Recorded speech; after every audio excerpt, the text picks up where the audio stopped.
Good afternoon and welcome to Sydney Parade on a sunny Saturday. Today we see the Cricket Leinster Division 1 clash between Clontarf and Pembroke. I'm delighted to say it is cricket weather, and whether you're watching at home or out and about, do consider coming down later on. There is a President's Lunch here today, so we're expecting a decent crowd. And Pembroke have won the toss and have decided to bat. To take you through the openers and the opening bowler, pass over to my co-commentator today, James Cresswell. Morning, Craig. Morning, all. Yeah, it's an absolutely gorgeous day down here in the brook. Beautiful sunshine. And we're just about to kick off now with opening bowler Fee on hand. Normally, here he goes. Let's see how he starts. And it's right on the money from the first ball, as you'd expect. Well, Hand has only recently come back from the Irish tour of the Netherlands, where they played in that Tri-Nations with Scotland and the Netherlands. Ireland came out of that unbeaten. Hand was there because Graham Hume had visa problems, the joys of Brexit. But Hand must have been very close to the selectors' minds for this tournament in the West Indies. He's made a number of appearances. I remember in the last T20 World Cup, the game against England, the ball that made Hand was that one that got Butler out. Yes. And he's moved on since then. Added a yard or two. Yeah, he's really worked hard by the looks of it. And, I saw him also play on a trip to Nepal just recently on Nepal. So, yeah, he's getting some opportunities. It's difficult to cement yourself in the side, the Irish side, but he's got some pace and he's got some good accuracy today. Sometimes I see him tend to stray down leg, but I suppose most bowlers do. Well, he gets some good swing. He's moving it back into the batsman. If he puts one on the pads, it does travel down the leg side. He's got two slips in place. You can see those. He also has a man on the 45 on the boundary. And square leg. And as you can see from your screen there, adjustment to the side screen there. It's not really an earthquake here in Pembroke. So mid on, mid off. Cover, point. Nicely forward to that, Garth. Garth and Tector, the openers for Pembroke today. Yeah, it promises to be a great day for cricket. There's a little bit of cloud cover here. Not too much, though. Probably going to burn off a bit later.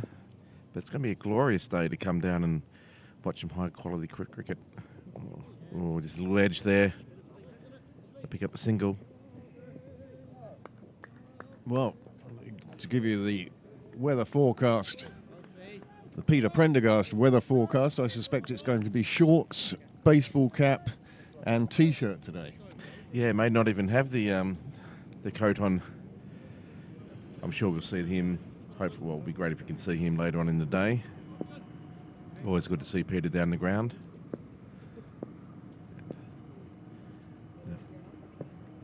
Oh, nicely played. Goes through mid-wicket. It's being chased down. It won't reach the boundary, but they will pick up two and just take the two. Nice shot. Nice result. I actually think they might have picked up three there. Yeah? Yeah, they did. Yeah, they're very fast running between wickets. Ashley Balboni on his first lap today. He just looks strange without a buggy now. I know. Without the accessories. But he's got a day off, obviously, or morning off. But our first over, 4 for, or none for 4, or 4 for the loss of none. Depends where you come from. I never get used to what's the Northern Hemisphere version. It's wickets first, isn't it? Do you mean, I think you mean anywhere but Australia? Well, if you want to put it like that, yeah. So is it, how would you say that? 4 for none. 4 for none, right, as it's written. Okay, we'll keep that in mind. Now, if he was a bowler, yep, it'd be 0 for 4. Yeah, exactly, as it's written. Morning.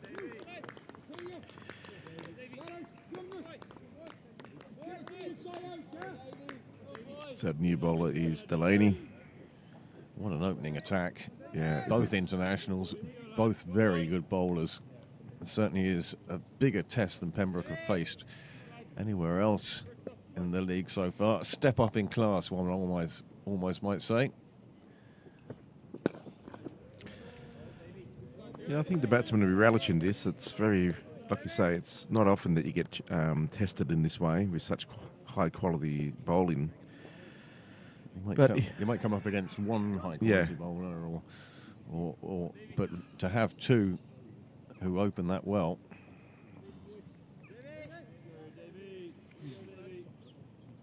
Fielder at third is on the rope just in front of us. Delaney striding in from the nursery end. And that one's let just go through to the keeper. Probably a wise decision, one would say. Yeah, look, have a good look before you play this guy. If you're not forced to, just let it go by. Assess the conditions. Seems to be pretty good and true bounce in the pitch. Well, we've said it time and time again about playing at Pembroke this season that you need to get yourself in. Yep. And if you can manage that, down leg, then the world is your oyster. But you need to be in there. If you're in there for about 10 overs, I'd expect you to go on and score. Yeah. Decent runs.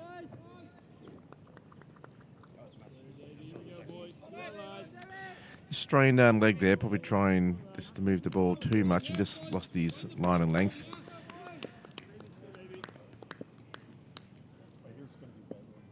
Morning, Prasanth. That's quite right. Delaney is a very good fast bowler. Another one unlucky not to break into the Irish side. Yeah, it's a good problem the selectors have at the moment, I would think.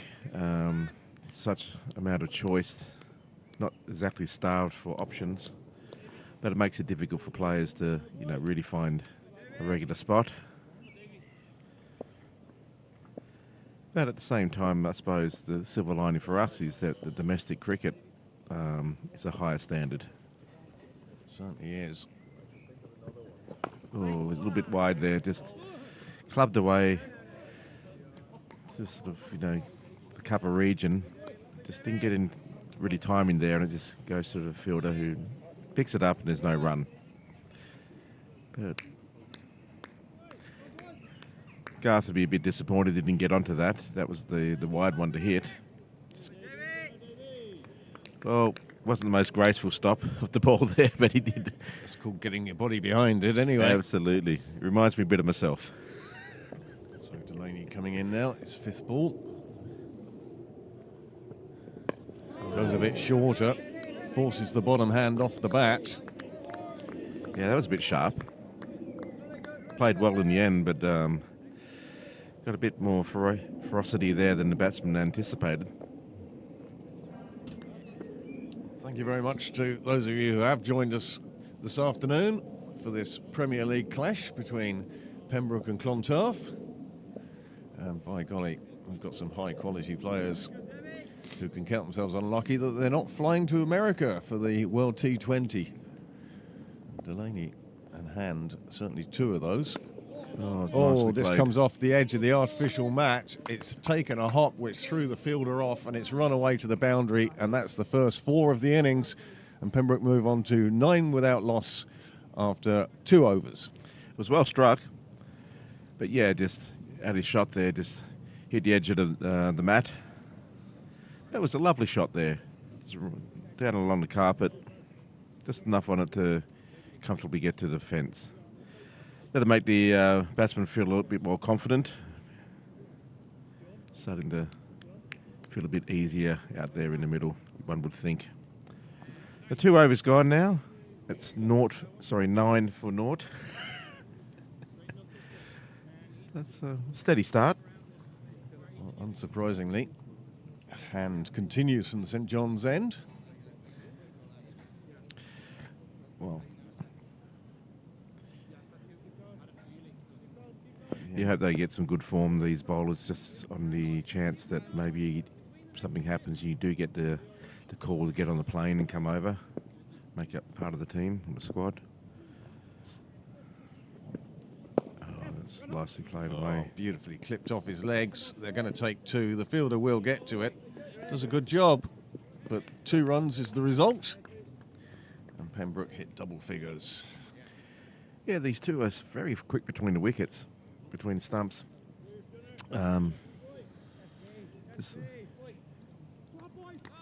Anything that's slightly wide is going to give the chance of picking up a second run. Wide of the fieldsman, I should say. Here we go. Oh, he's drifting down leg. Where do you find yourself watching? Do you watch it here or do you watch it there? Bit of both. Yeah, but sometimes here. the bowling here. Yep. And then when he hits it, where did it go? Yep. This fabulous facility being Yeah. able to have the monitor in front of us like this. Well, just to paint a picture for the people at home who don't know what the hell we're talking about, we're actually facing the actual live match, but we also have a monitor in front of us just below the eye line, which is Inside edge onto the pads. probably a fraction of a second out of sync with what happens live. But it gives us a picture of that you can see, which is, hello. Here's our monitor. Here's our monitor, yeah. And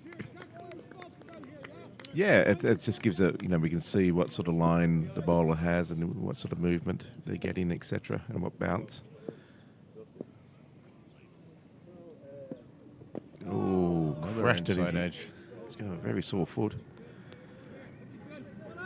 Still coming forward to hand though, and that's positive. But really annoying bit. I leant the camera over that way a bit, so it sticks out further that way than the side screen than usual. To get the side screen wider than usual. Was it wide enough? No.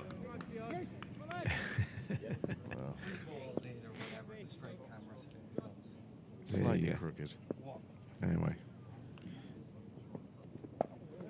Another one on the inside edge of the bat. Big gap between body and bat then. But bringing the ball in, just cramping up the batsman there, the last 3 balls, just not really giving the batsman any width at all to free his arms. Well, Tim Tector scored a century yesterday, playing in the MCC versus Irish Universities game. Cracked 125 or 152 or 512. Those 3 numbers. Yeah. He's in form, all right. I think he relishes test he's got now with Fian Hand and Delaney. Oh, and that's nicely placed. Yeah, beats the fielder. They do take the single.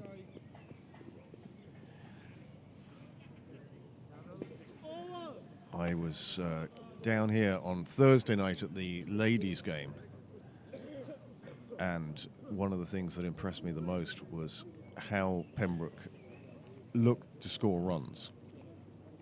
The field was well spread. They wanted to stop boundaries, and one could understand that. When you've got people like Orla Prendergast and Claire Shillington and Lou Little and Sarah Forbes, all capable of clearing, well, not clearing the ropes, but reaching the ropes. You just felt Orla Prendergast would drop one into the leg side and 3 fielders would be equidistant from it, and she'd pick up 2 runs as a result. So it was actually very professional, like running the first one quickly. It was amazing to watch, actually. I wasn't here, but I was here in spirit. I was watching it at home. But absolutely you're right. Her placement was beautiful, and just the amount of pace she could take off the ball as well, just to make sure she could get back for the second. Absolutely. It was really, she's got so many good shots, and just the vision is amazing. But you're right, reading the game. Absolutely, running really hard between wickets as well. Yeah, it was a great performance. We're seeing something similar from these two. They've both played at Leinster Lightning level. Tim's there at the moment. Yeah, this is really, I'd say people, if you live near, get down here as soon as you can, watch this live. This is brilliant, this contest that's happening out in the middle here. I'm already seeing some familiar faces along the wall. See Derek Vincent, Ashley Bell-Burney, President David O'Riordan is there. Yeah, good to see.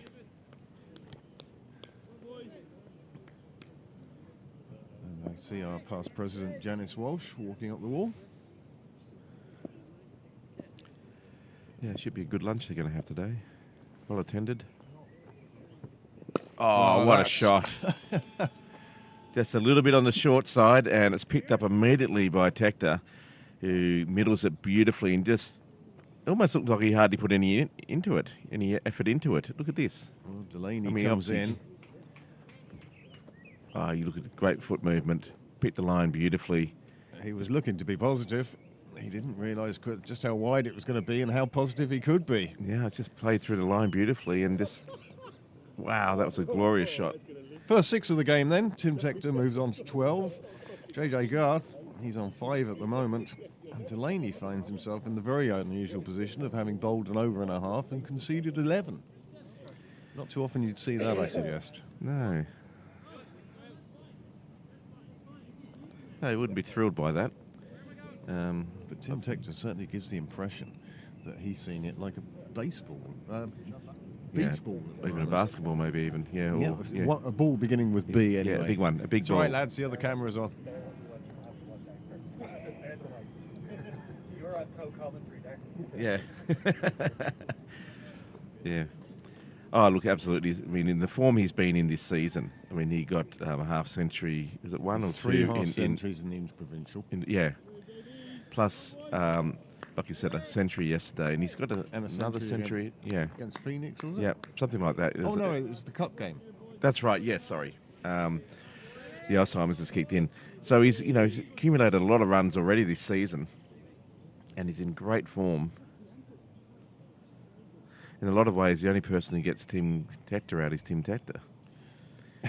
So many of us do that. Yeah, but you know what I mean. It's like it's just, but it was just, oh, you know, I've got 100, I'm tired, or or whatever. But no, it was a glorious shot, and yeah, positive signs for Pembroke. Good afternoon, Joe. For those of you coming late to this, Pembroke won the toss and decided to bat. It's a glorious morning.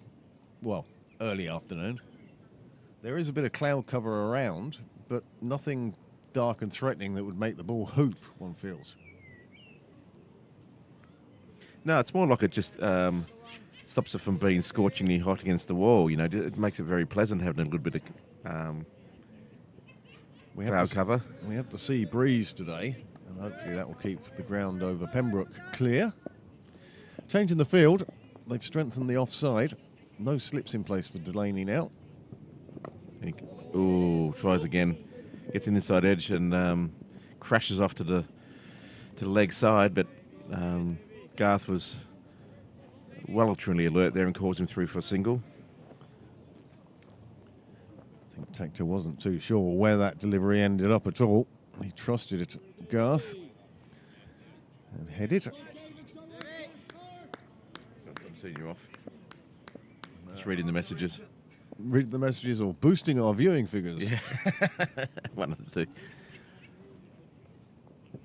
Oh, that's a good ball. One of the things I will say, as Delaney has one more ball in his over, is that these two batsmen are relatively calm out there. They look very relaxed. Yep. I think there'll be a little bit of chat back and forth. Just take it easy. You know, usual cliches, born its merits. Joe, we won the toss. I've only just picked that up. Anyway, final ball of the over, one would feel. Oh, little edge there. Comes down in front of us here in the commentary box. Just picks up a single, but that's a very good over from Pembroke's point of view. 20 now on the board. 20 for the loss of no wickets. So, Well, this was just a super shot from Tector. He's decided to take Delaney on, get to the pitch of the ball, but it was wider than he expected, but he still just carved it away. Lovely shot from Tector. yeah, it was glorious. Sounded nice as well. I'd like to say good afternoon to Mary Sharp. Hope her preparation carries on, and we get to see her back here sooner rather than later. Too right.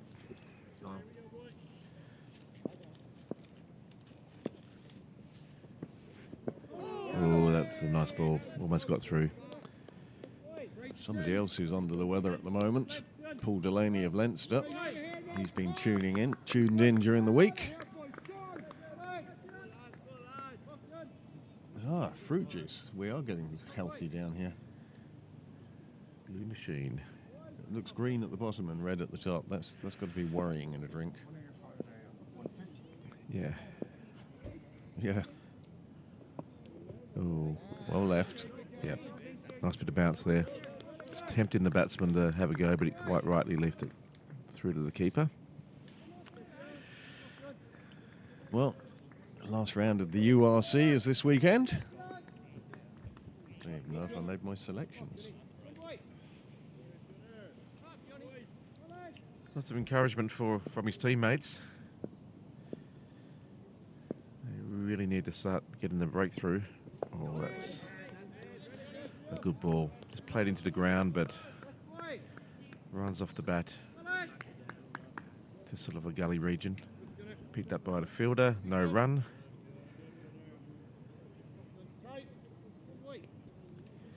Starting to get a bit settled and get a bit of partnership, these two. Oh, Bit early yet. James the Cursor. Yep. Like the witches in Macbeth. Oh, that's a fast ball. But it was nicely played away. Oh, just dropped the bat onto it, it seemed. His bat seemed to be at a very low angle. I seemed to almost just work his wrist there. That's it. Just let the pace of the ball almost twist the bat in your hand. Nice shot.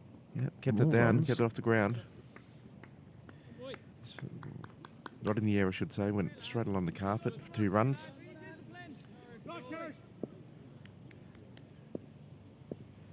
A very open stance. Well, that's nicely pushed Yeah. at. It was his foot movement that allowed him to play the shot with very soft hands. Got it down on the ground, it ran away. They just got a single.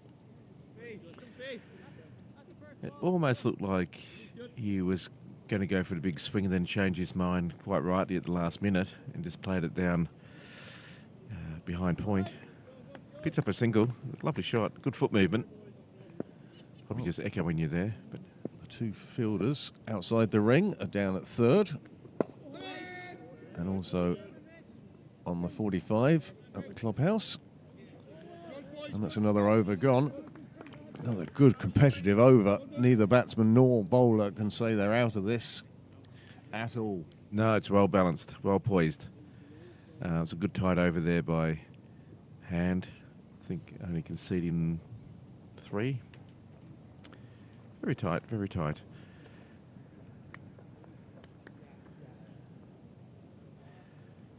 Well, Delaney to go with his third over as well.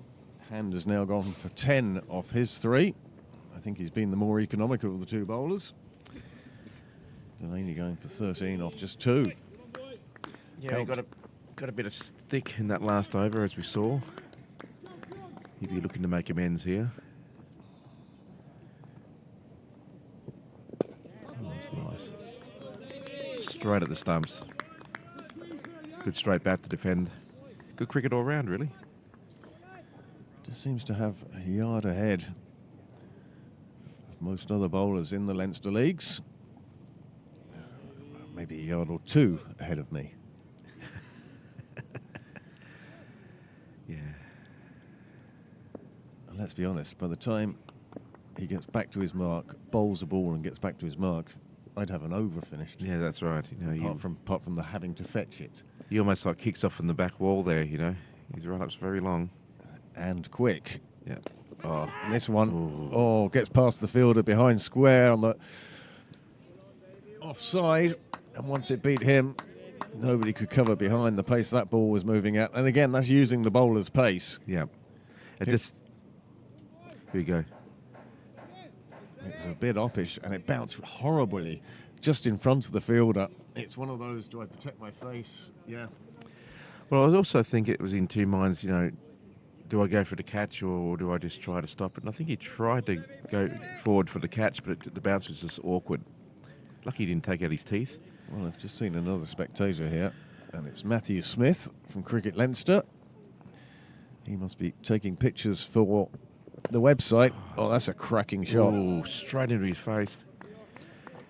He's feeling that one. That went straight along the carpet. He went down to get it, but it Hey guys, sort of bounced just in front of his hand, straight up into his mouth.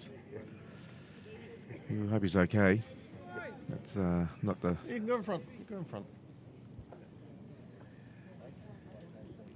It's usually on the other camera anyway. Yeah, that was pretty ugly, that. Yeah, so hopefully he's all right. But hey, he's not a football player, so... He's not tough rolling enough. around Yeah. on the ground. Magic sponge. Yeah. Kleenex award. Yeah. Anyway, Delaney to continue. That's a good ball. Plus the fielder himself, no run.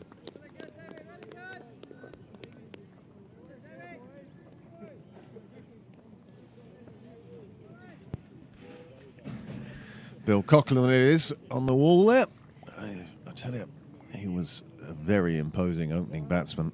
I remember a cup final held in Claremont. And Against North Kildare? no, unfortunately it's Pembroke and Clontarf. Right. And Clontarf were victorious on that day in no small part to Bill Coughlin. And in no small part, I remember Theo getting a ban after that game. Passions were high. Afternoon, Theo. Another cracking shot, and that is Oh. a cracking catch to What match. a catch! My word, that is catch of the season thus far. That was amazing. How he hung on to that, one hand. That is absolutely amazing catch. Well, that's the sort of thing you'd expect from, the Jonty Rhodes of this world and the like, such athleticism and such skill, or maybe just in a little bit of luck.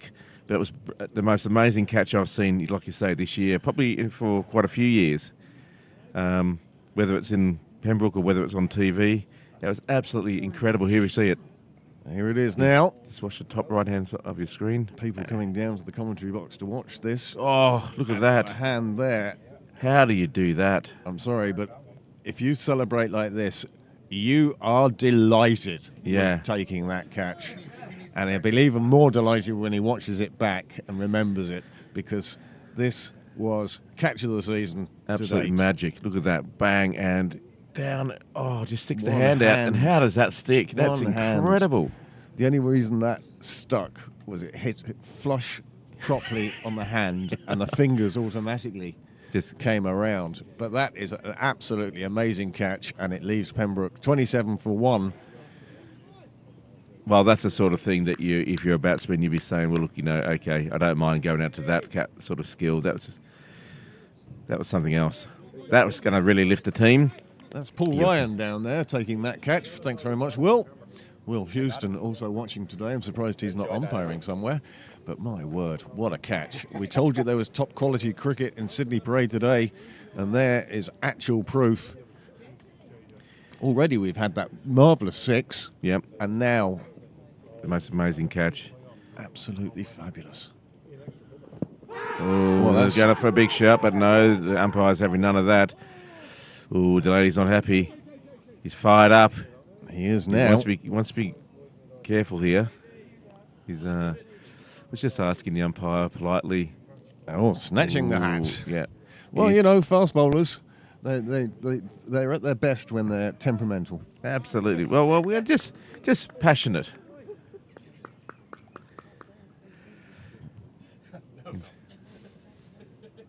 Here we go, coming down with the... Well, the umpire seems to suggest he thought it was going down leg. Delaney thought it was crashing into the stumps. Maybe too high. And you know what? I think the little jump saved him there because it got Yeah. him outside the line. And that gave the umpire something to think about. Well, there was obviously just a smidgen of doubt. Oh, well. I think it's... Hand goes short, first ball. Doesn't get quite the height he was looking for. Umpires don't deem it to have been a bouncer. He can do it again. Yay. And Dermot Tucker would be delighted about that. Good test for him as well. I think it'll be a while since he's faced bowling like this. Well, Dermot, of course, was the opener last year. But coming in at number 3, he knows what his job is.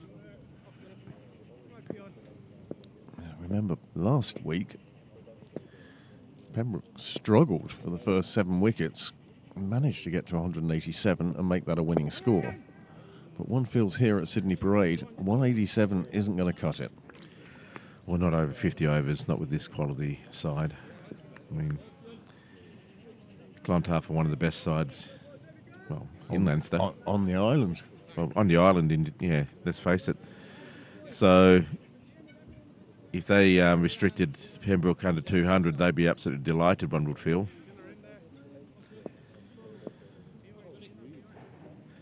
But, anyway, it's time for Pembroke to rebuild.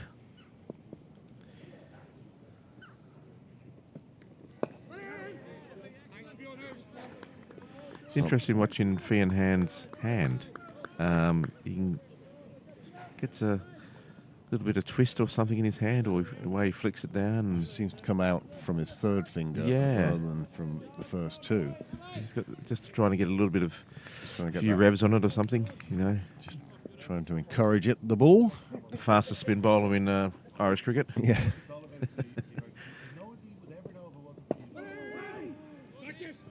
And you see the injection of energy that taking a wicket for Clontarf has done in the field. Suddenly they're right on it. Yeah, no one's stationary or bouncing around or geared up, as you would be. New batsmen out there, they'll be hoping to get another breakthrough. And this might be the man to do it. Oh, drift down Big leg. swing down the leg side. Well taken by the keeper. Had to go full length for that. Yeah, he saw that well. Got across. Make a lot of ground there. But, he saved the potential 4.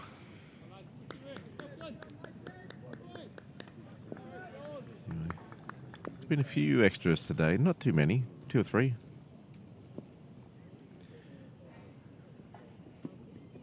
Oh, that was right up into his chin. I think it was a bit of a slower ball, that one. It seemed to lose pace as it was climbing. Yeah, not quite sure if it was meant to be a slower ball, but here we watched the replay. It's not a bad idea either, the short pitch, slower ball. Yep. On this occasion, it actually angled back into the batsman. He was never going to take it on. No. Did well to play it down, actually. Oh, full toss. Well, he wanted to go right up in the block hole after the short one. Wasn't to be. Bowled the full toss. That ends the over. Pembroke have moved on to 29 for 1 after 7 overs. It's a decent start. But we've already seen some excellent cricket here today. Tim Tector putting a 6 beautifully onto the roof of the clubhouse. And then Paul Ryan pulling off, well, catch of the year. Yeah, well, I can't recall seeing anything that amazing and fantastic, even on TV in recent times. That was just something super special, and glad I could say I was here to see it. Bit of breeze coming across the ground now from right to left of your screen. It's not too strong. It has the flag flying at a good pace. Well, the great thing about it is it's a sea breeze, so it's coming in from Park Avenue, from Railway Union, where it loses most of its coldness. And if you're sitting on the wall, you've got the sun beautifully shining down now. Yeah. And the wind kept off you until you start doing laps.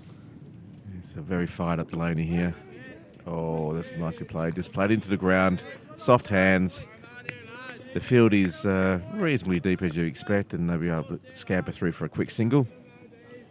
Yeah, I think when a fast bowler is wound up like that, and then the over is over, he really wants to bowl right now. Yeah, can't go down the other end. And then he has 6 deliveries he has to wait from the other end, by which time the adrenaline is drained away, the frustration has sort of become a little bit milder, and then he comes back to bowl, and it's back to normal service. Yeah. Because he was bowling exceptionally quickly at the end of that second over. Oh, that's a shot. That's just going to beat the field. Threaded through the players there and go straight to the boundary. Went out to, what do you call that, a wide cover? Yeah, extra. Extra cover, maybe. That's probably the term.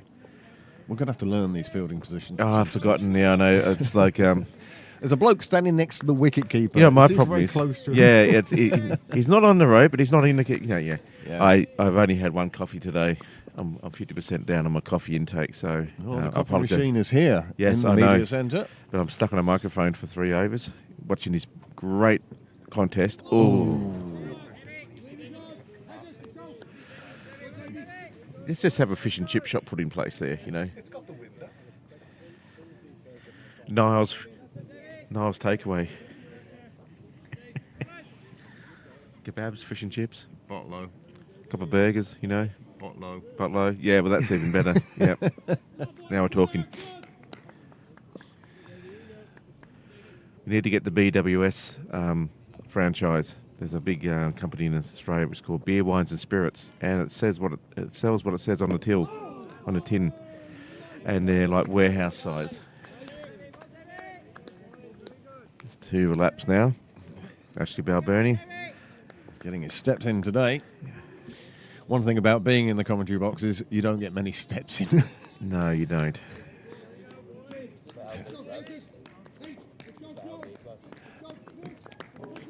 I think it was closer than it looked, but he managed to make it look like I was outside leg. And But maybe I think, height was an I option. think Yeah. he was in the motion of moving as it hit him, and by the time he ended up in the right place, he was outside leg, but it was close. However, the umpire's never wrong. Yeah. That was Paul Ryan took the catch, wasn't it? Yeah. Yep. How old? 46. Oh my God. Ah, he's a youngster. Yeah. Showing everyone how it's done. He was playing it down here earlier in the season. Do you remember his catch from that game? That was another good catch. That was up in front of the clubhouse as well. Well, if he's in that sort of form, you never want to leave that position. You want everyone to be able to see it. You know. Play all his games here. It's like Yeah, should join Pembroke. Yeah. the one nearly dragging him. Yeah, playing for the second 11, Paul Ryan was, and scored 66 from just 41 deliveries. Tuck of the face. He seems to be seeing it well now. Just plays that away to extra cover. No run, and that's the end of the over. So 8 overs down now. 34 for 1. Tucker's moved on to 4 for that lovely boundary. And Tector hasn't actually been on strike very much in the last couple of overs. He's had been watching Tucker do all the work. Yeah, letting Tucker find his rhythm. Not sure if Tucker's thrilled about that, or probably is. He's a good batsman.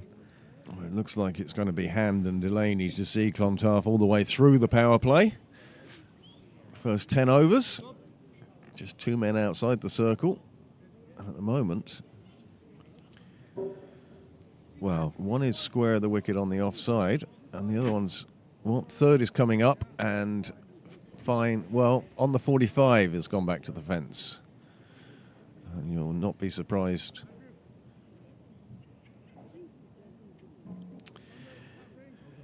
By that. yeah, it's a very offside field. Yep, 1, 2, 3, 4, 5, 6, 7. No, it must be, yeah, 7, 1, 2, 2. 3, 4. 7, Yeah, 6, 3. 6, 3, sorry, yeah. But Oh, it's a bit high. it sounded a bit plasticky, to be honest. That's thigh pad. It's still, you have to think at that pace, even with good padding, that must still have a little bit of an impact on a... Oh, Definitely don't want to... it's one of those ones that, you know, it's a glancing blow. And you yeah. go, ooh, Yeah. glad I put the box on. Exactly. Anyway, tack the face.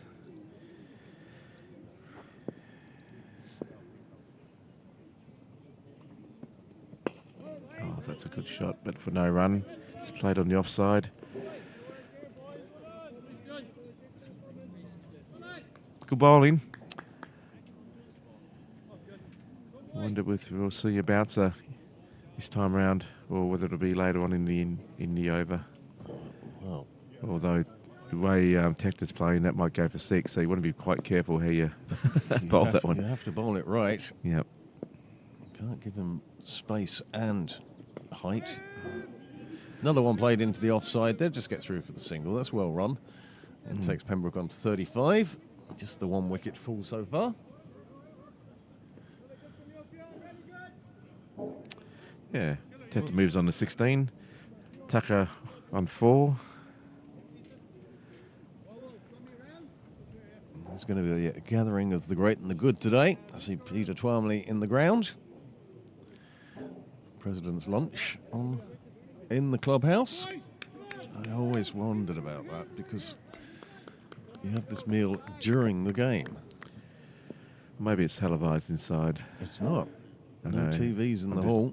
That's kind of like a suggestion. Yeah. Yeah. Yep. All you need is a smart TV in that. Well, we've got a few of them in the bar section of the clubhouse, so you could move one of those in and turn the sound down. Just have it there.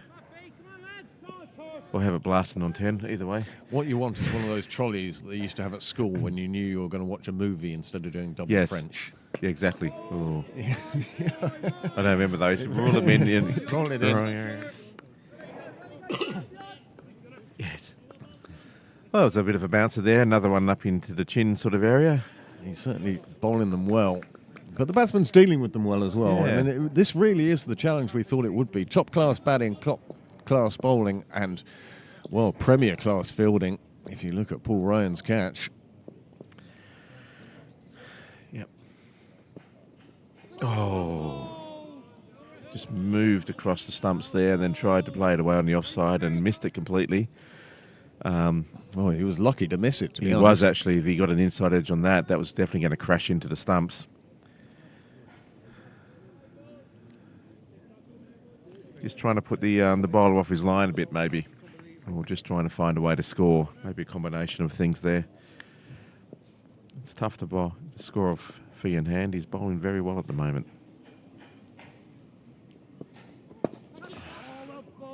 Bit uppish. There'll be a Yeah. dot ball in the book. It'll be another over completed. That's 9 done. Pembroke move on to 36 for 1. Tucker and Tector at the crease for Pembroke. They came together with the score on 27 when JJ Garth fell to the most amazing catch by the 46-year-old Paul Ryan. What a servant to the Clontarf club he's been, and still will play seconds and firsts.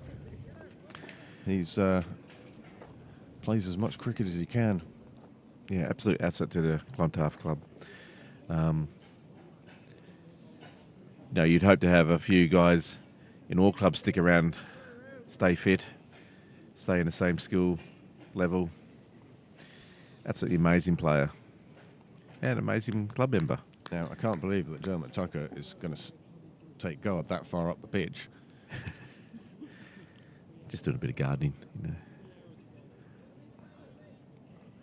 Sorry, Tim Tector.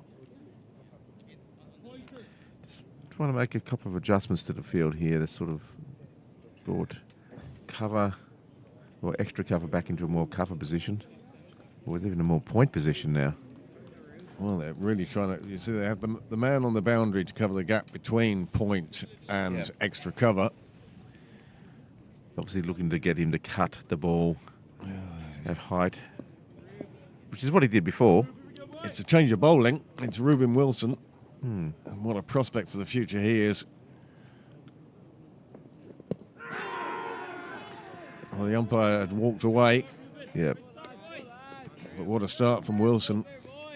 Already in Leinster Lightning colours for second year now. He's got some zip.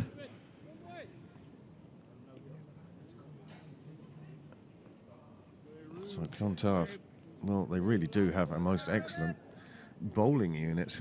Yeah. You think, you've taken off Delaney. He's only bowled 4. Zsale has 6 to come. And then you go with the potential of Ruben Wilson.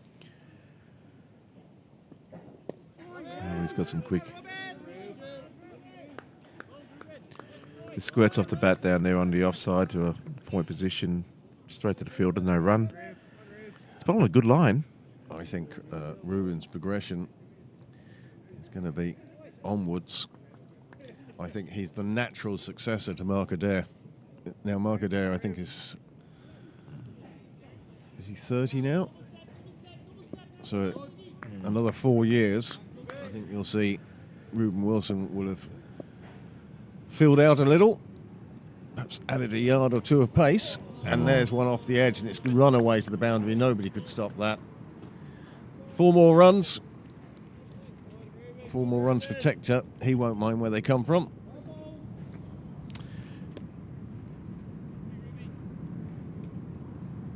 No, he just got too much wood on that.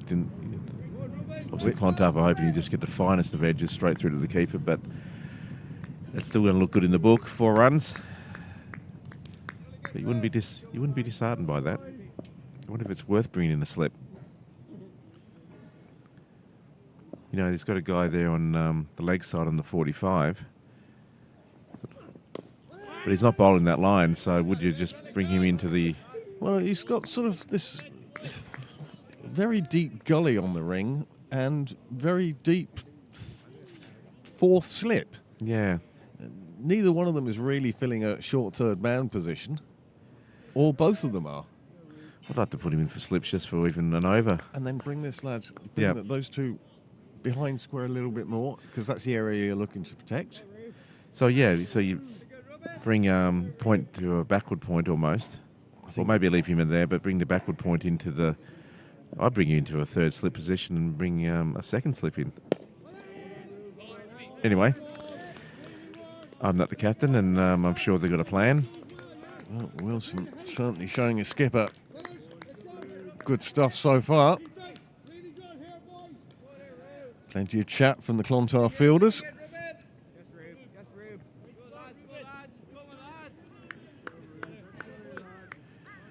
Well, he's bowling a lot of dot balls here. At the moment, he's just conceded the one boundary from the edge.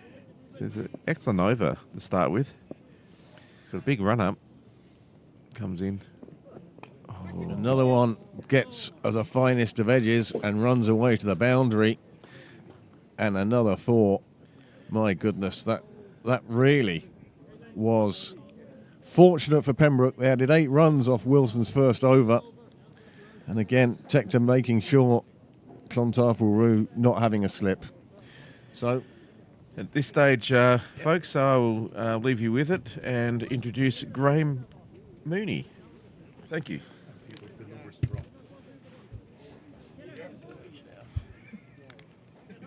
Oh wow, everyone's turning off. Oh God. Who'd be a bowler, Craig, eh? All it says in the book is 2 boundaries from that last over, but it was so well bowled. Was indeed. Ruben Wilson living up to his potential. Yeah, no, lots of potential in that youth player. Well, Hand is going ahead with his 6th over now. The Clontarf captain has already taken off David Delaney, and he has 6 overs left. Yeah. Hand obviously wanting to continue with the new ball. And he's bowling well. He started well here. He's getting a bit of lift out of the track. Well, again, right lovely in that shot. Spears it through the infield. It will be picked up before the boundary, but it's 2 runs. Nicely placed shot. Yeah, it's good to see from Dermot that. Just tucked away nicely. It was a good ball, played it on its merits, and took what he could from it. Didn't try to overplay it. Have we had the fan club on today, or do they know? No, the fan club are on their way to the World Cup, Oh. which is kind of ironic considering He's here. he's here with us. Maybe they're in Dublin Airport now. Well, on YouTube. If I was one of those players in that team, and if Fiona's on the reserve list, I'd watch myself. You know, Tonya Harding could be arranged by some of that. That fan club is extreme. Okay? Looking forward to seeing the lads out in the West Indies. Yeah. Oh yes, Oh no, there's only one fan club in Leinster. There's the Nick Stapleton fan club, of course. Well, that one's hit the turf. There was a cry of catch yet. Not sure whether there was an edge on that. But they were certainly interested in the Clontarf players, so they certainly felt would have been a large appeal if it was held.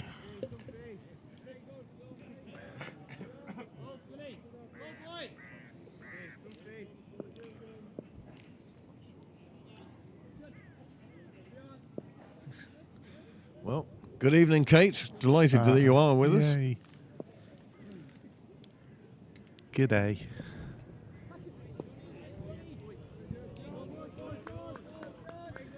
Join us on a beautiful afternoon. For once we could say Sydney-esque weather this year. No, because the place isn't flooded. Yeah. 20 degrees too cold. Yeah. I do remember the rain well in Sydney. It was one of my first introductions to Sydney was some of the rain. I was like, all my life I've been watching TV and sunshine and I come to Sydney and it rains like this. Well, That wasn't on the brochure. Pembroke now 46 for 1 in this, the 11th over. Good crowd building up outside the chapel. Yeah. Getting ready for the lunch, getting ready to get called in for their lamb.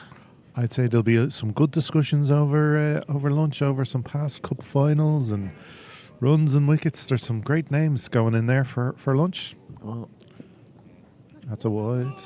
I did mention to James earlier on that the lunch is on during the game. I'd never understood that, yeah. Could you not at Yes. least have an What- afternoon tea? Yeah. I think it's the problem with the modern game. Well, you can see Yeah. loads of people there. With the timings of one day cricket, it doesn't suit itself to the lunch tea break of old. Sorry, Noel. Is that a car there? Yes.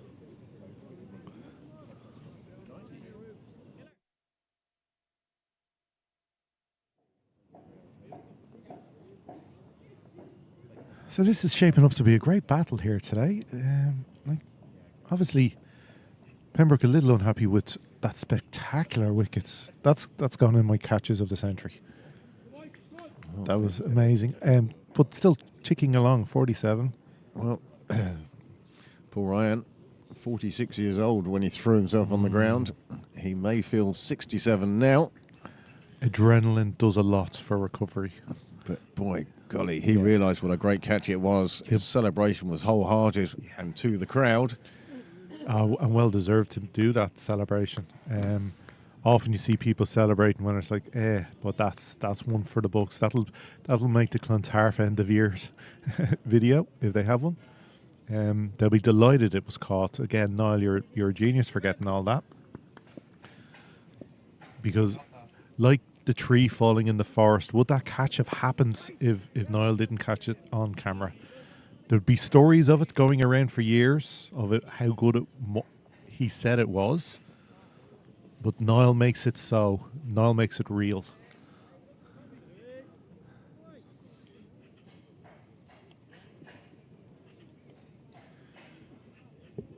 Well, Reuben Wilson into his second over.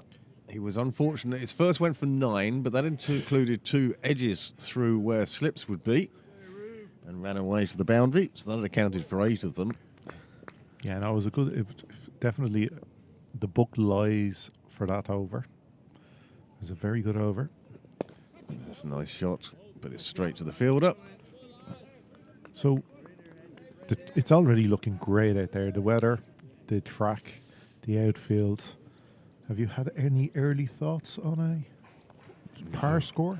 No, don't Yeah. want to even guess that one.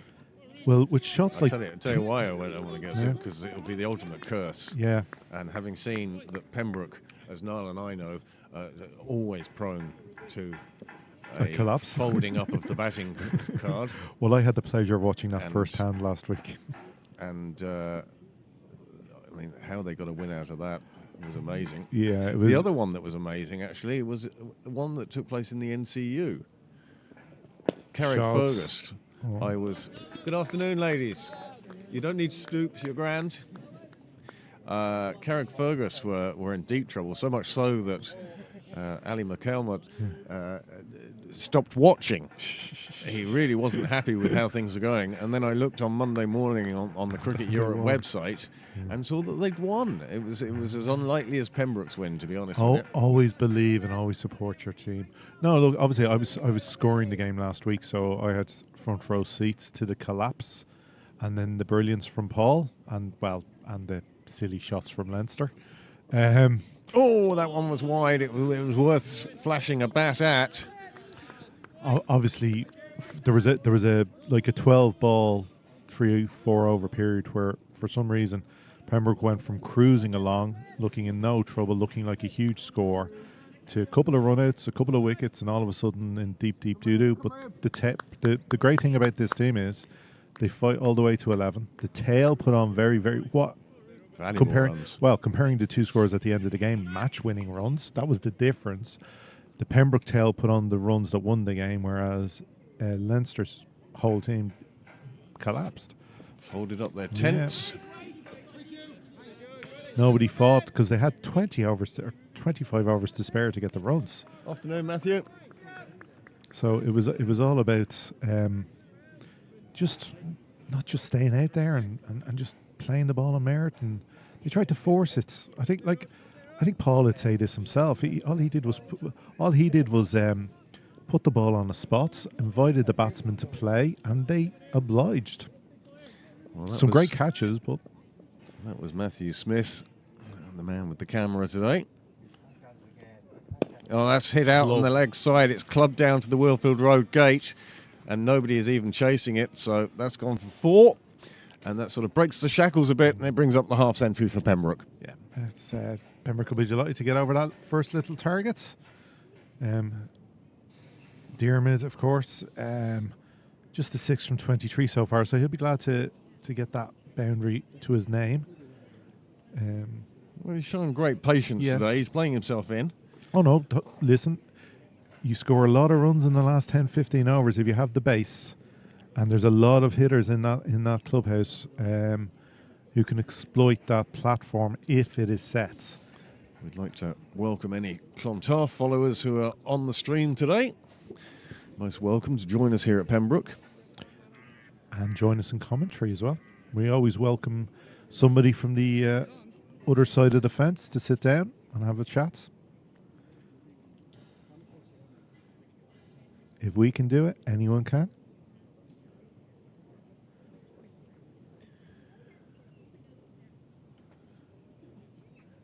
So, first bit of spin today.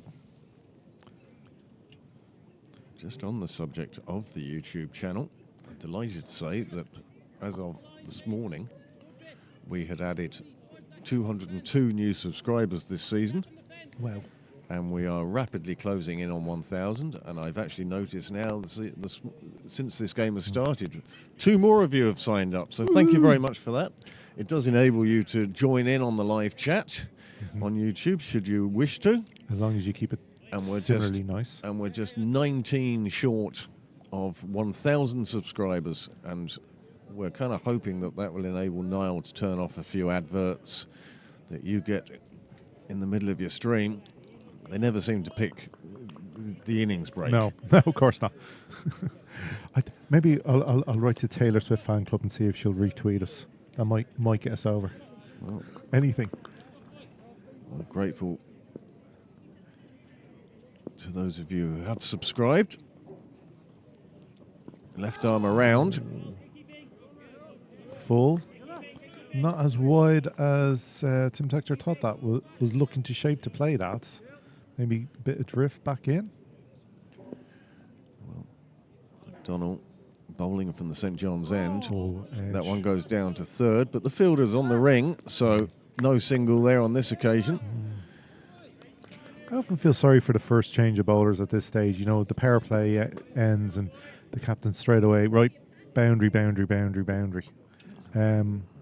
maybe give the new guy a chance of some attacking fielder. Well, again, I think a lot of that depends on how that power play has gone for you. No, Only 1 wicket fell, and so Pembroke are going along at close to 5 and over. So I can understand the, shall we say, the conservative nature of the field. Yes, but for That's a lovely delivery. It's punched down the ground. They will take the single. McDonald ends up. I would just say, 38 overs is a long way to try and contain a team. Yep. Let's keep them to 5 and over for the next 38 overs. No, that's not going to happen. No, not on this. Well, again, you need unless they throw their wickets away, silly run out, which again, can happen. Where were the Poole? When Poole took 7 wickets last Yes. week and they were catches, where were they taken? Okay, well, Where were they taken? in the ring.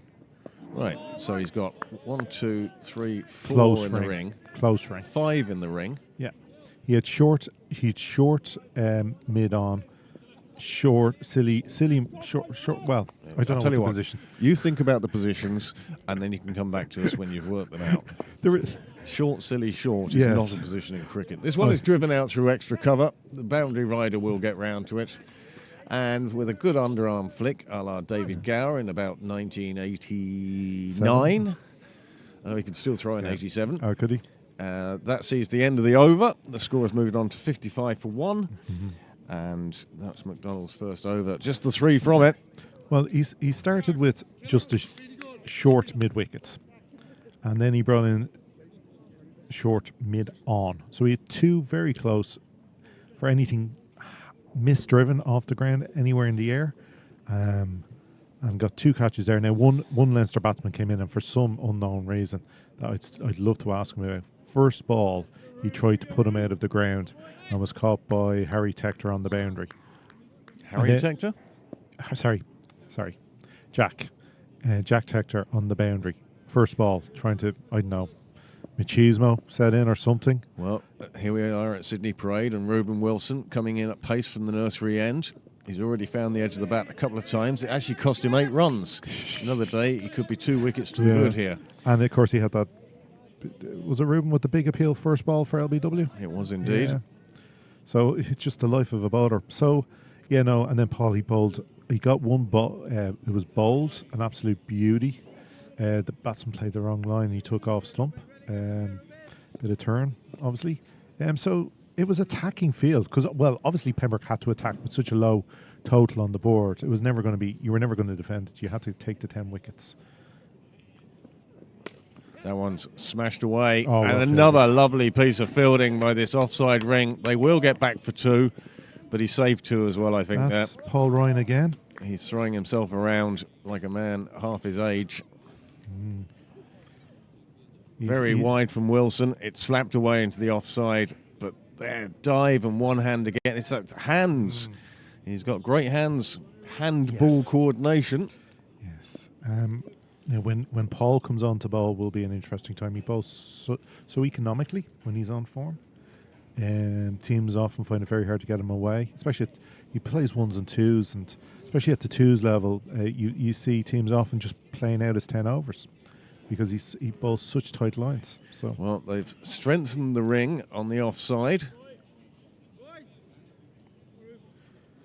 Hopefully, in 4 years' time, he can still play like that. The over 50s could use him. Well, that's clubbed again, back down to Wilfred Rogate. We've seen that shot before from Tector. He picks up another 4. That takes him on to 32. And Pembroke will be happy enough seeing that shot. Wilson just dropping a little short, and Tector's all over that. Well, then he's come outside his off stump to meet it as well. He's picked the line, not just the length of the ball very early. And he spots there is a big gap there. There's nobody kind of in the deep in that area at all, so they feel safe going after anything of that length. Both batsmen have played that shot, so it's obviously premeditated.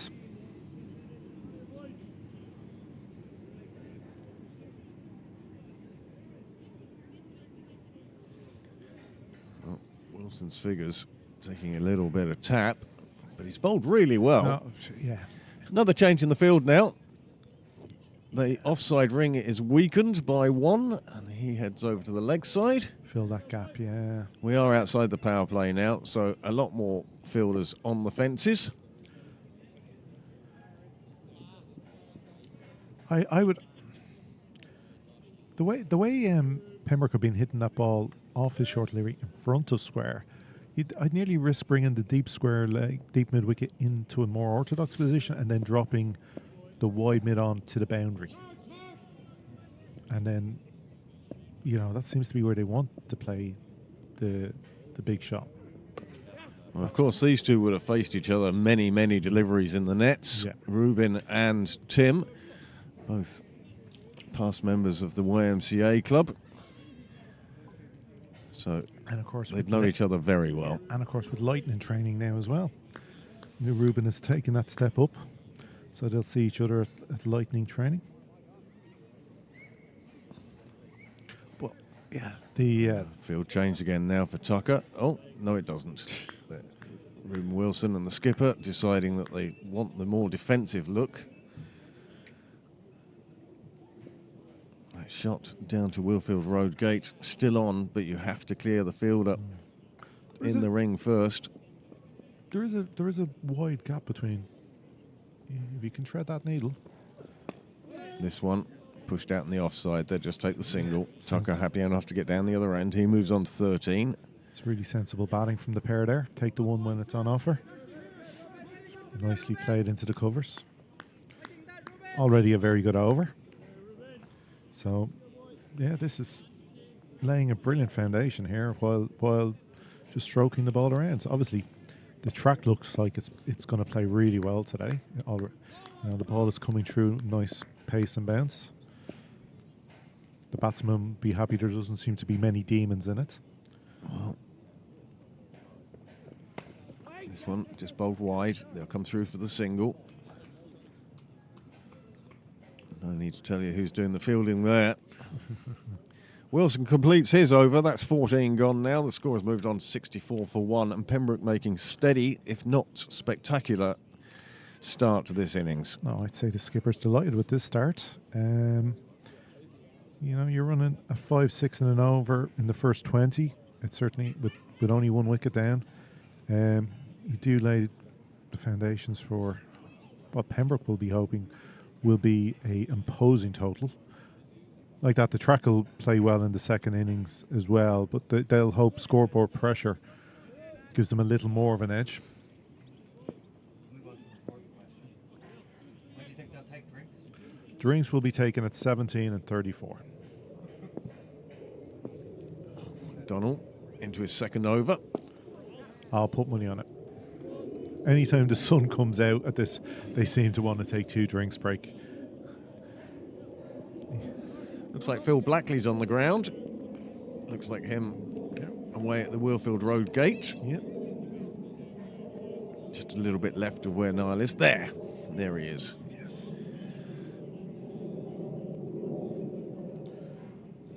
Well, he's gone after that, and it's a catch. And Tucker departs to 13. To the safest hands on Clontarf's team, Paul Ryan. And he drove it down to mid-off. Paul Ryan was just on the ring, and he'll be delighted that the catch was an awful lot simpler this time. Yeah, it was low down again, but it travelled to him, and it just dipped at the end. But he didn't have to move, which was all fielders want, that you don't have to move for a catch. He could steady himself, get into position, get down on one knee, and Tucker will be disappointed with that. Like he played himself in a little, and a loose shot. He never really got under it. Never got any elevation. It was kind of a nothing really shot to play. Well, here's the moment that Kate Hurley and the rest of the NSFC, the Nick Stapleton fan club down in Sydney, are waited for. Their hero is striding out to the middle, where he's going to join Tim Tector. And of course, Nick himself is a Leinster Lightning player now. Yes. Talent rises. Well, I think part of it, unfortunately, is that the interprovincials take place during the week. And it's wondering who's available and where they need strengthening. Leinster have shown that when they're missing all of their internationals, their squad just needs something else. And they drafted in Nick to the squad for a game in Pembroke against the Munster Reds. And so he now has another set of gear he can leave in Dubai. You mean he doesn't send it back to the fan club? That's terrible. He does, but it gets stuck in Dubai. Yeah. Oh no, I know. I heard about the flood incident. So Stapleton to face his first delivery. He looks to cut that away. He's determined that that isn't going for a single straight away anyway. Not only said no, but pointed his bat menacingly at Tector, warning him of any Well, he doesn't want possibility. He doesn't want to happen what happened last week. He was run out without troubling me, the scorer, much. Well, he's off the mark yeah. now. He's got one. The score moves on to 67 for 2. Well, Tim Tector, he's going to want to be there for quite a while to come yet. But he is one of the most positive opening batsmen you will see. Well, he seems to have all the attributes you want in an opener. Sees the ball early. Killian MacDonald there getting that one to turn away from the right-hander. He's good at picking line and length. He's strong. Seems to have all the shots. And like you said, the most important thing is in this day and age, he has that positivity. Just dropped into the leg side on this occasion. They get through for the single. That's clever batting. It's not all about the big hits. It's about taking runs where you can. And also, Tector has ensured he'll keep the strike for the next over. And I think Pembroke will have to be mindful of what happened last week. And I'm sure they had a big talk at the end of the game of what went wrong and the little errors, the silly little calls, about let's not lose wickets in groups. Let's build on the next partnership, build it up again, and leave the score well for the next man to come in. 67 for 2 now. 15 overs gone. As Phil Blackley slowly makes his way down to the media centre. Afternoon, Phil.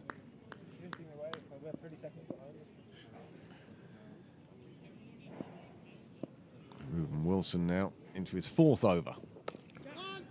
Actually, Well, that's just crashed into the offside with little timing or finesse, but it's enough for a single. yesterday or during the week when I was watching the Trees T20 from home, I did notice a curious thing because I had the match on the TV, but obviously with it up on screen, there's no comments. You can't see the comments that you were talking about. So I brought that up on my phone. There is a little gap between what's on my phone and the TV, even though it's the same channel. Yeah, yep. No surprise. Okay. It was the same Wi-Fi, same modem.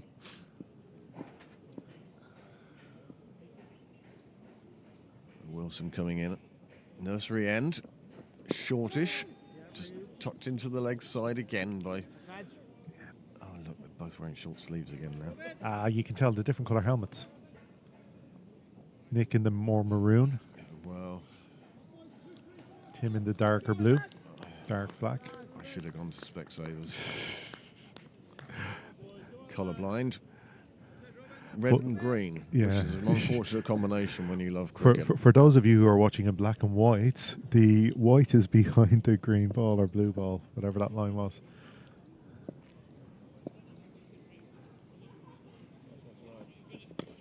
Offside. That's nicely punched away on the offside. Fielded again by Paul Ryan. We're either going to have to learn some more of the Clontarf team's names, or Paul Ryan's going to have to stop fielding so brilliantly. They're getting their money's worth out of him today, aren't they? He's everywhere, or wherever the action seems to be. He's the magnets. It's funny how that can happen in a game. Sometimes you never see the ball, and other days it just keeps coming to you. So Stapleton to face. Oh, that's almost premeditated. Saw that the fielders are back on the ring, and they're 30 yards away, and you've only got to cover 22. Well, not even. 18. Yeah. It's smart cricket. It's, it's keeping the scoreboard ticking over while playing yourself in.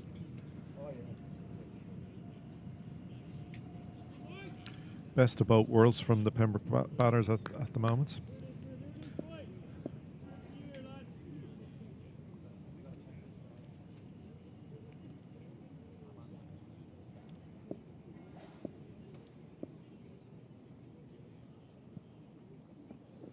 Shot. Well, that was short, and that's why that fielder is out in the ring. Oh, unfortunate for the fielder. That's unlucky. Wow.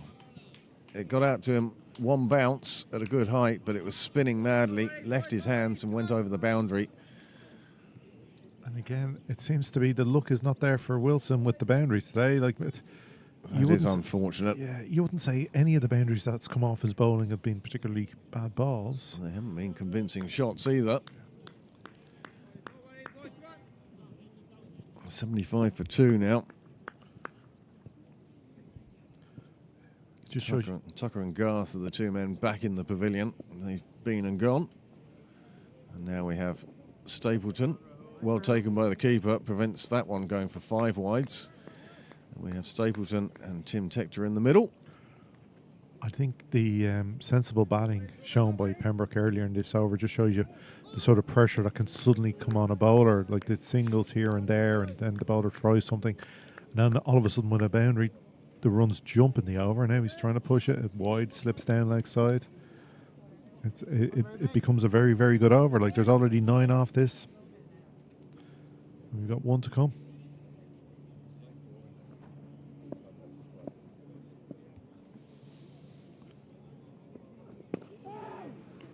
That's a very good over for Pembroke.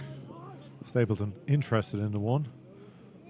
Wasn't there, didn't take it. 76 for 2, end of the over. And now we'll just take a quick look at the card.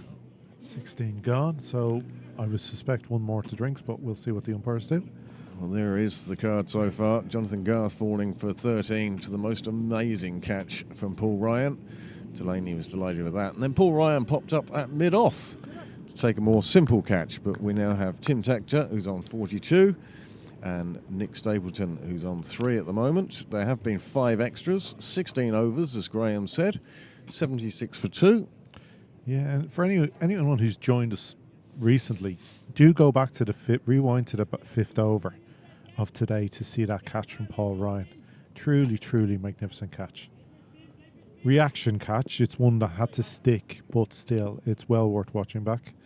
Killian McDonald now from the St John's zone with his left arm around. Shot. And that's lovely drive. There is a man covering on the boundary there. It will just be a single. That's the sort of shot you want to love to be able to play at the start of your innings. It's just gets out to along the ground, beautifully flowing through. Lots of blue sky above us today and fluffy clouds. None of them look particularly rain-bearing as Tector plays one down the ground. Just takes the single. This is where Clontarf will be looking to try and hopefully put a bit of pressure on the newer batsman Stapleton.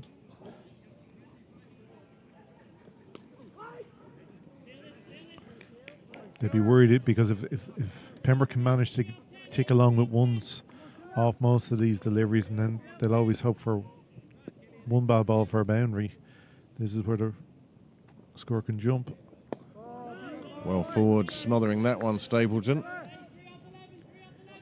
He knows there's no particular rush at the moment. No, most certainly not.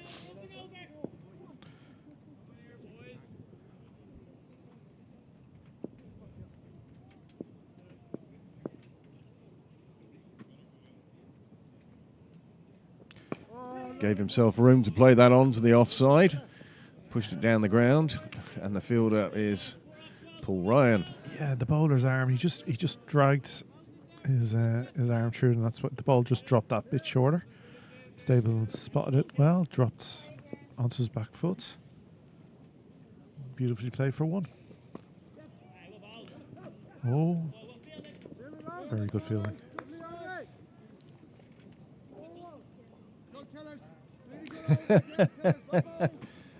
Good girl, Willow. Good girl. Willow, good girl. End of the over. And you owe people a lot of money. because they aren't taking drinks. Okay.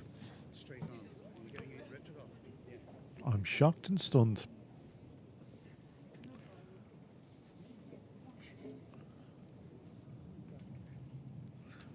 Good try, though.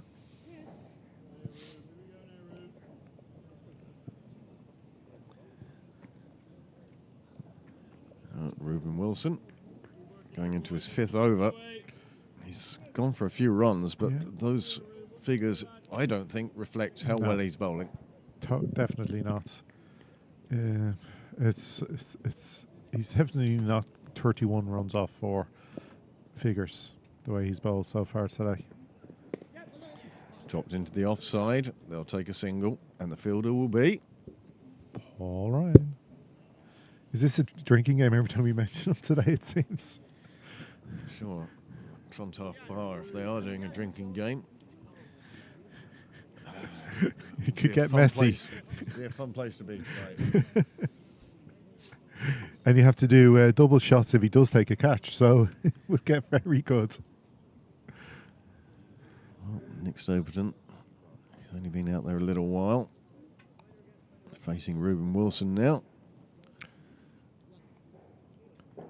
More than respectable 5 off 8 so far. He's taking his singles where they come.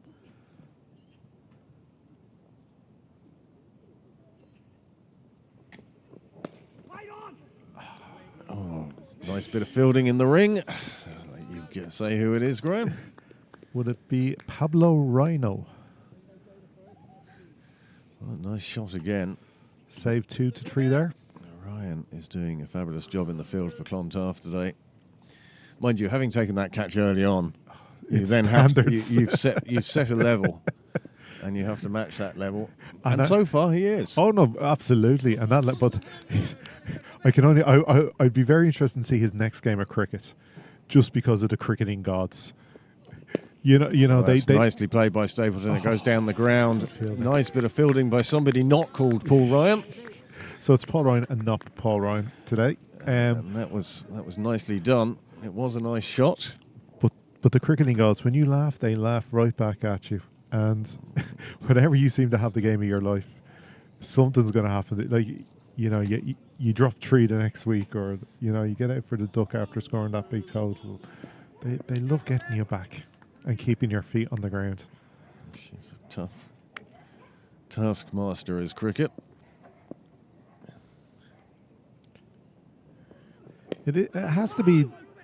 This time they say no. You can see the intent, though, to take up that Yes. single on the offside. But on this occasion, I think Paul Ryan had just come in a yard or 2. Yeah, he's not quite on the ring. He's starting at the ring. He's starting at the ring, Yeah. whereas others would Would start deeper, outside yeah. it. We both have that same pet hate. But cricket has to be. Well, I'm sure people can tell us of other sports, but for me, the sport in the world with the finest margin of error, that is the most cruel. Other sports, you have chances to make up for it, and you miss a tackle in football, you can go back up the other end and do something, or do something in the next 90 minutes. But you Nicely cut away, square on the offside. The boundary rider finally has something to do. Ball comes back in from him. It's another single, and the score moves on to 83 for 2. Tennis, you miss a shot, there's always another game, another point in that game. You get out first ball, that's your day. Or it can be. Then you're sent to fine leg where you're captain and you never field the ball.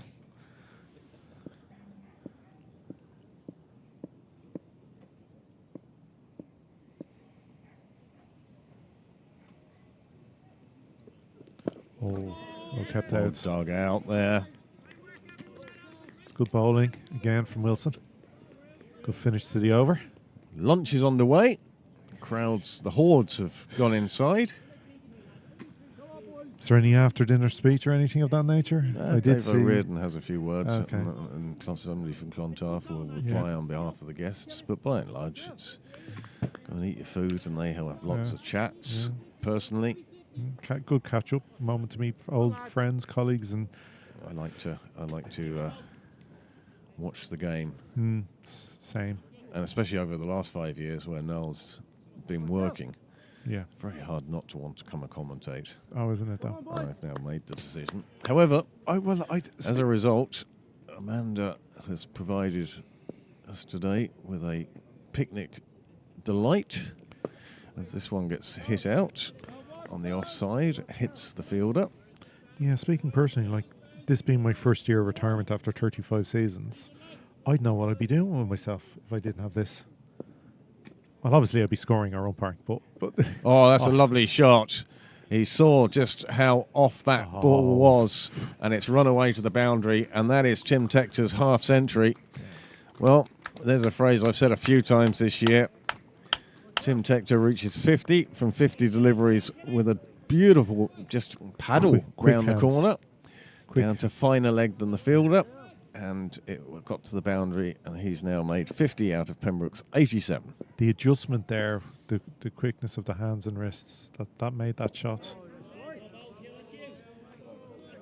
Well, Tector getting his concentration levels back up after the exuberant celebrations of the half century. When you reach it that often, it must get boring for him.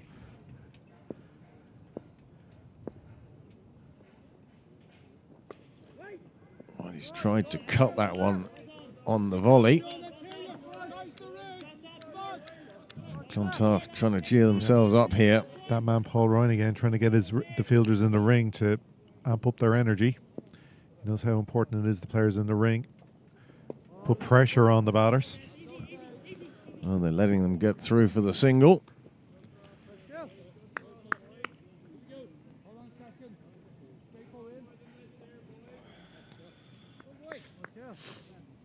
Bought myself a new hoodie this week. Oh, New it's- Pembroke hoodie.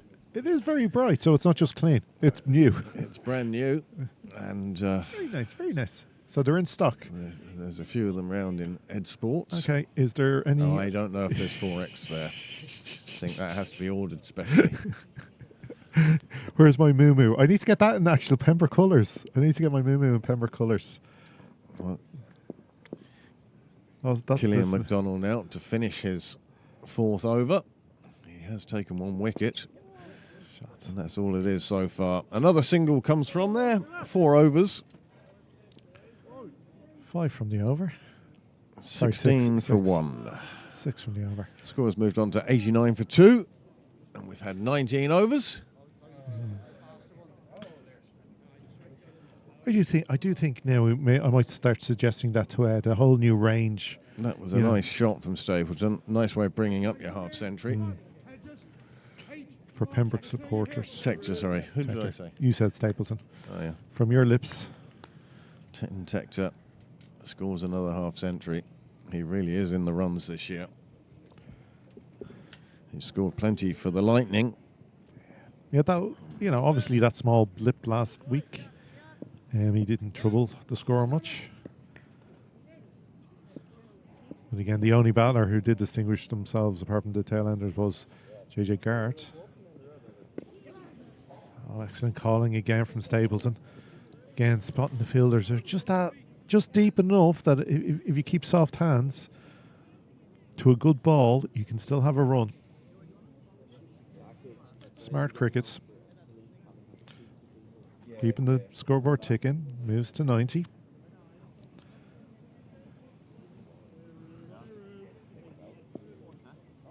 So in the 20th over now.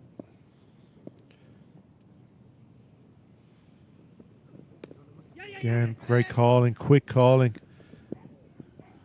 Powers through, single there. Well backed up. Yeah.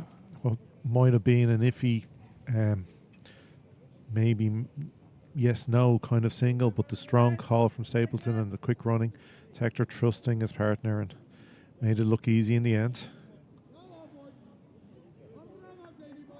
Glad to see the way he powered through there. Didn't seem to have any issues with the groin.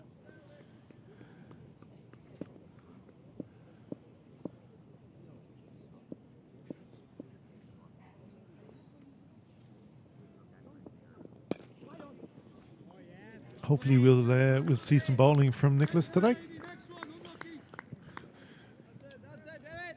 For today, in Leinster competitions, not counting the All Ireland. Tim had 24 runs. After all that bigging up, 24 runs.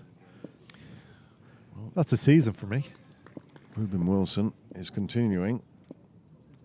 He's halfway through his 6th over. Of course. I don't know what. Oh, again, strong calling, good running, Good fielding. good feeling, kick it all around. Wilson, I think he's still under 18, so there will be limitations on his spell. I'm not sure what the rules are at the moment. He's still eligible for the 19s World Yeah. Cup. Not sure if he may be doing his leaving cert. I'm not sure. He's of that around that age. It's even enough here as we come to the end of 20 overs. Pembroke 2 wickets down, but closing in on 3 figures. Cut away. This one, the boundary rider, doesn't even have to move. It's on the offside, patrolling up and down Cyril's way. Fionn hand out there. Ah, look, Philip's bringing a new umbrella. Great service. Is he doing table service at the moment? You can ask him. I can imagine the response. So as Ruben Wilson comes in to complete his 6th over, and we reach the 20 over mark.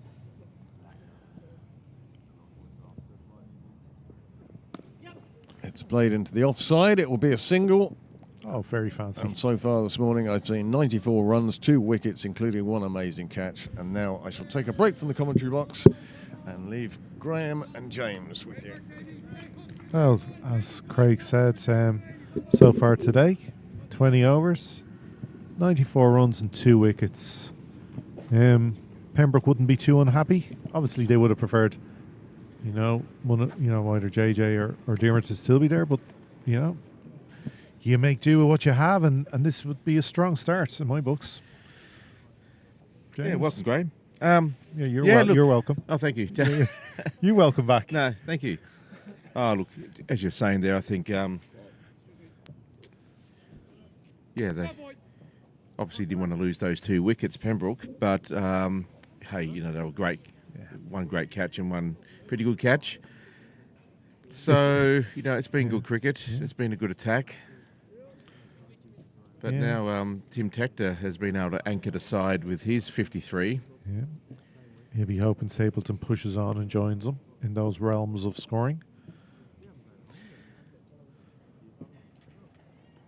And there he is driving down the ground. Just going to be a 1. Good hand with the fielding. I think this is really smart. The last couple of overs, these 2 have just been happy to work the singles. Very much so. Just keep the scoreboard ticking over and all the other cliches, but they look very comfortable.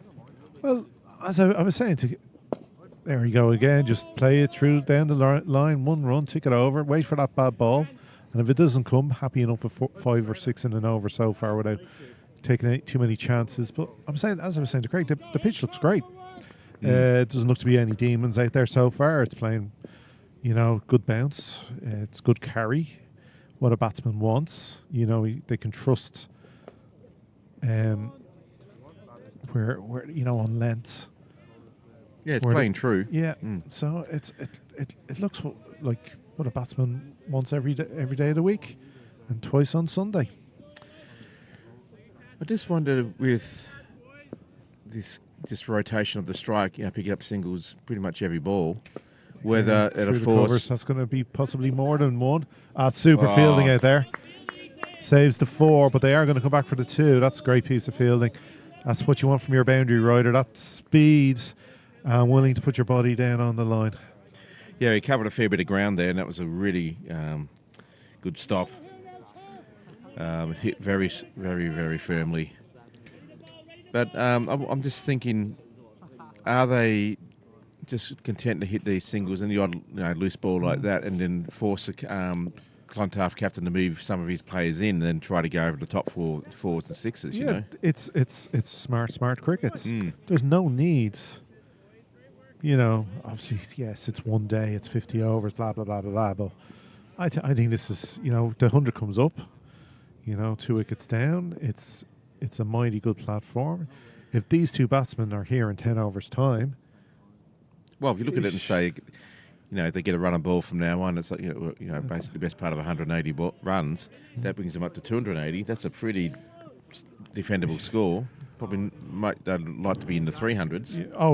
well, look, when Nicholas won the toss this morning, obviously I'm sure the team talk centred around not doing what they did last week. One, but two, get in. You know, get yourself in. Get yourself set. Get some runs on the board. At the minimum, they'll be looking for a run of all 300s. The pitch is definitely good enough for that. And then, you know, anything can happen. We've got so many big hitters to come from that group there. You have, you know, Gavin Hoey, who is a fine striker of the ball. Like, even without, obviously, the two batsmen at the crease at the moment. They've brought Sam Murphy into the side. He's come up. He is a big, big hitter, left-handed batsman. But also, I think this Clontarf side is probably arguably one of the best sides in the whole competition. So, you know, you want to get to 300 because you think they're going to have a pretty strong batting lineup as well. So this is set up to be a great contest. Both Delaney's, obviously, would be their key men today. In the batting, Owen Delaney with a magnificent century last week. Unfortunately for Clontarf, it was in a losing cause, but they were at one stage 60-something for 7. And the experienced head of... And Paul Ryan is coming on the ball now, and Paul Ryan put a partnership together with Owen Delaney that got them up to 200 odd, which wasn't enough in Balbriggan, but when they were looking to be all out at 100 at one stage. But yeah, Delaney, a ton last week in good form. Obviously, David has so much talent and power. He can score big. His first ball comes up and it's cracked away there on the offside to cover. Just the fumble allows them to come through for the one. Yeah, just the bounce in front of him seemed to get up a bit hard to judge the bounce, I should say, from the fielder, and it bounced off him and conceded the single. Yeah. And then I didn't even actually I didn't even get to mention when I was saying about big hitters. So Jack Tector's sitting there on the sidelines as well. Oh yeah. So there's a lot to come from Pembroke. It's all if they're going at a run of ball for the next 10 overs, that brings it up to 160, 170. And then you've got a T20. So, yeah, 260, 270. Yeah, you mean adding on to the 100 you already got. Yeah, so I'm thinking 60, 70 runs in the next 10 overs with a base set. Then you're into the 20 overs to go with 170 on the board. Yep. So that's when you're talking. If you add on even another 170 to that, it could be a really, really strong score. Then again, I think that if Clontarf can keep them under 250, they'd be delighted. I'm going to put my money on that not happening. No, there'd have to be. You'd have to get a few of these guys out quite quickly for that to like be I said, a possibility. Huge collapse last week, obviously. But twice in a week, I don't think they're going to be silly enough to do that. Well, yeah. I mean, look, you've still got Hand and Delaney. You've still got runs in the up their sleeve. I mean, overs up their sleeve. So they bowled really well. Or a bit of a fumble there allows the second run to come through. These two are very quick between the wickets. Yeah. I think I was saying earlier to Craig, Paul Ryan's 10 overs are going to be important to Clontarf here. He's such experience. He's such a smart bowler that often his 10 overs may only go for 30 runs. 40 runs in a spell. He usually bowls a 10 over spell straight through. So if he can do that today, that's what Clontarf will be hoping for. Pembroke, on the other hand, will be looking if they can get at least the 60 off him. They'll know they're in a strong position. The boundary rider down there and sort of long off. Just keeps that to 2. He made a fair bit of ground there. Yeah, so 7 from that first over from Ryan. So that's just what Pembroke wants. Nothing silly, nothing in the air. Everything just played along the ground, played on its merits. Good, strong calling, fast running between the wickets. It's probably a difficult state of play for the Clontarf captain at the moment, because they're containing, there's not massive overs. They're going obviously for a runner ball or slightly more. But, if you bring people into, a couple of players into aggressive fielding positions, are they just going to go over the top and concede boundaries? I think they might have to risk it for an over and see what happens. Well, at the moment it's pretty pedestrian, isn't it?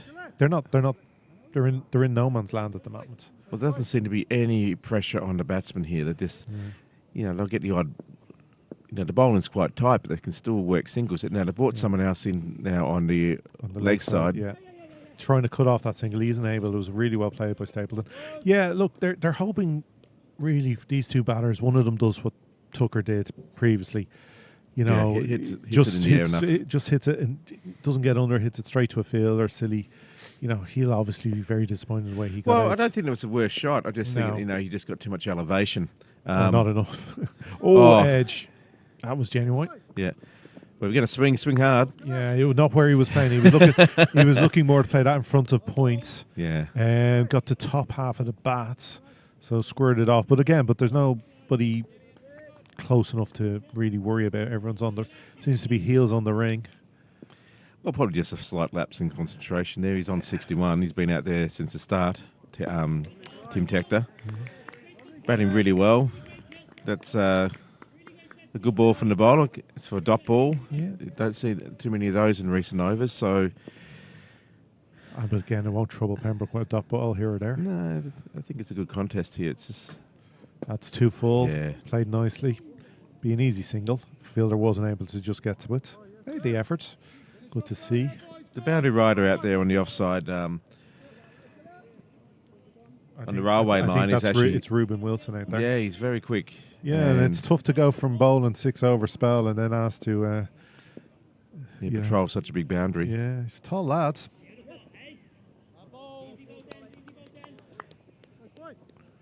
It's like, cheers, Skip. You mean, I just slugged me guts out for 6 hours and then my reward is to run up and down the boundary. But the spinners are doing a quite okay job here. They're not really giving too many boundaries away. They've been bowling very tightly. No, So it's been a while since the last boundary. And even that was a kind of a fumble. It wasn't played for and got kind of thing. But then again, Pembroke aren't going to be too unhappy because the runs are still flowing. I think we're in the stage of the game where it's who's going to blink first. Yeah, it's a bit like that. It feels that way, doesn't it? And I reckon, the onus is going to have to be on Clontarf here, because these two will sit there and these two batsmen would easily happy to do this for another 10 overs. Well, then have, have 20 overs to go and go a bit wild. I just don't think Clontarf can, on today's, track, weather, outfield, and batting card for Pembroke, they can expect Pembroke to blink 8 times. 8 more times. As I said, there's some very good batsmen, good strong strikers of the ball to come in that lineup. Just straying down the leg side there, concedes a wide, just a little bit off his line. Like looking at the card for Pembroke today, I can kind of guess the lineup, the batting order, and anyway, even the number 10 is capable of putting to sitting out there and scoring a run of ball and the odd big boundary. No, they're both very strong sides. There's no doubt about it. So it's going to be who can take the most wickets, essentially, and create the pressure. And the last ball there just worked off the legs, just for a single on the leg side. Brings Stapleton on. Oh, it's a good ball. Just played straight back to the bowler. Dot ball. Yeah, so much experience. So good. Not an easy end to bowl from that end. Yeah, the nursery end. Yeah, it's as most of us know it as the KV end, Kieran Volker end. But just gets that past, just down to mid on, long on. There's no one in mid on, so just picks up a single. Again, just happy to rotate the strike. Conserve some energy.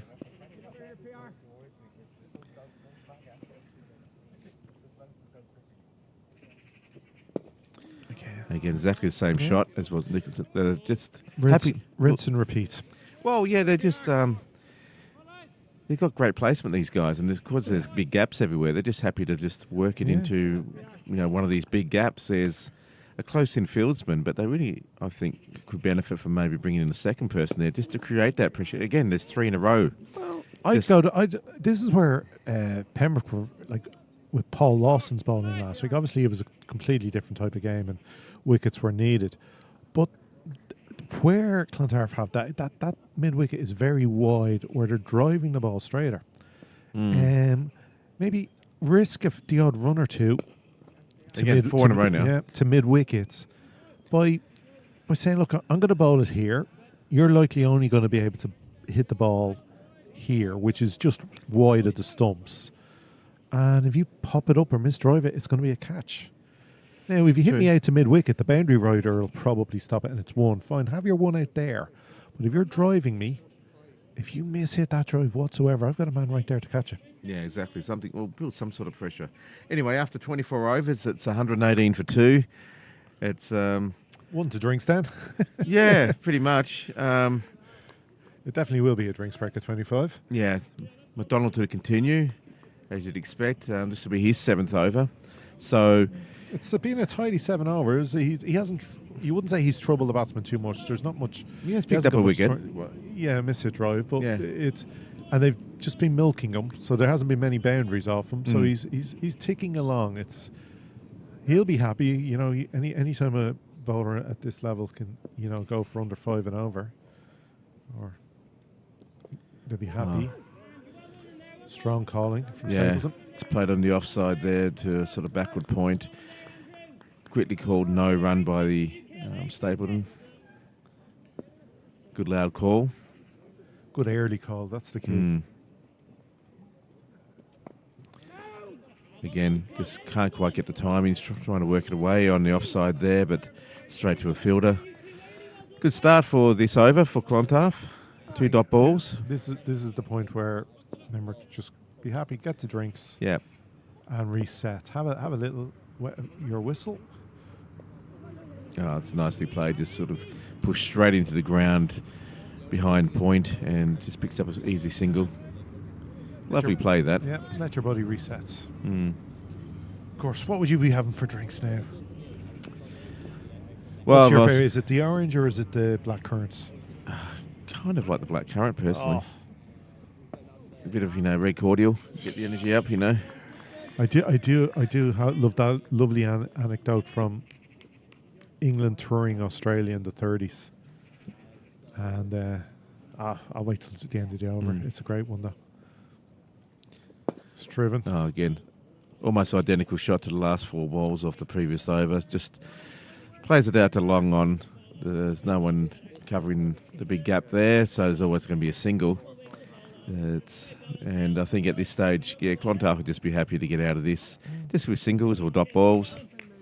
And Pembroke will be happy to do the same, just get the drinks. Yeah, I think both teams will enjoy the little break just to kind of reset, have a little team talk. A look at the tactics of what they want to do in the next 20, 25 or the next 25 overs. And looks at the end of the over, that's 121 for 2 on the board after 25. Players will take drinks. It's quite warm out there in the middle, and so I think there's a much needed drink, get some recharge the energy. And reset, so... look at the card so far today. Yeah. No, I don't. I don't touch anything here. Do we know how to? No, I'm a bit like Graham. I'm scared. Oh, yep. Batting team 1, bowling team 1. So if I didn't have batting team 1. Here we have some stats. Here we go. So, here's the Pembroke card. So, Tector, not out. 67 off 70. He'd be delighted with that. That's a great start for your opener. Johnny Garrett got a start. Out to, again, if you get the chance, rewind to the 5th over of today for the most beautiful of catches from Paul Ryan. Dermot Tucker, steady start and then just mistimed one to mid-off in the ring and out for 13 off 28. That brought the skipper, Stapleton, out.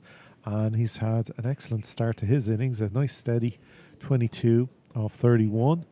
Him and Tector moving, rotating the strike beautifully, strong calling. The run rate 4.84, which think, well, not again spectacular. I think Pembroke could be very delighted with the first 25. Let's bring up the bowling figures now. So yeah, Clontarf. Well, no bowler really has like Ruben Wilson. Yeah, like Fionn Hans, 2.83 off his 6 overs, just 17, and Delaney 1 for 22. Wilson, again, that card it doesn't tell the whole story. He's bowled better than 6 overs for 39 runs. He's been unfortunate for at least 3 boundaries that's come off him. McDonald steady, the 7 overs for 30 with the wickets, and Paul Ryan, not his. Like 2 overs for 13, not his usual economic self, but he's just building into his spell. So we'll see what happens next. But yeah, the drinks from the 30s in what are you going to do? That puts it back to normal. Okay, so yeah, so England touring Australia in the 30s, hot day, 100 degrees probably. Harold Larwood bowling.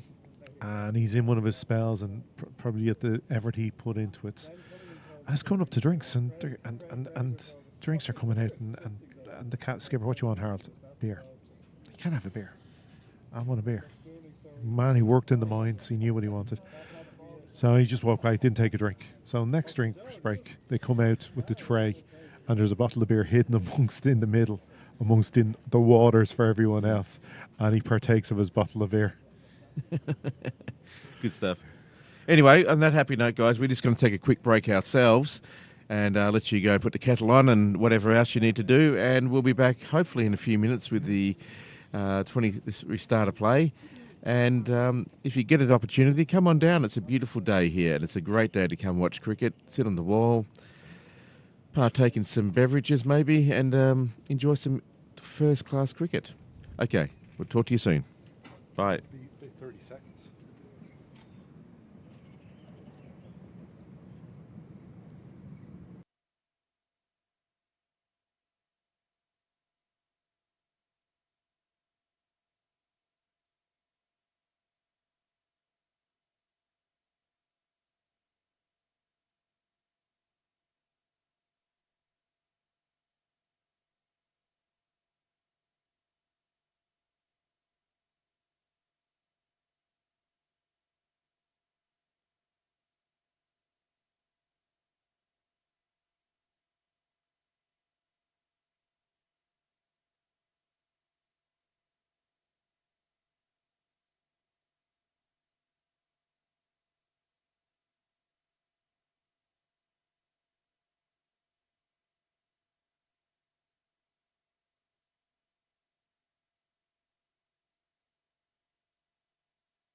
Well, all we're back. It was a quick drinks break, as we always happy to see.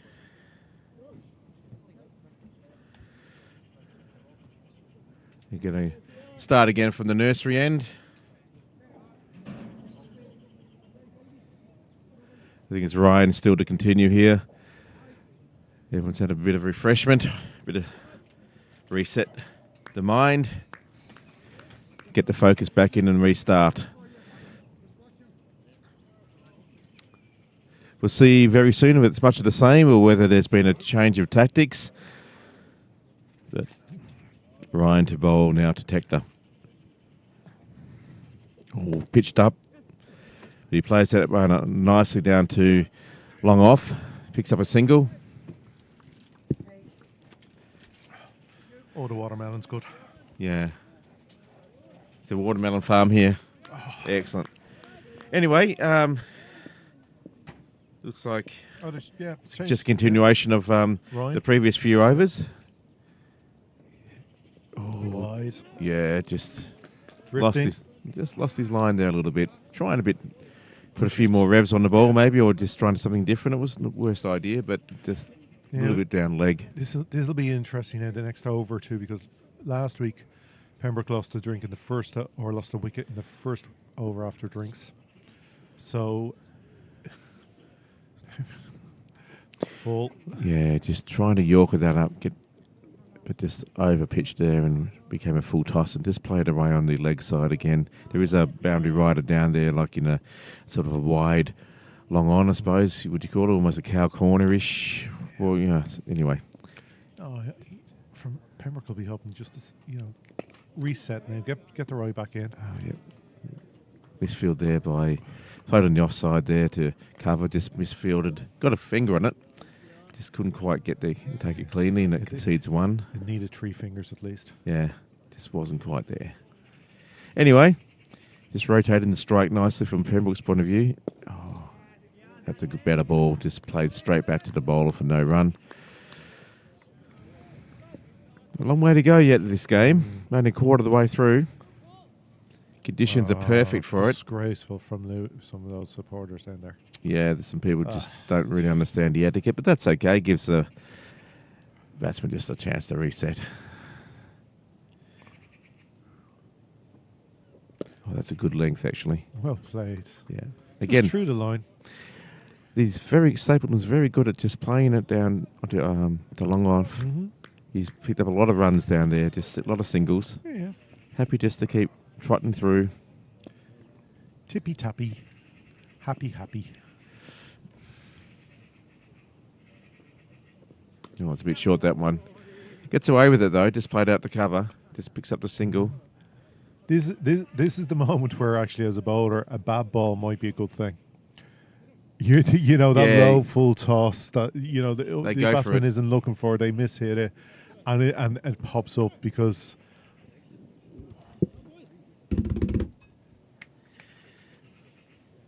And I'd just like to thank our catering team, and all-round champion Amanda Dunlop for some refreshments she's given us. Yeah, we're going to be munching Should open away. a shop. Yeah, we're munching away on Mike. Sorry, guys, you can't with these sausage rolls. But I'm just wondering here, it's pretty much the same old. So there hasn't been any boundaries scored for a long time. So would be pleasing Clontarf. But at the same time, there's no real sort of holding back on the runs either. They're still scoring six or so and over. That's one that's just played out in the deep. The boundary rider gets that on the offside. Just the one run. They've moved to 128 for only 2 wickets down. So the total's building quite nicely. And it doesn't seem to be like any threat really in the bowling attack. It's just played off the point there, straight to the field and no run. So I don't know whether they're just happy to let that cruise and not getting boundaries scored against you as a win, or whether... Well, again, a run of ball is still 300 runs. That's going to be a tough thing to chase. Yeah. There you go. It's hit nicely, but the protection down here, well, actually, sort of in a... First shot in anger from Stapleton. Kind of not clubbing a little bit of oomph into that, but only just wide of the short mid wicket, so he did miss hit that. Yeah, there was a big gap there, though, I suppose. Anyway, just the one run. There we go. Similar sort of shot, just down to long on. Just picked up a single. Looks like long on is going to be doing the most of the fielding in the recent overs, probably for the next few overs as well. That seems to be the plan. Okay, I would suspect this is McDonald's 8th over. He's 2 after this. I'm going to call it now. In his 9th and 10th over, they're going wide over to KO off him. Okay. They're leaving that there. It was a nice inside-out shot, actually. There's nobody between deep square leg, deep mid-wicket, and deep mid-on.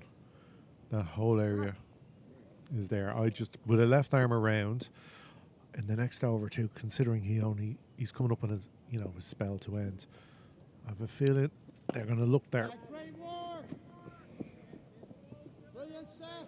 I do say that, and I could be completely wrong. Yeah, no, they converge well. Yeah. No, I know. 2 very good fielders. We're getting to a stage where Pembroke are going to want to push on and look for the boundaries. Yeah, I hear what you're saying. I think it may be a bit premature to do that. I think that they would like to see these 2 guys survive the next... They get them to 35 without really any risk. And then, when they've got so many runs under the belt and they've seen the ball so well, then, Start the fireworks. I'm, I'm just conscious of the fact that that's the way we'd play, and these guys are so much more positive, True, and so but- much better. But, the fielders there aren't too far apart. If you get some, if it's fairly lofted, then and they're pretty fast in running around a boundary, they could snatch that out of the sky. Oh, but then again, there you go. That was in his arc. That's into the garden. That's a nice 6 there. Just half volley in his arc, and he just said, "Thank you very much." New ball, please. Ball hit straight over the bowler's head, pretty much. And here we watch the replay. Nice foot movement there. Got to the comfortable position and just Could there have been flicked it up. Lovely timing, straight to the boundary. just onto the roof. That they must have extra. Oh, onto their skylight as well. Extra reinforced glass. Could there have been a sweeter shot? Timing, and it wasn't too much. It wasn't clubbed. It was just through the line. Timed. Just beautiful timing. Yeah.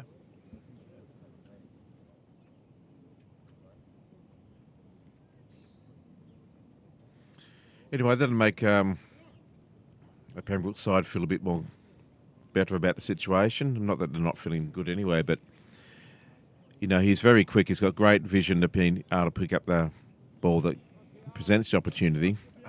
And what's always key for a batting side, that was the first ball of the over. Yeah. It opens up the potential in this over. But Ryan's now on 25 for no wicket off 3.1. Oh, that's lovely. Just works it off his legs. You can milk the rest of this over and you're still looking at double figures. Absolutely. A boundary and over does wonders, doesn't it? So maybe that's the plan now. Spend an over or so just resetting after drinks, and let's actually try and maybe the batsman has said, well, let's try and get that low-risk boundary and pick up singles around that. Anyway, that one there was just hit off the mid-wicket, no run.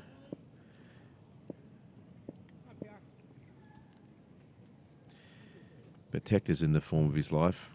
So is Stapleton. Oh, that's... Well played. For me, with Ryan's bowling, I would love to see the fielder where the pigeon is on the cut. You see where the pigeon is on the cut square? Yep. That's where I'd want my fielder. Let him go over there. Like, I know that's a driven one, or like he stopped the one there. But there's more chance of it little pop up into your hands, and they need wickets here. Yeah. You've got a fielder on the boundary behind them. You can move them a bit wider in case, to However, stop the 4. I understand, but I think there's an element of health and safety here, even though I think that the way that these two hit... shot. Yeah, there's a boundary rider out there who just saves 3 for his team. But, if he hits the ball as well as both these are hitting it, there's no way I want to be with that pigeon. I mean, that's going to hurt if you get hit by that. Well, like that's similar where Paul Lawson had his fielders last week. Actually, that pigeon gives better description than I could of the position. Here we had the Manhattan. You see that last over there was good over for Pembroke. That up until then, yeah, it's been pretty good. The last 10 overs has been pretty tight from Clontarf's point of view. Very good. But if you're trying to force a wicket as a slow bowler, there's not much leeway where the batsman is when he's driving it back for 1. Well, You only have a small amount of time before the ball's hitting the ground again. but they've actually, I think they've been encouraged now. Now maybe it's a bit too little too late, but from a bowler's point of view, but these two are now starting to swing their arms a bit more. They've obviously said that we need to actually start increasing this run rate, and that's a lovely cut shot there. Goes straight to the boundary, got through everyone, and that's a beautiful shot there by Stapleton. I tell you Get something. another boundary. I tell you so. It just shows you what hunger can do for you. That pigeon is very close and brave, and he didn't even flinch there when that ball went by him. We could be having a new item on the menu for later. Yeah. Keep an eye out here. We could a Randy Johnson moment. Randy Yeah. Johnson, famously, who was an American Killed the baseball bird, pitcher, killed the bird while throwing the ball to the catcher. It was the most beautiful bit of timing. He pitched the ball, the bird flew through, and he smashed all. You saw a bunch of feathers flying. that pigeon isn't flinching. Obviously, he really pretty wants good that. seed there. He wants that worm or whatever, and we could see, Anyway, this could get funny. the RSPCO. Yeah. Oh, that's down the leg. Oh, didn't get onto that. He'd be very disappointed that he didn't put that away for 6. Like, really, he should check his age. If he's under 18, he shouldn't be there. But if he's over, he needs a helmet. Shin pads and a helmet is needed.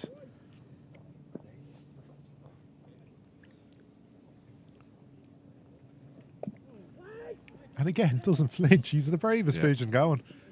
He's the type of pigeon that would have got the message through in World War One. He would have crossed the lines and got the message through. Anyway, a beautiful shot out there, cut shot, but straight to the boundary fielder, who's doing an excellent effort out there on the boundary. He's covering yards and yards and yards. Run a few miles already, I'd say. Restricts that to 1. And for those old enough, the old cartoon Catch the Pigeon. Yeah, well, how many yards is that from there? Now he's moving closer into a more orthodox city mid off position on the drive. Captain's moving him closer. There you go. Straight to point though. Yeah. So I don't know. But even in the backing up, he's having to move, good 10 or 15 yards. So he's earning his money today. At what point do the umpires get involved here for pigeon safety? Yeah. Right in the, under the lid he's gone. All deft hands, soft, but no run. Okay, we plant tasty seed here in Pembroke.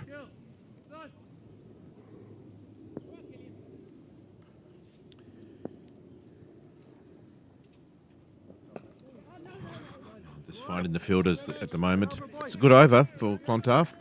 So after Look, 20, he's not even moving with the just a little bit. Yeah. Oh, he's not even flying away though. I'm not moving. I'm enjoying myself here. It's a good lunch. Anyway, after 29, it's 145 for 2. It's good over that one from Clontarf, a very economical one. Still conceded 5 though, but it was a lot of dot balls. So yeah, the key was the boundary.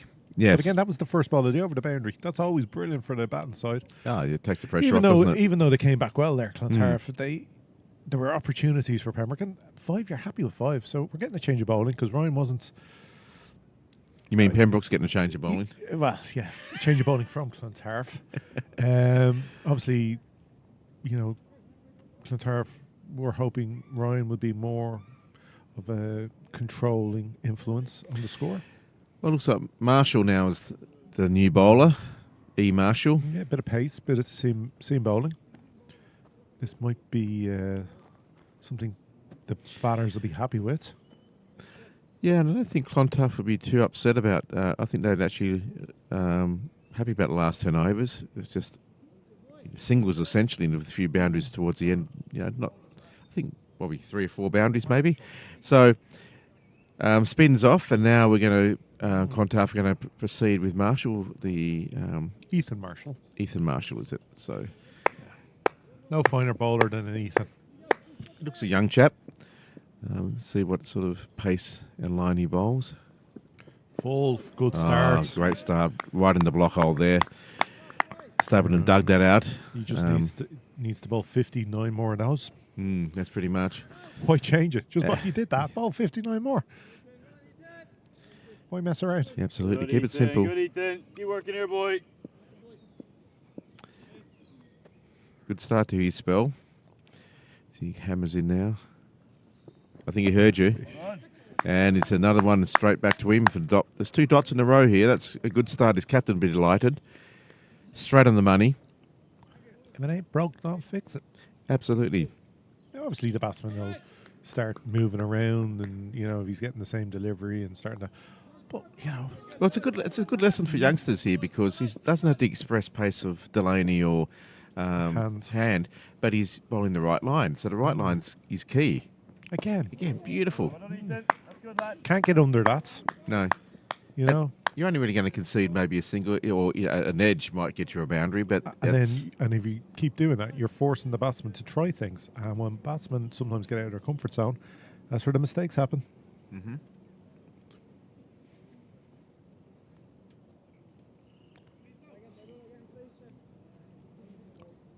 great start here for Marshall.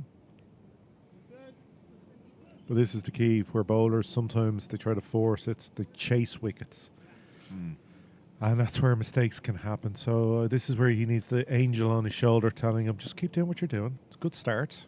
Build on it. Yeah, that one just a bit too much of a half volley. Yeah, he didn't get it full enough. And Tector with it, the most beautiful drive. Again, he got onto the length so well. You watched that replay and look at that body position, the bat straight. True. Head still. Working away, boy. And Working hard here, lads. Go on here, good kid. reaction from the Clontarf fielder on the camera there. Yeah, it's fine lines at this level. Well, so it wasn't. He just feet now movements. he's Good lad. overcompensated a little bit there, but he got away with it. Just went straight full toss, hit straight to the covers, no run. But yeah, he just needs to keep it simple. Get back to that Yorker length. Like you say though, it's very small margin. So if you get it slightly wrong, the danger is that you'll go for runs. Yeah, look, you're talking about Tector into the 80s now off 83 balls. He's faced 83 deliveries. His for a man of his skill, his eye is in. That's a better result. Yep, see. Excellent fielding. Oh. Mistake though. No need for the throw, but he did. The wicketkeeper hadn't gotten up to the stumps in time, and it meant Pembroke were able to get the single off the ball. You hate that as a bowler. Especially when, I suppose they saw it was Tector and he was a little bit out of his crease. So give him every half any opportunity at all, no matter how slim. Try and get him out. I mean, he's on 87 now after that single. He's in excellent touch.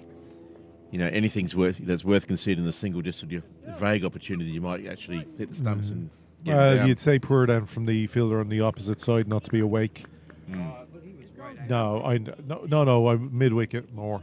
But again, look, you're not going to look. One run isn't going to. It's not going to come down to that single at the end. And if he had somehow managed to run them out, yes, there would have been a camera moment.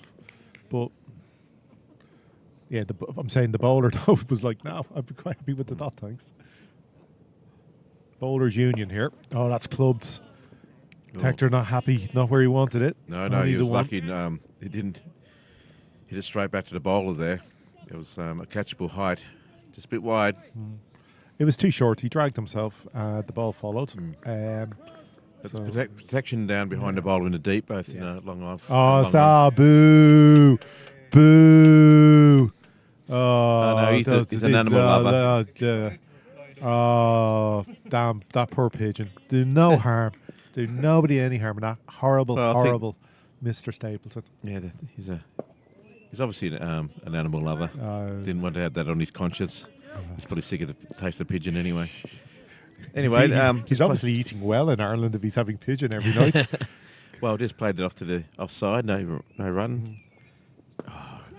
To be fair, that's a good stop. That's a good bit of fielding there. That's say potentially 4. Both of those shots just where the pigeon would have been eating. Yeah. So I wanted to see feathers fly. Sorry, you're a cruel man. You're a cruel man. Yeah. Hey, listen, nicely cooked pink. Done rightly with a good sauce. It's very tasty. With the seam of the cricket ball into the flesh. Anyway, another short one, but he gets away with it. Just gets a bottom edge there and plays away to the offside just for the run. Struggling with that timing on that ball there, but it's just almost like he's trying too hard. He's just feeling like, I'm going to put this guy away. Yeah, there is. Like, he's into he's only 2 deliveries left of his 10 overs. So they didn't manage to play the shot. Stapleton did well not to get anything on that. I called. Straight through. Good take from the keeper. It was a faster ball. So last ball of his 10 overs. Not where he was looking. No, it's a sort of a 9-iron shot there, in and out. Bit of a leading edge straight up, but he got enough on it to go over the bowler's head. And at the end of his spell, McDonald is 1 for 44 for 1, or 1 for 44. He'd be pretty happy with that, actually. Yeah, he never really. He contains more so than troubled the batters. But no, excellent. Like, good job for his side, though, I thought. Yeah. But I'm going to leave you because Craig is standing on my shoulder. Yeah, thanks, Graham. We'll see you again in 10 overs. And as we change over now, just welcome Craig Senior back to the commentary for some perceptive insights. And we now have a seagull on the our Sammy the Seagull, maybe, who comes and visits us every game. Here we go, boys. He's bringing some friends. Anyway, Marshall to continue.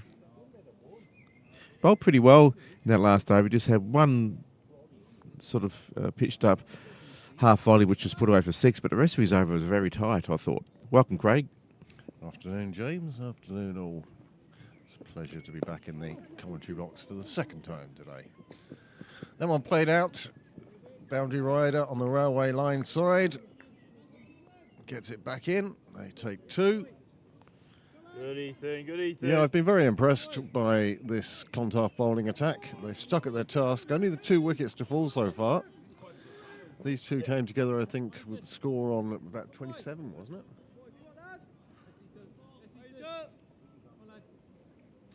Might have been 32 or something, but very low.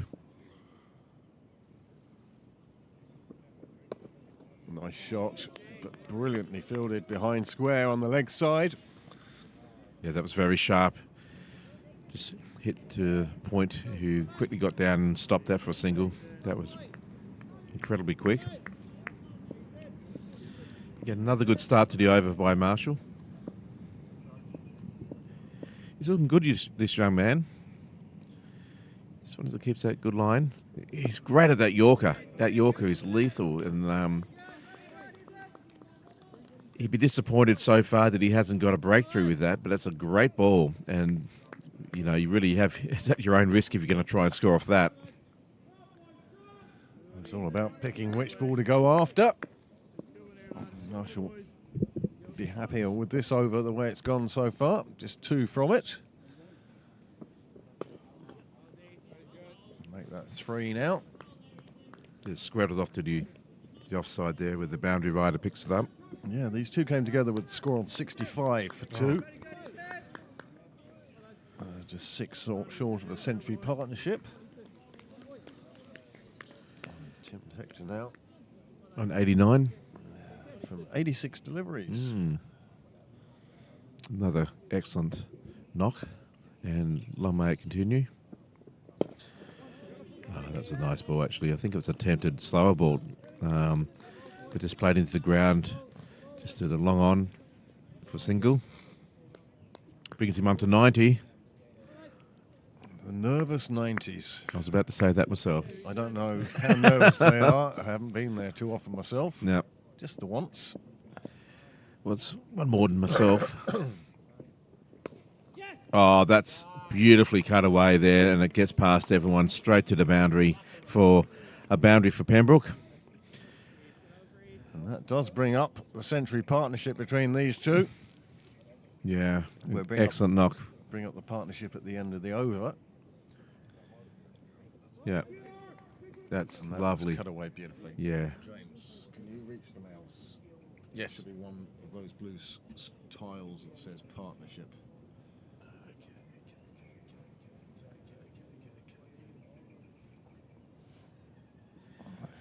Here we have. Just have a quick look there. 100 off 106 balls. 55 of those belonging to Tim Tector. And Nick Stapleton, 42. And the Nick Stapleton fan club must be delighted. You can go back to school bar now. Evening, William. Good, and yourself? Happy Bill, happy ground. So Pembroke 165 for 2. 32 overs gone.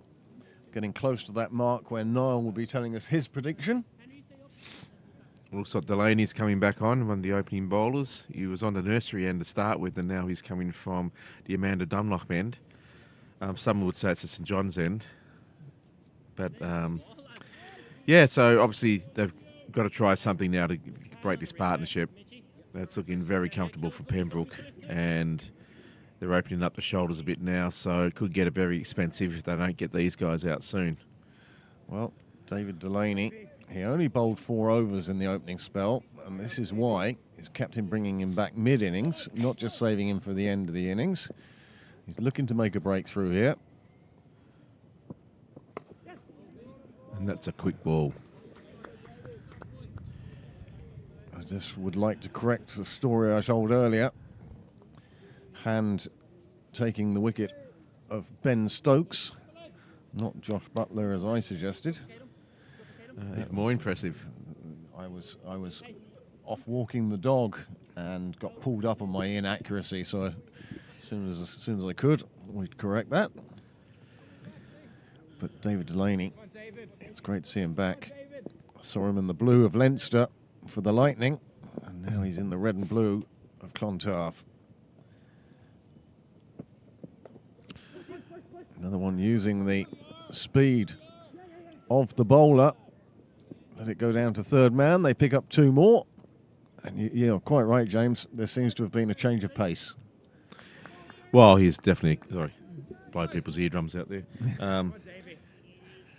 He's definitely significantly quicker than the previous bowlers that we've had on. Probably only Hand is the only one that's in the same sort of, miles per hour sort of brackets. But it does look a lot sharper all of a sudden. So a bit of adjustment from the batsman here. Oh, comes off the pads, flies away to the boundary. Nothing's going to stop that. Nothing is going to stop it now. No. 172 for 2. Well, that's the price you pay for that sort of pace, isn't it? If you get anything under the door and it beats a fielder, then, Might as well just turn around, get back to your mark. Yeah, and never talk about it again. Yeah. Excuse me. Come on, David. Come on, David. Getting encouragement by his teammates here. Just needs to get back into a good line and length. Again, it's played down. They take the single. Stapleton moves to 45. Tector is on 91. It's almost a race to who will get to their landmark quicker. I think Tector would be delighted to just let Stapleton go there at a faster pace, and he can just trot over the line for 100 and then unleash. I think that might be the plan in his mind. Seems to be the plan with most batsmen when they're in the nervous 90s. I'll give you the plan B. 2 shots. Yeah, could be too. Yeah, I'm sick of this. Bang, bang. Oh, well played and well fielded there by the bowler. Delaney at full stretch off his own bowling. If you want something done right, do it yourself. Yeah. So just 1 ball remaining in this 33rd over.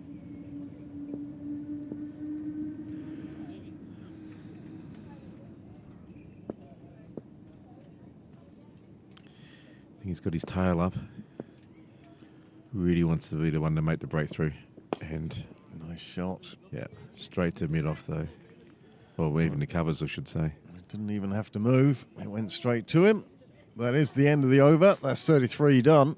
17 overs to go now.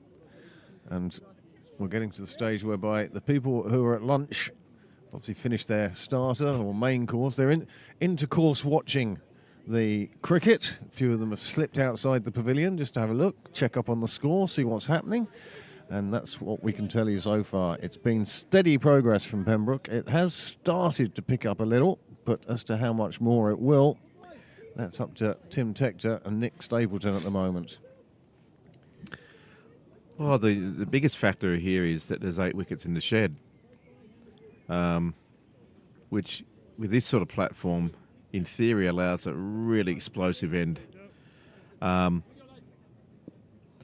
Close to 173 now. You'd have to think that they'd be probably looking at least. Oh, look at that! He latched onto that so quickly, turned it round the corner. 4 more for Stapleton. That takes him to 49. Lovely shot, James. That was a beautiful shot. Picked up so quickly and just swiveled like a ballerina. There it is on your screens now. Just comes on through. Just tried to bang it in. Wow, he just picked it up so early, seen the ball so well, and he was unlucky not to clear the rope there. Very close to it. That was a beautiful shot and happened at lightning speed. Another 4 to the total. By now he's really going after this bowler. Well, that's his half century. Nick Stapleton performs again. Mr. Reliable. If it's not with the bat, it's with the ball. And on occasions, it's with both. But he celebrates his half century. A bit over the top, I think. He calmed that down a bit. But Yeah, I'm sure it's in his mind to go on much further than just 50. Yeah, I think this might be like, well, I've got the platform now, I've got the basis. Yep. Put the foundation down, now it's the time to build the walls and the roof. Well, it's a good day to be a member of the Nick Stapleton fan club yet again. Yeah, I'm a fully paid up membership. Got a fully paid membership now, and again, just squeezed out on the offside. The boundary rider picks it up, just a single. And Tactor's happy just to rotate those and just add singles and singles and singles. Just waiting for the loose ball, no doubt, but doesn't want to do anything rash this close to a landmark. Another one. He must get sick of getting hundreds. Yeah. Yeah, he had a very good one yesterday. Harris University's playing the MCC. Tim Tector. But there's Stapleton. 50 off 61 balls. Exactly what his side have needed. Oh, and again, the trap was there. It's gone down. The trap, as James says, rightly was sprung. And the fielders put it down. It's almost an identical shot to the previous boundary he just had hit. And it went round the corner. What are we looking at that for again? And just couldn't hold it. It was a bit too sharp. It really came in at some power. And that may be the breakthrough that Clontarf needed. Because they needed that breakthrough. Now, it was a tough chance. And I feel for the... You're not leaving your bag there, of course, are you? Yeah, it is, mate. Anywhere around this gazebo is a bad spot, but you can put it around the front of the nets. Yeah, I feel... That's nicely played. They will just take the single. Bit about 180 was on the board, and at the end of the over, 181 for 2. Sorry, James. No, I was just going to say, a bit disappointing there for Marshall. Did everything right. And just a bit of bad luck not to pick up that wicket. But anyway, it is what it is. Stapleton survives. And let's see if he can capitalise on that and now go on to build a bigger score for Pembroke. So, Niall, your guess is 360, yeah? Oh, you're going to go with another over as well. Another over to go. It's 35. Niall doubles the score at 35 for his guess. If there's enough wickets in hand. Well, yeah. There's a couple in hand, yeah. These two have been together for 100 plus at this stage, and there are only those 2 wickets down so far. JJ Garth to a magnificent catch from Paul Ryan, and Dermot Tucker for a not so magnificent catch from Paul Ryan. It was still a good catch. Yeah. Took it down low. But let's face it, any catch after that one is going to be a bit ordinary. Yeah. Even if it's like, you'd stand on your head. I might have to go visit over number 5 myself a bit later on and have a look again. Anyway, Delaney comes in. Oh, beats the outside edge. Didn't carry it to the keeper, though. It's interesting. Well, good crowd down in Pembroke today. A few people on the wall who are not attending the lunch, and of course we know the hall has got 50 or 60 people in it. Quite frankly, I think they should have a gap between entree and mains, or mains and dessert, and come out and watch this display of batting. Tector's about to get 100. One would feel pretty soon. 7 runs to go. Now that we've put the hex on him. Oh. And he's having trouble just picking up Delaney from the St John's end. He dealt with him so calmly in his first spell. Tim Tector, of course, has been there since the start. 93. 34 overs. And even the Clontarf fielders now talking about the nervous 90s in an attempt to unsettle him. I don't think that's going to work. No, but he seems to be playing a little bit tentative at the moment. Just play your natural game, mate. There you go. That's it. Well fielded again. Yeah, just sit into the covers there. Man picks it up. No, it's a dot ball. Just practicing his shot. I think his partner's gone down there just to say, relax, mate, you've plenty of time. Or maybe he's gone down to say, Go for it. yeah, go for it. Stop mucking around, hit a 6. Well, Tim Tector with his club captain, Stapleton. And Stapleton with the support of Kate Hurley and the fan club. Oh, that's beautifully. a lovely shot. If you're going to drift a full onto the legs, that's the shot you don't want to see as a bowler. It just flew away to the boundary. That takes Tim Tector on to 97. He's rapidly approaching that landmark again. And here it is. You'll see how quickly he picks this up on the line and just gets the toe of the bat to it, and it flies away. When you're facing Delaney's pace, well, that can be much your friend as it is your enemy. Well, the fielder down there just had enough time to turn around and watch it go past him. That was so quick. Important thing there is watch which bush it goes into. Yeah. That was just dropped into the offside. And a very sensible single just taken. It's interesting at this pace, when the middle of the ball there, and even that shot there just into the ground, it sounded a bit like a shotgun going off.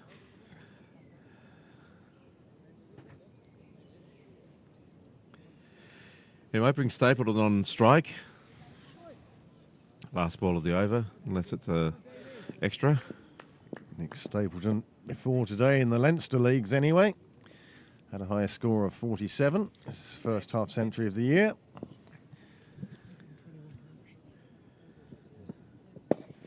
Nicely played away into the leg side, but it goes straight to the fielder. Sort of wide mid-wicket, I suppose. Is the Yeah. Well, they saw for that. they saw Stapleton looking down cow corner, and that fielder just dropped back about 10 paces just to try and discourage the shot down there. So he positioned himself well. Anyway, at the end of 36? 35, I think. So Niall is now predicting 372. 64. 374, is he? Okay. Well, 186 for 2 is the current score, and we'd love to hear your predictions out there in Prediction might not be the right word. Guessing. guessing. Or well, pick your whatever. Get your thesaurus out and pick whatever word you want. But I'm going to go with 307. I'm going with 329. That's a nice shot down the ground. They'll just take a single.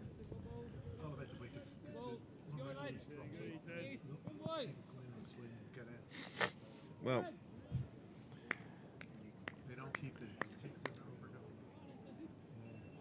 well, you know, if these two are in there, could go at the 400. Maybe not. But that's a beautiful. Oh, look at that. There's protection out there, but it was beautifully cut away. Sounded sweet off the bat. Just picks up the 1 run. Philip taking his umbrella for a walk. My word. You have to clip that bit. Hand warming up, obviously for his second spell.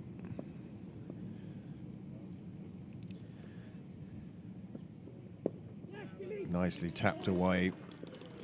And Tim Tector records another century this season. That is fantastic.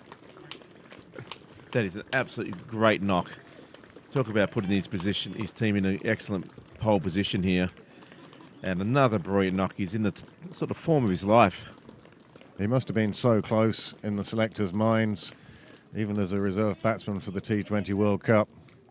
He certainly seems to be the form player around at the moment, well, excluding the internationals. But Tim Tector is piling on the runs this year, and that's 100 off just 99 balls, and it's brought Pembroke to the heights of 189 for 2. And Fee in hand just can't cut that one off this time. It's just wide enough that it goes crashing straight into the boundary fence for a 4. Well, you do get the feeling that now the two of them have reached their landmarks, they're going to push on through. Yeah, they've definitely gone up the gears a few since drinks. And And we might have to look at the Manhattan a bit later on just to see how the overs are going. But they've decided to go after Marshall. That is a beautiful. Sorry, just threaded that one through third man and the point just to the boundary. That's a lovely shot. Just flick of the wrist basically. The boundary rider well in front of square. Had no chance. Once he got it through the ring, it was going to run away with the pace of the outfield here at Sydney Parade. Let's have a look at this Manhattan. Oh no, Tim Tector, 100 off 99. 6 4s and 3 6s for Tim Tector in his 100.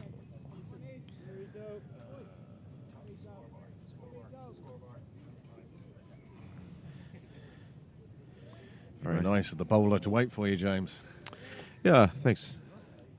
Thanks, Ethan Marshall. Good man yourself. That's a good challenge for him at the moment. He's they decided to go after him and just. Oh, and he's picked him up. He's tried that hook shot again. Didn't really get up that one, and Stapleton didn't get enough of it, and all he could do was listen as his leg stump fell over, crashing to the ground, and a third wicket has fallen with the score on 197. And here it is again. Marshall is getting reward for his bowling. Remember, he had that catch put down and over ago. And on this occasion, it's being played round the corner, but onto the stumps. Yeah. And that's the end of Nick Stapleton. He's gone for 60 from 67. And those two have put together a stand of 132.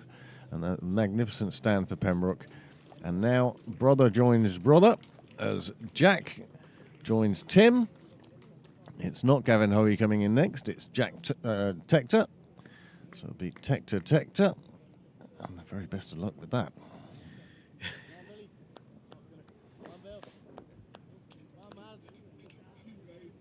Well, that's a much needed breakthrough by Clontarf. They'll be very relieved now.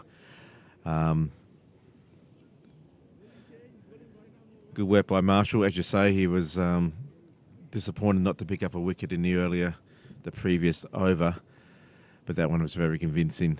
I think if Stapleton hadn't quite got around to the offside quite as much, he may have got away with that shot, but he almost went across the stumps by about 2 feet. He was looking to play whatever was bowled down the leg side. Yeah, and just actually played it too fine. Yeah. Change of bowling now at the St John's end as the Clontarf throw their other opening bowler into the mix. Delaney, he bowled 2, and now they're going with Hand from the St John's end. We'll see what this brings for either side. 197 for 3.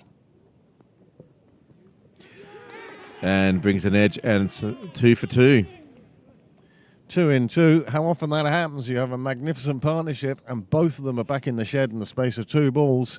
And Clontarf will feel that they're back in the game. 4 down, 197 on the board, and now you're starting to look extremely optimistic. Oh, absolutely. That is just what Clontarf needed. An inspired decision to bring Fionn Hand back in. Very experienced bowler. And he gets the edge and the breakthrough that Clontarf needed. Got the danger man out. Tim Tector goes on 100. Good round of applause as he heads back. Yeah, well deserved. That was a very good knock and really set Pembroke up. So it's up to the new batsman now to build another partnership. Fiacre Tucker. He's very experienced as well. A former captain of the Pembroke First. Would you believe it's now 5 seasons since Fiacre led the side to All-Ireland glory? Absolutely. That seems to have sped past it. That always only feels like about 2 seasons ago, but you're absolutely right. So it'd be probably if I was in his shoes, I wouldn't be overly keen to be my first ball to be from Fionn Hand, but there you go. But well played, just to get off strike, and he's quick. Yeah, he's looking to get back on strike. Yeah. Both batsmen brand new to the crease. Pembroke will have to avoid what happened last week in Leinster. Let's not have the Pembroke collapse, though. No, I think they'll be quite confident in their abilities. Yeah, you have one collapse, and hopefully that's the last one you have for the season. Jack Tector's got a helmet that you can actually see from Mars, or at least from the moon. It's quite bright. A bit of a beacon there for the bowler. Well, I like it because Yeah. you know instantly who's Oh, batting. absolutely. I mean, don't take it the wrong way, Jack. I think it's a great idea.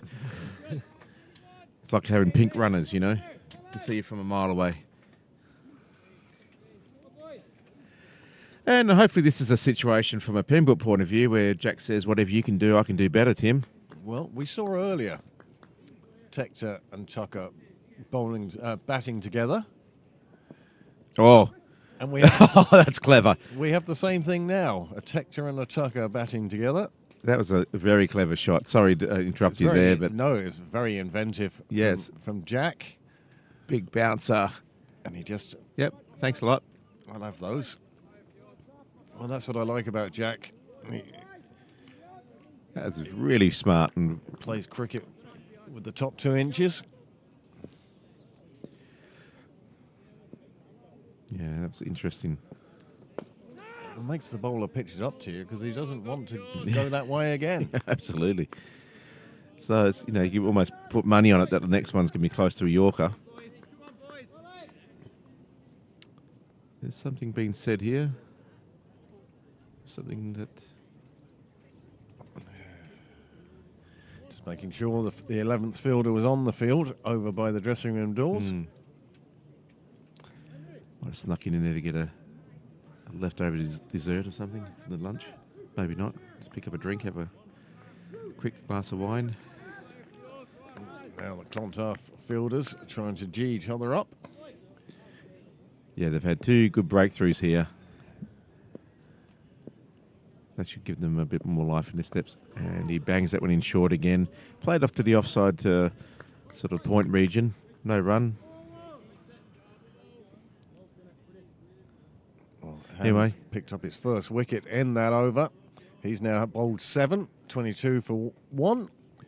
Jack Tector 4 off 4, and Fiacre Tucker 1 off 1. And 200 has now been breached, and Pembroke will begin the onslaught for the last 13 overs. Well, good spell there for Clontarf, those last 2 overs, to get to remove the very dangerous batsman, Tim Tector and Nick Stapleton. Now, Marshall to continue. You can't take him off now that he's got a wicket. Yeah. I think he's only bowled 4 actually, so maybe this is they can bowl him through and see how he goes with the new batsman. Just making some adjustments to the field here, pushing. Well, you may find that the Clontarf captain actually makes the change at hands end as well, Yeah, to save those 2 for the end of the innings. And now he's got 2 new batsmen. Maybe he can get away with a change bowler. Yeah. Well, absolutely. You want to keep as many of Delaney and Hand's overs up to clean up later on, if you need be. Yeah, I guess just see what the next 3 or 4 overs do. Now he has used enough bowlers that don't have to bowl their maximum, but when you think that Hand and Delaney have 4 left each, one would think that the 33rd over onwards will belong to those 2. Oh, for sure. Well, you don't want to, go off the field with any of those having overs in the bank. You've got to use all those up. I like this bowler. Not super sharp, but he's pretty much online pretty much the whole time.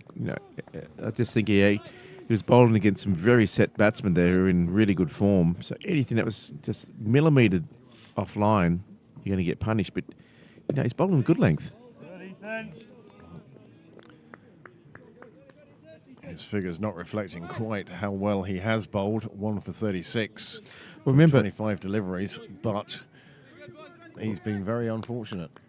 Well, remember his first over, he went for 8, and it was 2 edges that weren't controlled shots. Wasn't that Wilson? Oh, sorry, that was Wilson. I do apologise. Sorry, that was Wilson. But even so, Ethan Marshall, though, he's continuing to search, to try, and that's a single as it goes through the fielder. It will just be a single, though.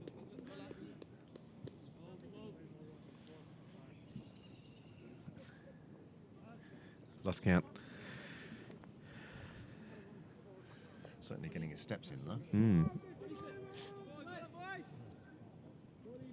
Getting good encouragement from his teammates.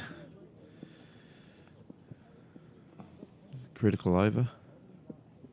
Oh, smacks it into the ground. His bat just doesn't.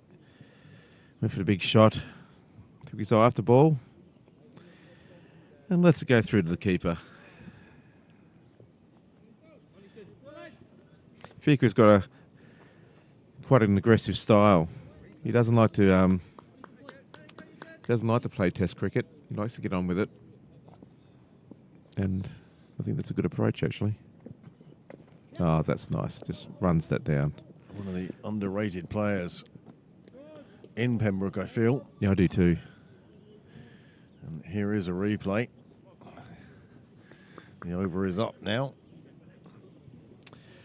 Yeah, 204 on the board for 4 wickets down.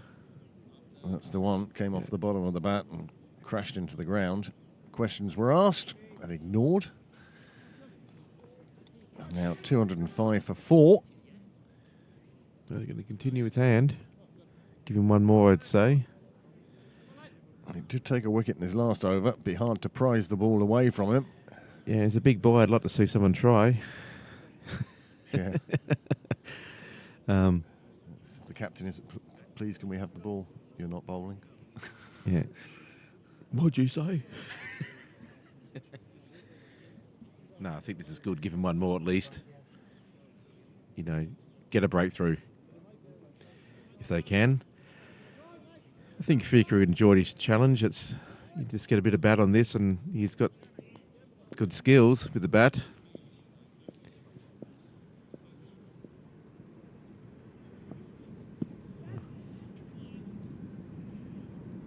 Happy just to work that one off the pads. Another one onto the total. And again, the onslaught that we thought was going to be coming any moment has been delayed by the departure of Stapleton and Tector. But they've put Pembroke in a strong position. 206 for 4. Still plenty of overs to go.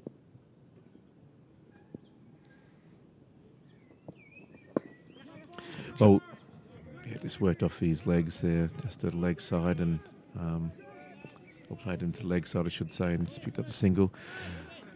I think you'd be disappointed if you're Pembroke that you don't sort of get in the region of 280 minimum. Oh, very much so. With this sort of batting lineup and also this many overs left. Yeah, whether cricket's a funny game. Another one that strays down the leg side, hits the pads. The fielder will cut it off and keep it to a single. But Pembroke are enjoying every single run at the moment.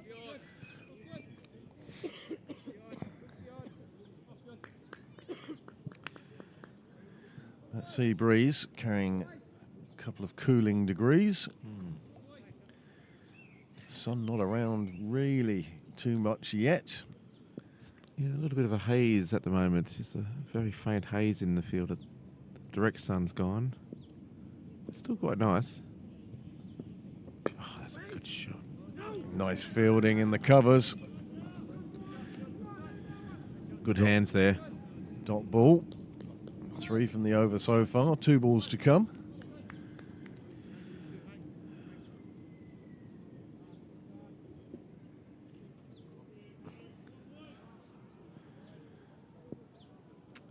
.68 deliveries to go.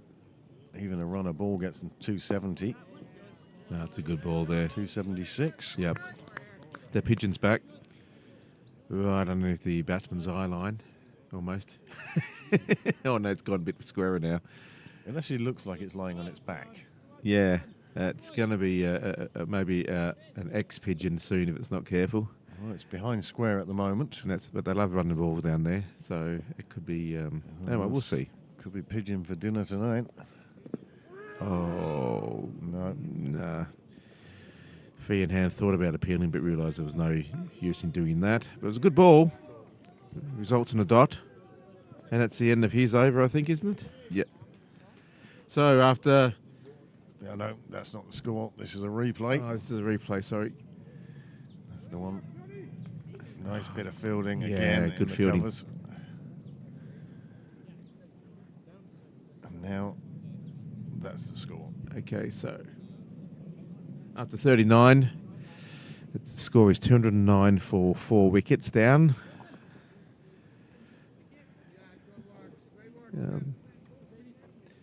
Clontarf really need to get 1 or 2 extra just to really put the brakes on this and feel like they're in charge. It's again, I feel the pendulum swinging Pembroke's way.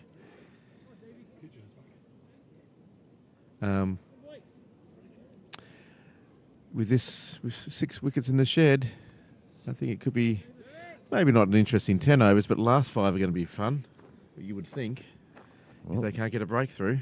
Delaney back. He's 4 overs left. He's obviously asked the captain to come back to the nursery end. He feels more comfortable bowling from there. Yeah, it's the end. It's the end that he started at. So Keeper getting rid of the helmet. No need to stand up to Delaney.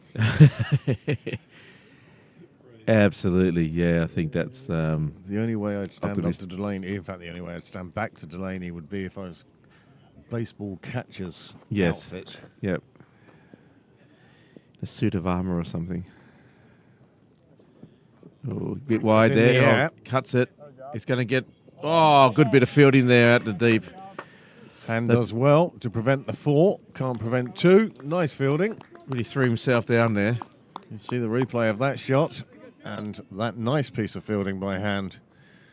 Delaney coming in a bit wide. Tector onto it.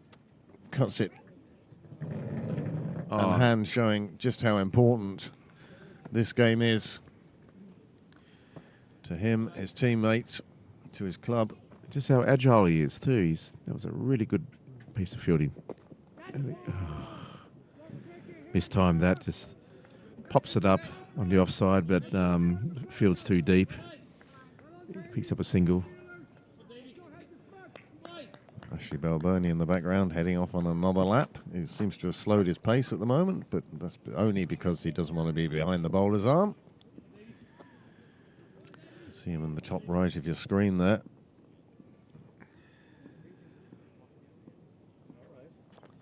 Tucking out the face. Came right in front of his stumps to play that one down to mid-on. Takes the single.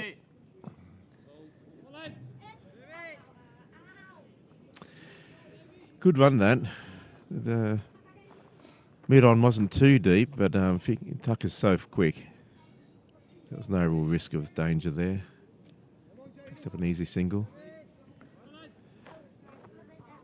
These two are doing well to weather this storm. And it is a bit of a storm from Clontarf. It's good bowling. Fast and that. Oh, that's good fielding. He will concede a single, but boy, that saved 3 for his team. That ball was hit really hard on a good hard cut shot, straight to sort of a pointish position. Fielder got down, both hands. There it is. It's a wide delivery from Delaney. It snapped there, but he did well just to parry that.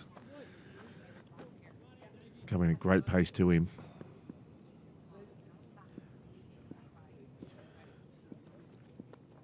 Delaney coming with real intent here.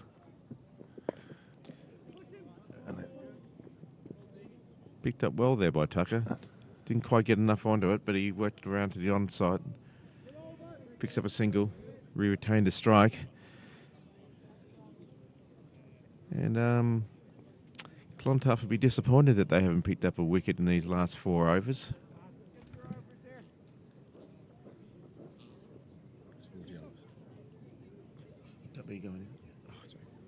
And and now 40 overs are gone. It's 2:15 for 4, and I'll pass you over to Graham and thank you very much. See you in the second innings. That's Graham Mooney, by the way.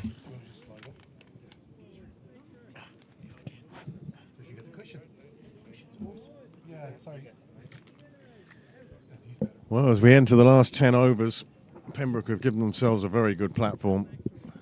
Most assuredly. 215 for 6. And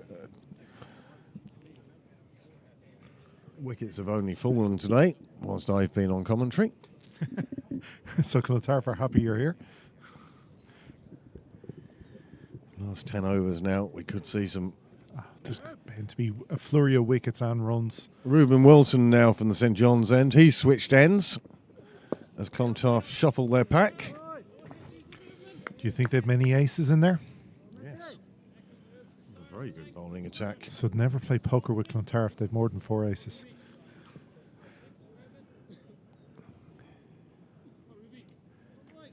Yeah, as we were saying earlier, his figures are definitely not as well as he bowled in that first spell. Still only going at, 6 and over. Well, Reuben still learning his trade as a fast bowler. Has all the attributes though. He was certainly over the next few years. Just a single. Boundary rider moving at pace, making sure that no liberties are taken. All you can do is see him improve, really.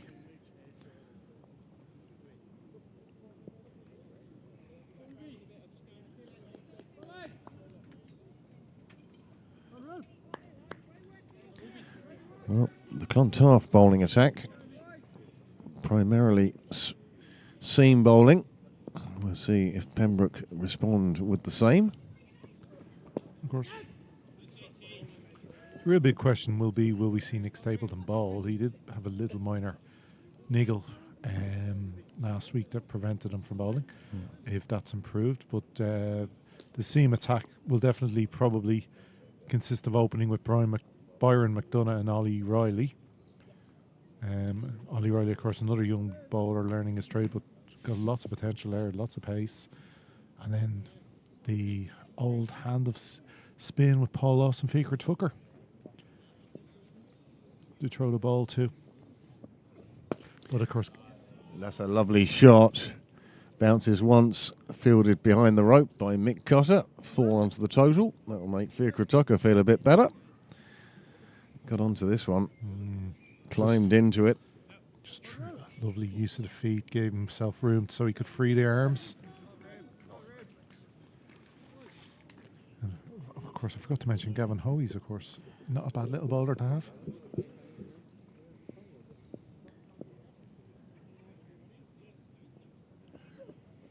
Well, that's the off-speed ball. Tried to bowl a cutter. Tucker was onto it. Plays it down the ground. Takes the single. Smart batting. 2-2-2 for 4.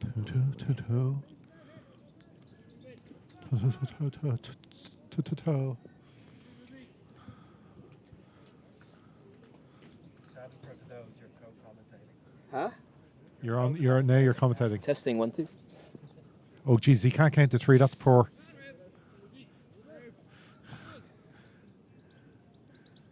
Wilson with about a 32-yard run-up. It flows though nicely. Open over.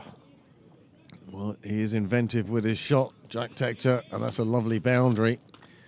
Deliberately lifted over point, and it ran away down the hill. And that is the end of the over, and the score moves on to 2-2-6 for 4. And Pembroke now must be thinking of making their assault. It was a wide delivery. Yeah. It gave Jack Tector the freedom to throw his arms at it, and it disappeared over the boundary down towards the covers. Nice shot, nice score. Things going well for Pembroke at the moment. Now, Clontarf have a query to do. Are they going to keep going with their opening bowlers and leave the last few to the change bowlers, or do they change it the other way? Who knows? We will see. Well, you either have a wedding, a christening, or a communion to go to. I thought today was a definite shorts day. No. Were you eating at the lunch? Ah, you do. Peter Prendergast in the slacks and shirt today.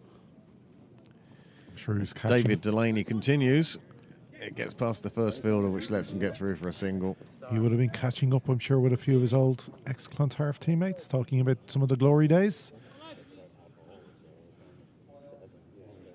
But of course, as you were saying earlier, when Tim Tector was batting, facing Reuben Wilson, I'm sure Jack has faced Reuben a bit in the nets as well over the last few years.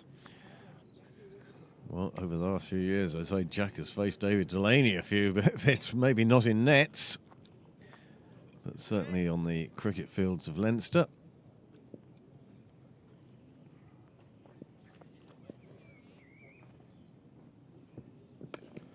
Nicely played away again. On job. Hand does the job on the Cyril's way. Great hands from Hand. Really watched that ball well, even though it was bobbling in the outfield. He watched it brilliantly. No fumble. Straight into the wiki. Perfect fielding, really. Well, the wind has dropped temporarily. There are some indiscriminate clouds around the place. A slower ball from Delaney dropped in right at Tucker's feet. He did well to dig it out and did even better to take a single from it. I think that's the worrying thing for Clontarf would be at this stage. There's no dot balls. It really is seems to be a single at least every ball, which is encouraging from Pembroke. I wonder if Kate Hurley is still with us. Is she here for the game or just for Nick's batting? Give us a wave on the live chat there, Kate. Let us know you're still up. Well, I felt that Jack Texter was just trying to let that one come off the face of the bat and run behind square. Just looking for a clue if Nick's bowling or not. Yeah. The bookies want to know if she's staying up, he's bowling. If she's gone to bed, he's not.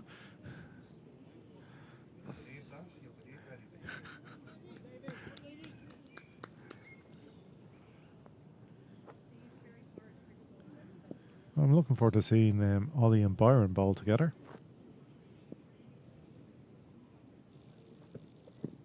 Ooh, well, that was a bit of a mess from everybody. Delaney going with the slower ball, Jack not quite timing it or seeing it, and it bouncing twice on its way through to the keeper. And yet it goes down in the book as a dot. Yeah.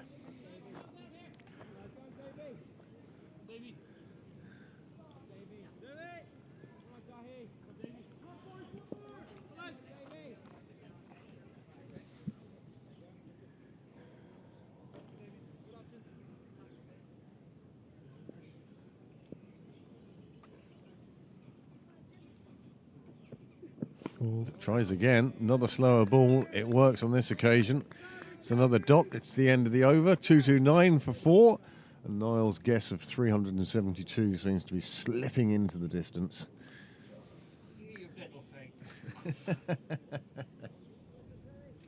Oh, you'd like to think, well, nine overs, 54 deliveries.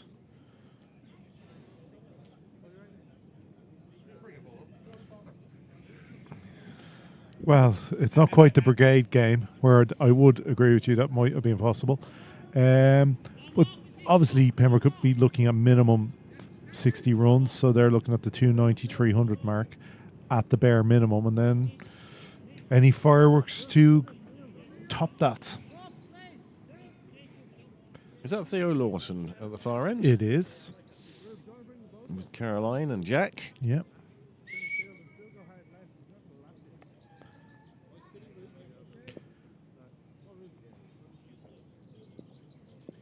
So Wilson continues from the St John's end as Pembroke try to set Clontarf a big target.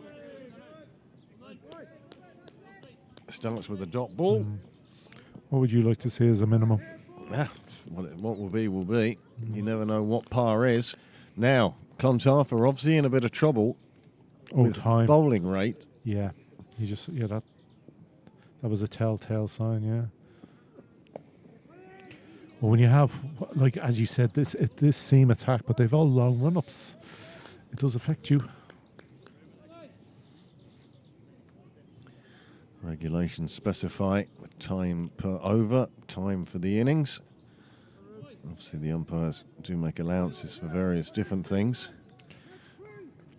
But the way Wilson got back to his mark for the previous delivery made one think that he's been told to hurry it up. Just see Hand warming up as well. It's up. Tector goes wide over extra. There is a fielder who will stop it before the boundary, just about at the second attempt. He brings it back in. And another 2 to Jack Tector. He's moved on to 18. And he's now got the freedom. 6 wickets in hand. 7.5 overs to go. Surely has the freedom to let his arms go long. Take on the bowling now. No better man. Wilson's run up not quite right, and you see him jogging back again. I have to say, it's one of the impressive things about this innings from Pembroke is there hasn't been a huge flurry of boundaries, but the runs have kept ticking. They've really run their ones and twos well to keep this scoreboard going. Oh, trick. They come through for the leg bye. The umpire's arm out, signalling that he's going to signal, and he does signal, and it is a leg bye. A slower ball from Wilson. You can see how the Clontarf bowlers are mixing it up here at the death, trying to disturb rhythms. Well, optimistic ask from Wilson on this occasion.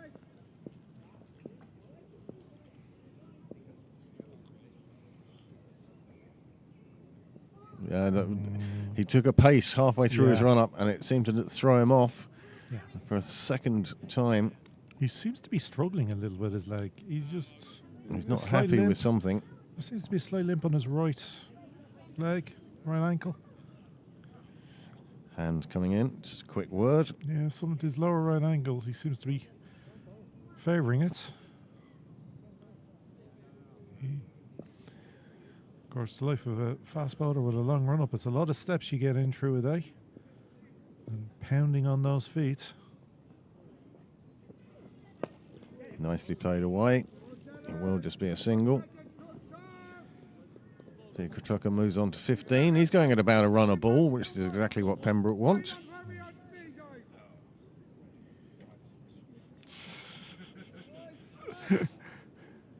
No, and of course, well ahead of his time. If he didn't go for at least 4 a ball, he got himself out.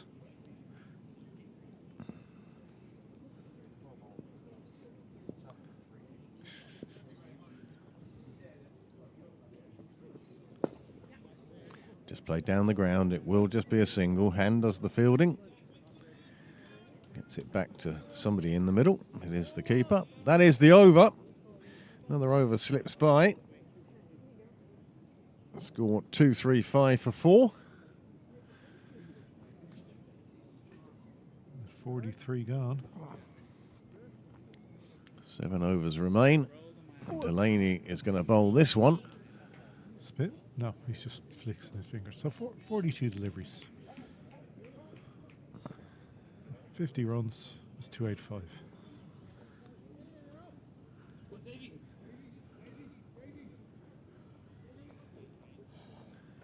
Tough day, Ruben. Yeah. Have you a problem with your ankle? Oh, just a tweak. I'm all good. That's good.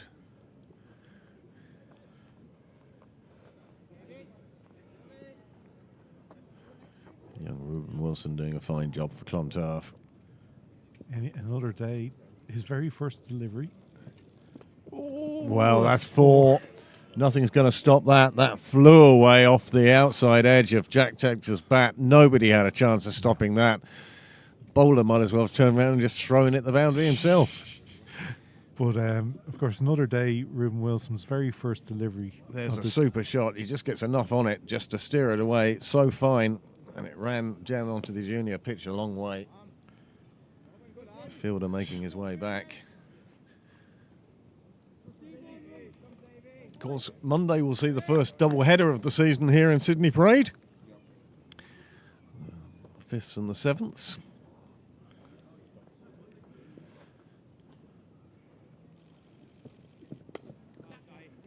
Nice shot from Texer. Nasty bounce in front of the fielder, but it doesn't make any difference. It's just a single. 240 is up on the board now. Will there be rock, paper, scissors to see who gets the main pitch? No. I think it should be. There's not much different, you know, when you come down to lower teams. There's nobody's, you know, more deserving than the other. Is that Graham Toomey?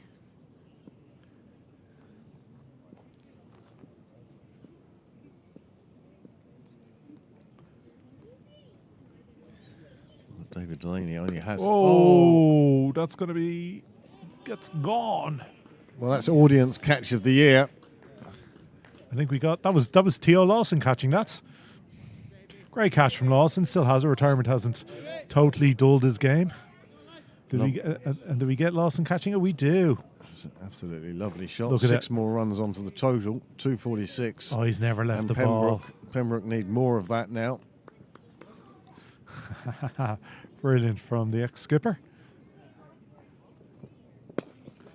This one just pushed down the ground. He'll take the single this time. Good over for Pembroke so far. 250 rapidly approaching. 247 for 4.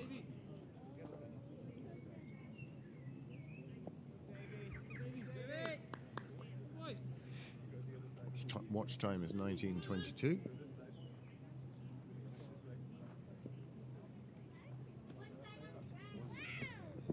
Oh, slower. Wow.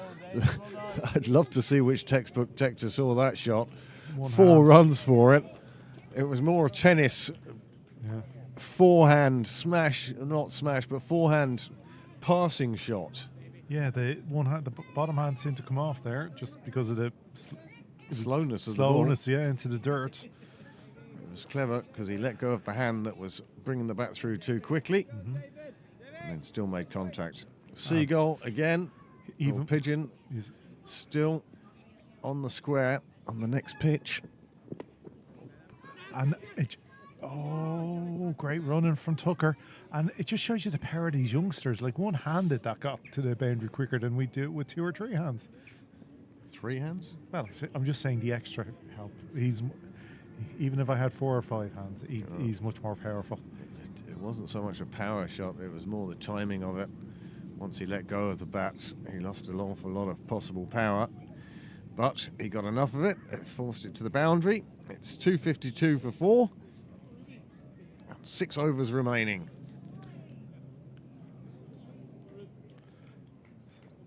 What a lovely day for cricket. If you've finished your household chores, you've done your homework, You've studied for the leaving or junior cert starting next week. Get down here. So we're expecting excellent weather all next week with the exams starting.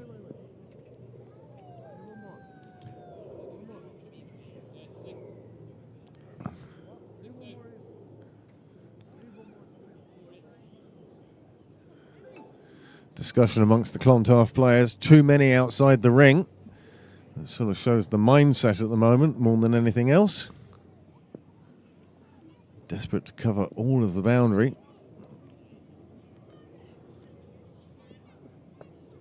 And instead, Stapleton carves it away behind the man in the ring. That's beautiful. It goes down to the Wheelfield gate, and it's 4 more runs onto the total. Lovely shot. Despairing dive by the point fielder, but once he'd have beaten him, nothing else was going to stop it, Graham. No, just too full, and Tucker put it away beautifully behind point. All he needs to do was turn the wrist once he got the bat to the ball because it was so full. It was all about just timing it again. Nice shot, 4 runs. Yeah. 2-5-6. And importantly for Pembroke, it's the first ball of the over. Yeah. I said Tector, did I? Oh, he said Stapleton. At least my guy was batting. Tector's gone again. It's another 4. It's down to Wheelfield Road again. Through and the that's gates. 260 up for Pembroke. And still with 5 and a bit overs to go. Yeah, that quite deliberately carved over the ring. And this is where an over can get worrying for a bowler. When you go 4-4 at the start, this is where you're questioning what to bowl. See hand over talking to Wilson, giving him advice. If you see him backing away, don't be afraid to follow him. 260 for 4. This is a big over for Pembroke.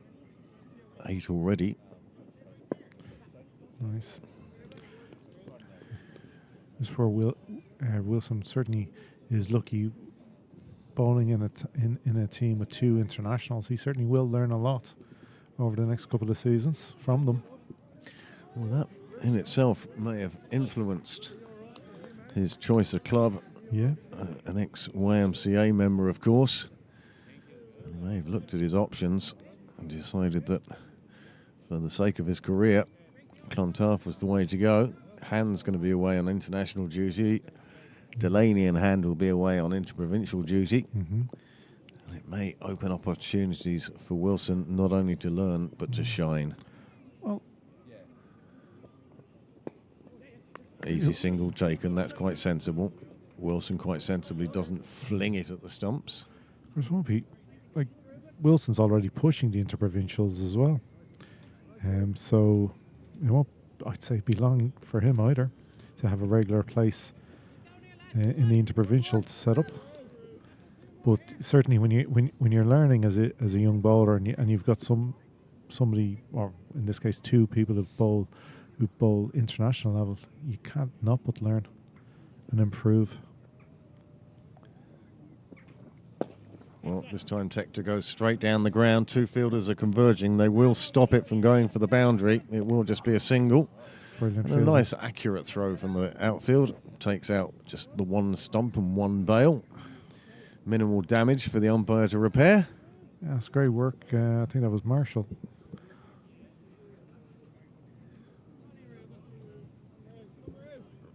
Well, it's certainly a busy ground tonight. The wall filling up. I think the lunch may be over now. Car park very full.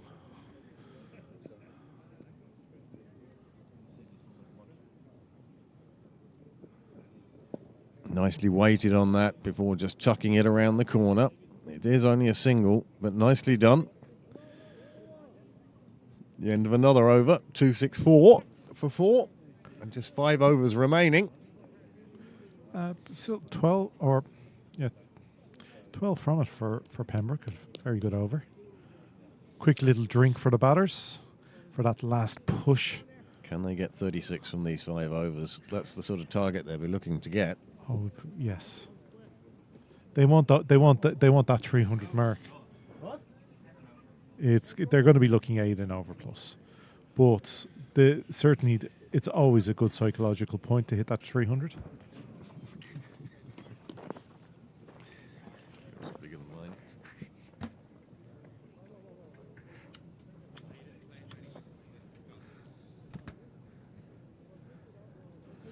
So it'll be Hand bowling from the nursery end in an attempt to stem this Pembroke assault now.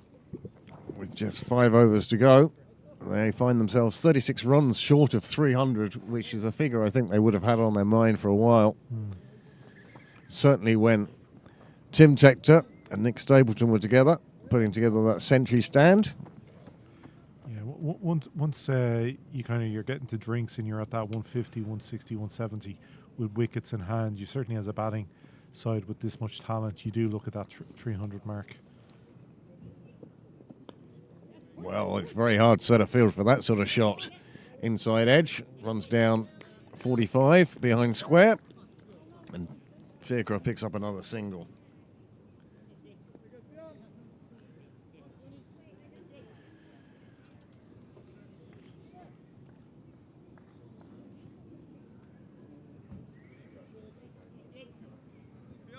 It's pandemonium in the Pembroke car park at the moment.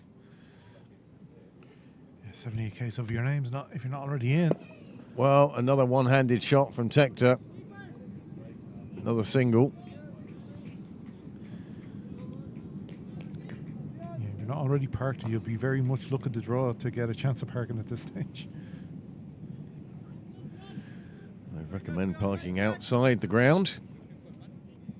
Gone are the days when cars used to flood onto the pitches.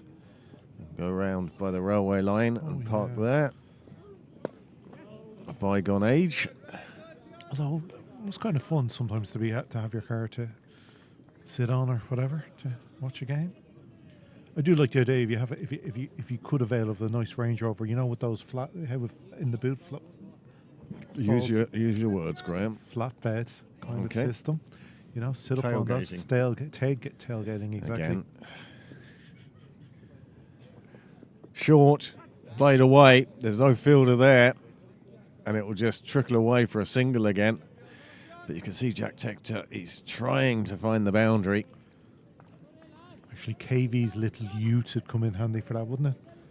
That'd be a great little thing to have. That wasn't a great little thing in any description. The flatbed was lovely. Be great for sitting on and get a mattress, sit out, picnic. Yeah, we'll go and buy a big Ford truck. Don't buy a ute. Well, that one's full on the legs, and it's tucked away. And one of many fielders who appear to be out the boundary. But this is very On good. the offside. Stop that. This is great bowling from hand. Just 5 singles from the over, which at this stage Clontarf will take. Any over without a boundary is a positive.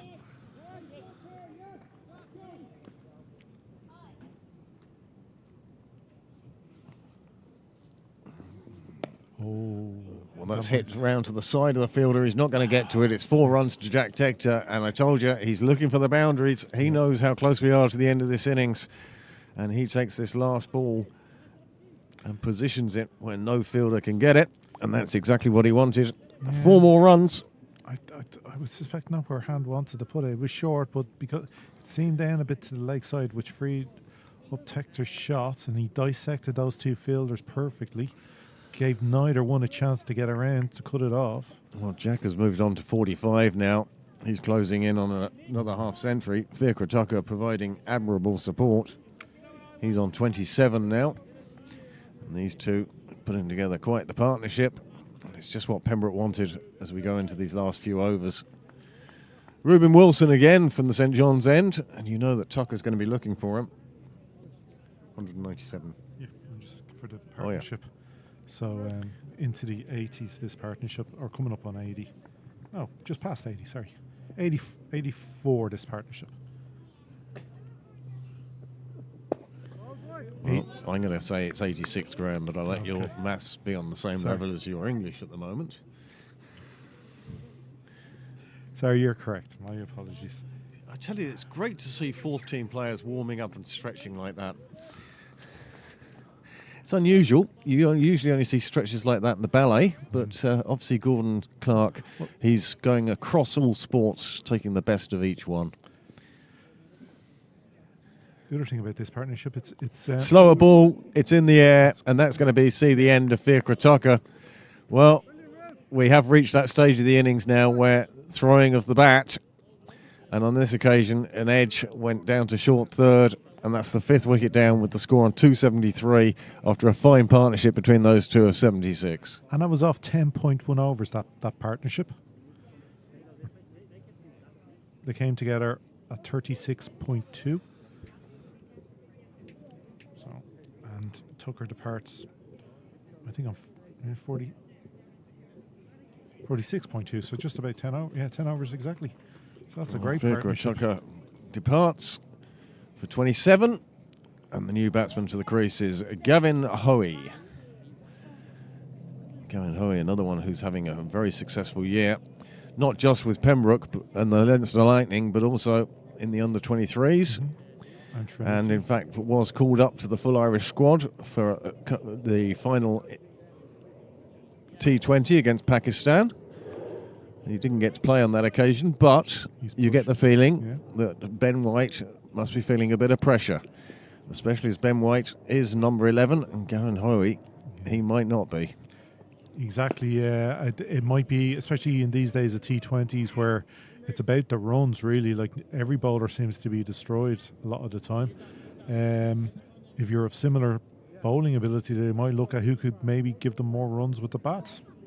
They're both very good fielders, so it's such fine lines. It could come down to just what a selector fancies. And there's Garrett Delaney also, leg spin as well. So such fine Reuben margins. Wilson continues, and Jack continues in the same vein, just picking up another single. That'll bring Hoey back on strike. And there's just 3.2 overs of this innings to go.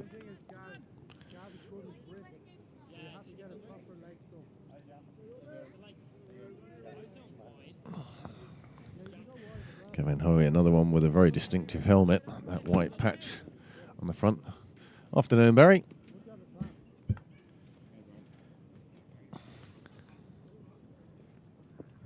Well, that's a full toss, and Hoey's onto it straight away. The fielder was interested for a moment, but instead it's cleared the fence, it's gone into the garden, and that will be new balls, please. 6 runs to Gavin Hoey, 281 for 5. See, just going too full, Yeah. and Hoey was straight onto it. The way he's batting this year, he's not going to miss out on that. And that's gone nicely into the gardens. It'd be an interesting stat. How many balls has Gavin lost this year? Well, certainly Pembroke are going to have to look at hiring the fences Yeah. all around the ground. Yeah, times they are changing. Oh, our pigeon has got a friend for dinner. We're dining for two now.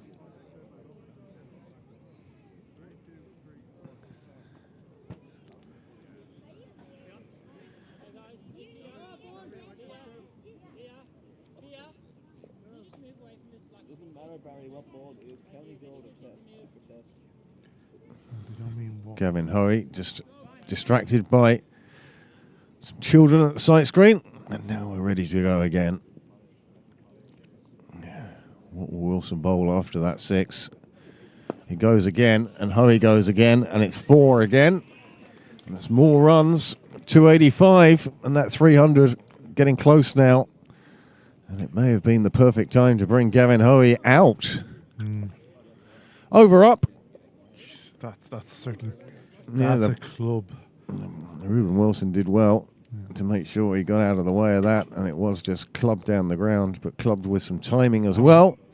And that resulted in the boundary, and the scores moved on to 285 with 3 overs to go. I know, using the word club, you kind of feel it's a bit derogative, but it's not meant to be, because it's what he wanted to do, it's what he was playing for.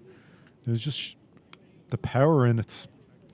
That sometimes all you can say is it was clubbed down the ground. Well, You wouldn't want to be in the way of it, that's for sure. it was... Okay. We're counting you out then. Yeah. No, Gav knows what to do. In Gav we trust. Well, Jack Tector is also not backward in coming forward. Just plays it to the side, takes the single, brings Gavin back on strike. Almost by design, one might think.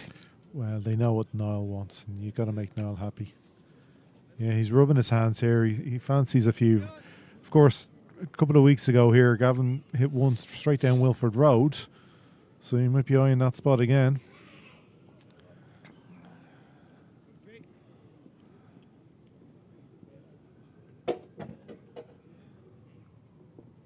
Oh, well bowled from hand.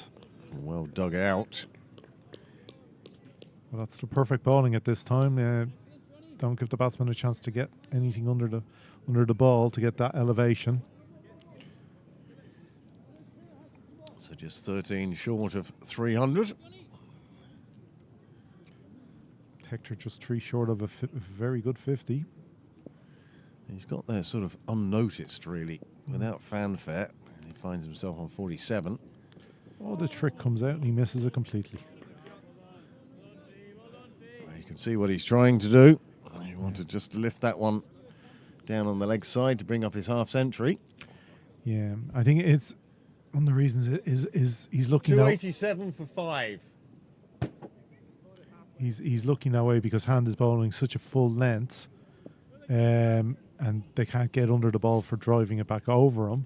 Just trying to look where they can create space. Oh, what a shot. Just bounces in front of the rope, but wow. Quite deliberate, put it there. That's his half century, and what a shot to bring up a half century. That's fabulous batting from Jack Tector. As I say, nothing flashy, nothing over the top, until the shot that brought him his 50. It was beautifully lifted out over the offside, behind square, no fielder in that area. You see, quite deliberate. One hand again, bottom hand comes off the bat, and it screws away and lands just inside the fence. You often wonder, like, oh, Another short one, and that one's hit out. There is a fielder out there, No and his job will be to fetch that. And Jack now really starting to motor. 297 for Pembroke now. I think My guess is 307. yeah. But you often wonder, like from our day, there used to be the old MCC guidebook for coaching, you know, of the shots. Textbook. textbook. You know, and it showed the pictures. It showed like the forward. You'd often wonder what the newer version would look like. Well, there are so many different shots in the game now that certainly didn't exist when I was undergoing coaching. Yeah, you needed 4 Hey, pages. Chewy. 4 pages back then. Front, back foot, defensive, and then front drive, back foot drive, and that was it. Driven down the ground. It will just be a single on this occasion, but no harm there. It's the last ball of the over. 298 for 5. And just, well, 2 overs to go. And 300 very much in the mark. Yeah, so it's just 157 runs from the detectors today. Not a bad input from the brothers.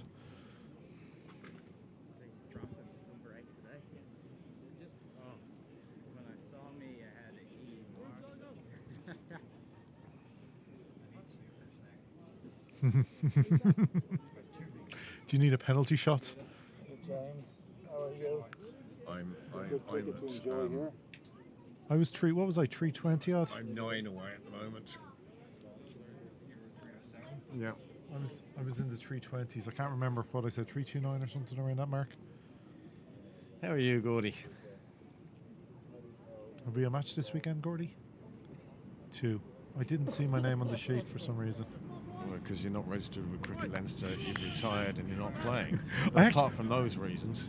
No, I found out there during the week. I looked at the thing. My name it says yes as registered. I didn't register myself. Well, I never registered, but it's shown me as How am I doing? Am I getting any runs? 76 off 40 balls. Oh, geez, I'm doing well. Yeah, my name is showing up as right. There's a Y beside it on the Leinster website. Well, Marshall now, it appears, is coming from the St John's end. There's just 2 overs remaining, and here is the 12th of those 12. And he's picked up a wicket. First ball, Jack Tector. Well, his hand came off the bat again for the 3rd time this innings, and on this occasion it took the edge and crashed into the stumps. And Marshall will be delighted at picking up a second, and Clontarf will be delighted because it stops the run flow. Very wide. Yeah, he didn't get across to it, so big gap. So Jack, having scored a half century, gets a good round of applause from his teammates. Coming into the pavilion. And now this will be interesting. Left-right-hand combination, so that might mess up the bowlers a little. Making his first team debut today, Sam Murphy. He's the wicketkeeper today.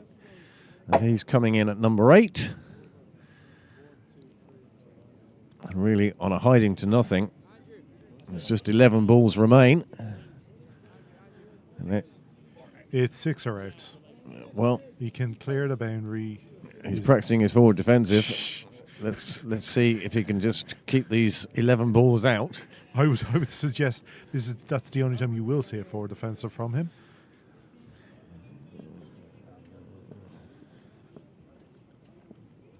Of course, cousin to Paul and Nice shot. Plays it around to square. There is a boundary rider there. Well, he starts his first team career with a single. And he'll be feeling a little bit more comfortable. yeah, is Pembroke Well, it's first Pembroke team. first team career. Yeah. I wasn't suggesting that he played for Clontarf. Was it, no, but he YM firsts. I think he has played previously. Oh, that's a great Gavin shot. Hoey again has just squirted that one away on the offside. There's no stopping it. There's no stopping Hoey. 4 more onto the total. This is very much the way Gavin is batting. Just get Gavin on strike. That should be Sam's only job. It's wide. Oh, that would have been given as wide. That's 16 from 5 deliveries for Gavin. He's doing exactly the right job for his side at the right time. Marshall having picked up a wicket with his first ball.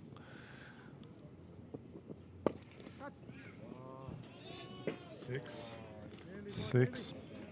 And Marshall, he had the joy of taking the wicket, and he's now got the absolute elation of bowling to Gavin Hoey in this sort of form. It's the length. That length is just going to allow Hoey to get under the ball and elevate it. At any time, Gordy. I've seen you bowl.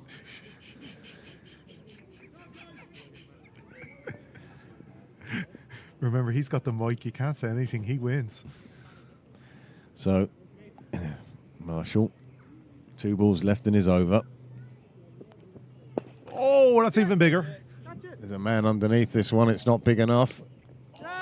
And he takes the catch despite losing his balance, and that's the end of Hoey's brief, but my word, star-filled innings. He goes for 22. Pembroke lose their 7th wicket, and they've just timed this innings particularly well. Gavin Hoey coming out and really scoring a lot of runs very quickly. He went again, and it was just a cow corner, and the fielder had enough time to get round to it, and he made a fine catch. 22 from 6. It's very, or 22 from 7. It's very IPL-esque strike rates. That's what you want at this stage.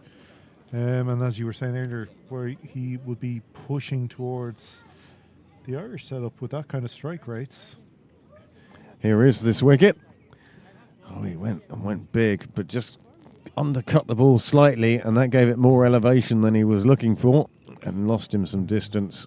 And you can see the fielder took the catch good few yards inside the fence. Could you imagine if all 10 of your batsmen could do that 22 off 7? You'd be scoring 220 each week. Leg by, signalled by Gordon Clark. In 10 overs. So 7 balls remaining. You're right on Marshall. 9. Marshall has 2 wickets in the over, but he's also gone for 11. We'll make that 12. So Paul Lawson will face the final over. And Pembroke have moved on to 310 for 7. the cousins have come together.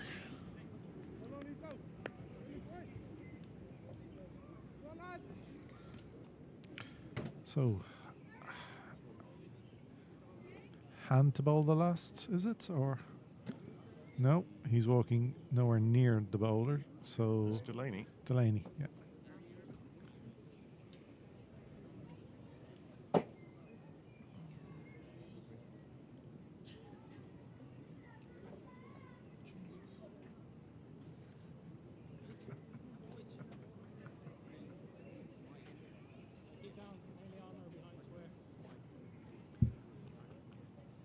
That's 310 going into the last over. You have to be happy if you're one of the Pembroke team. Well, it means Clontarf need more than a runner ball from the get-go. They've batted really well to put up this good total. Helped in no small part by the Tectors. Well, it's certainly making the most of winning the toss, isn't it? And using this pitch in outfield. It's cut away, it will be a single. Doesn't quite get past the fielder.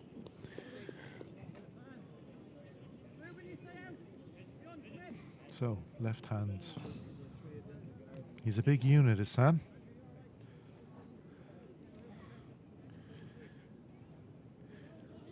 Five balls remain.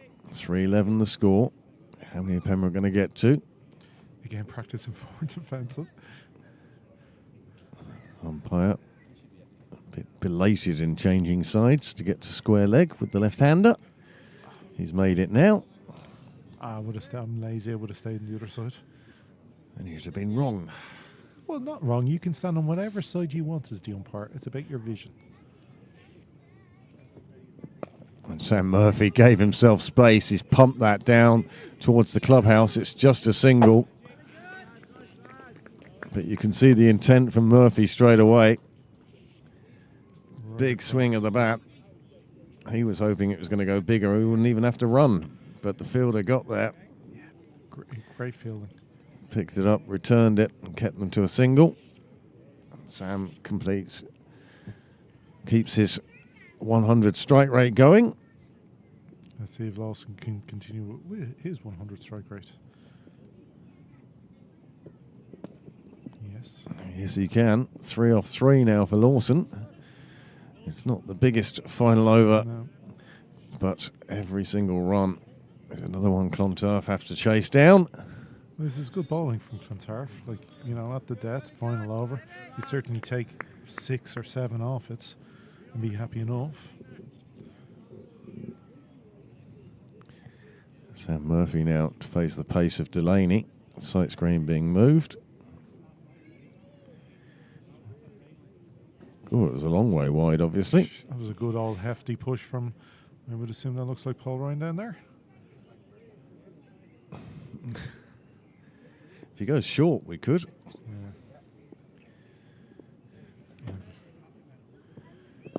Oh, Nicely wow. played away on the offside. The fielder's trying to catch round to it, and he can't. He has to fetch it over the rope. And that's a lovely shot for 4 from Sam Murphy. And he looks to the manner born. That's a really good shot. Just squeezing it through points and backward points.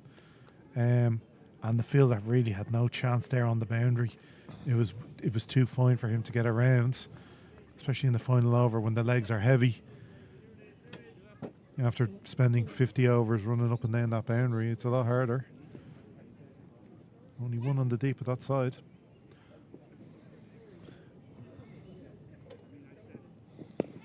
Another nice shot. This time the fielder on the boundary will pick it up. It will just be a single, despite the errant throw. Such quick running from Paul Lawson there, looking to get to the second. Unfortunately, Sam Murphy did slip, so they couldn't even think about it. But And Paul Lawson will face the final ball of the innings. And Sam Murphy redlines his first appearance with the bat for Pembroke Firsts. Paul Lawson does have a habit of facing the last ball delivery in an innings. And usually hitting it straight for 6. Remember a game against Trinity, he did exactly that. On this occasion, he does hit it down the ground, and they're going to take 2. Murphy was off exceptionally quickly. Clontarf are happy to concede 2 from the final ball, and that's the end of the innings. 3-20 from Pembroke in their 50 overs. And Niall, have you any replays you want to show before I go through the cards? I'll show you this batting card. And There's only one replay we need to see. And that's it there. And you see at the top exactly 100 from 100 deliveries. Tim Tector. And then Nick Stapleton, 60. Jack Tector, 50. Fiacre Tucker, 27. And Gavin Hoey with an explosive 22. Sam Murphy and Paul Lawson saw out the innings. There were 15 extras. And after 50 overs, Pembroke have scored 320. Clontarf will require 321. And that may be a few more than they wanted to concede, but their batsmen will feel it's a good pitch and they can get away with this. Clontarf's bowling figures, Graham. What do you think of those? Well, again, some seem high, but they certainly. I don't think any of the Clontarf bowlers bowled particularly badly. Fionn Hand's a great 1 for 45 from 10. Delaney 67 from 10. Again, slightly high. Ruben Wilson bowled better than his figures suggest, at 1 for 79 from 10. Certainly in the early, his first spell, he was very unlucky with edges going to the boundary that could have been, wickets.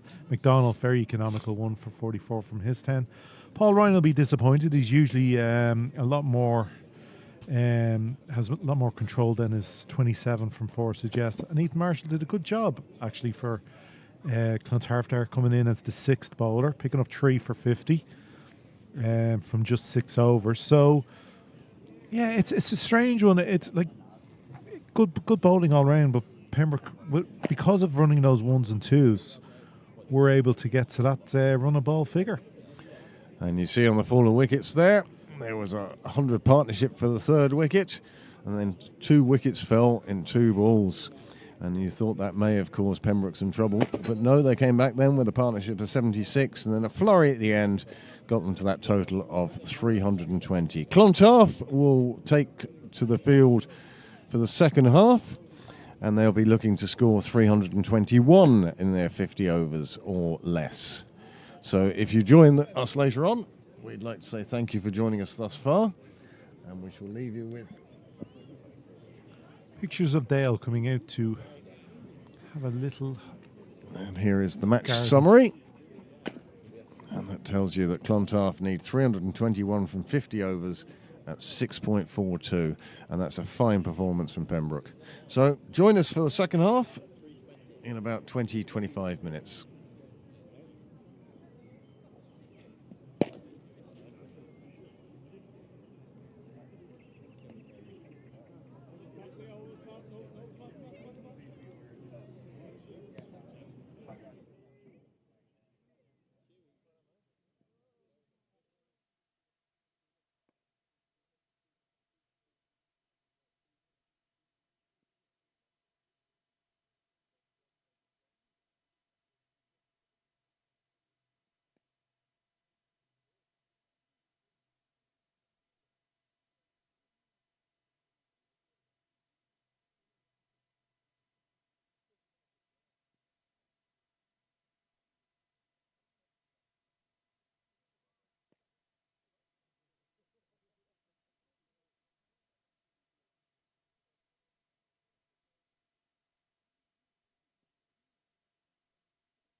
this back in, James. I'll join you now. Yep.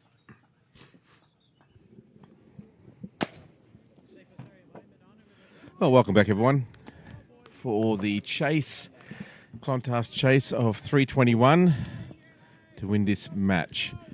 And that's players are just taking the field now, getting set. Just waiting for the new batsmen to come out, which are Thompson and Delaney. The other Delaney. It's Owen Delaney. He got runs last week, and he's one of the danger men that Pembroke will look to remove early. Nick Stapleton it is to open the bowling for Pembroke from the St John's end. Oh, It's spilled. It's spilled. How costly could that be? Thompson edging it to second slip. And on this occasion, Fiacre Tucker unable to hang on to it. Well, that would have been the perfect start from a Pembroke point of view. But Clontarf got a life there. Here, we watch this. Stapleton right on the mark, edged it away, and it just came out of the hands. Oh, brutal. So close. That's the difference between Ryan's catch in the first innings Yep. and that one. This time Thompson makes sure he gets behind this one. His heart would have been in his mouth then, James. Oh, that's the worst start for a batsman. Even slightly edge one to slips, to a catcher on your very first ball. But he survives, so it's up to him now to capitalise on this and stay there for a while and post a good score. It's been given a life, so maybe that's a good omen for Clontarf. Stapleton to continue. And this way he plays it out on the offside and gets past the fielder there at point. They're going to pick up 4. He made it to the boundary there. So drop catch, and now he gets a 4. So it's a funny game, cricket. The luck can swing all over the place. Gavin Hoey it was, the fielder with the tail. Tail tucked in. Yep. He likes to keep his hands particularly dry. Fielding and bowling. Stapleton continues now. Oh, that's a great ball there. Straightened up the batsman. Looked like it was coming into them, then actually took off to the offside, and he did well not to actually get any bat on that. It was a very good ball. And we'll just have a slight change in the commentary now. Welcome, Graham Mooney. Yeah, sorry for my being late. That's okay, mate. No problem. Yeah. We just been looking. And so it's been an interesting over so far. Drop catch off the first ball. Yeah. A boundary. Oh, yes. Good one. What are they called? The Platinum Ducks? First ball of an innings? No, it's a golden duck. A platinum duck is when you actually get run out for none on the non-striker's end. No, there is a name for first ball of a diamond duck. That's a diamond duck, is Yes, it? That's that's a it. diamond duck. Right. Anyway, it wouldn't have been good, but he survives, and so no damage done to Clontarf. Lovely day, still here in Pembroke. Oh, If you want to yes. come down, this is the perfect time. It's going to be a very entertaining run chase. One Big thing, and there's big shout. Not Ooh, given. Not given at all. No. He's saying heights. Umpires. But yeah, I mean, here we go with the replay. An exciting start. Let's see. Yeah, great first over from Stapleton. Great to see him bowling. We've missed it. And here we go. Oh, yeah, Ooh, height. yeah, a little height. Well, it did certainly swung there for him. It did swing, but it hit him above the knee Yeah, roll, the quite above the knee roll, actually, almost on the Yeah. thigh pad. But yeah, well, it's a very interesting and entertaining over that first over there. Potential wicket, Yeah, 4 that was- runs for. They would have liked to have gotten that wicket first up. Yeah, absolutely. But that's that's the game. fun thing about cricket, isn't it? You know, it swings and ebbs and flows and peaks and troughs and all that sort of stuff. So after the first over, Clontarf are 5 for none. Yeah, we're gonna have Ollie Riley from the nursery end to follow up. Having a little break from his studies. He's got the leave insert coming up.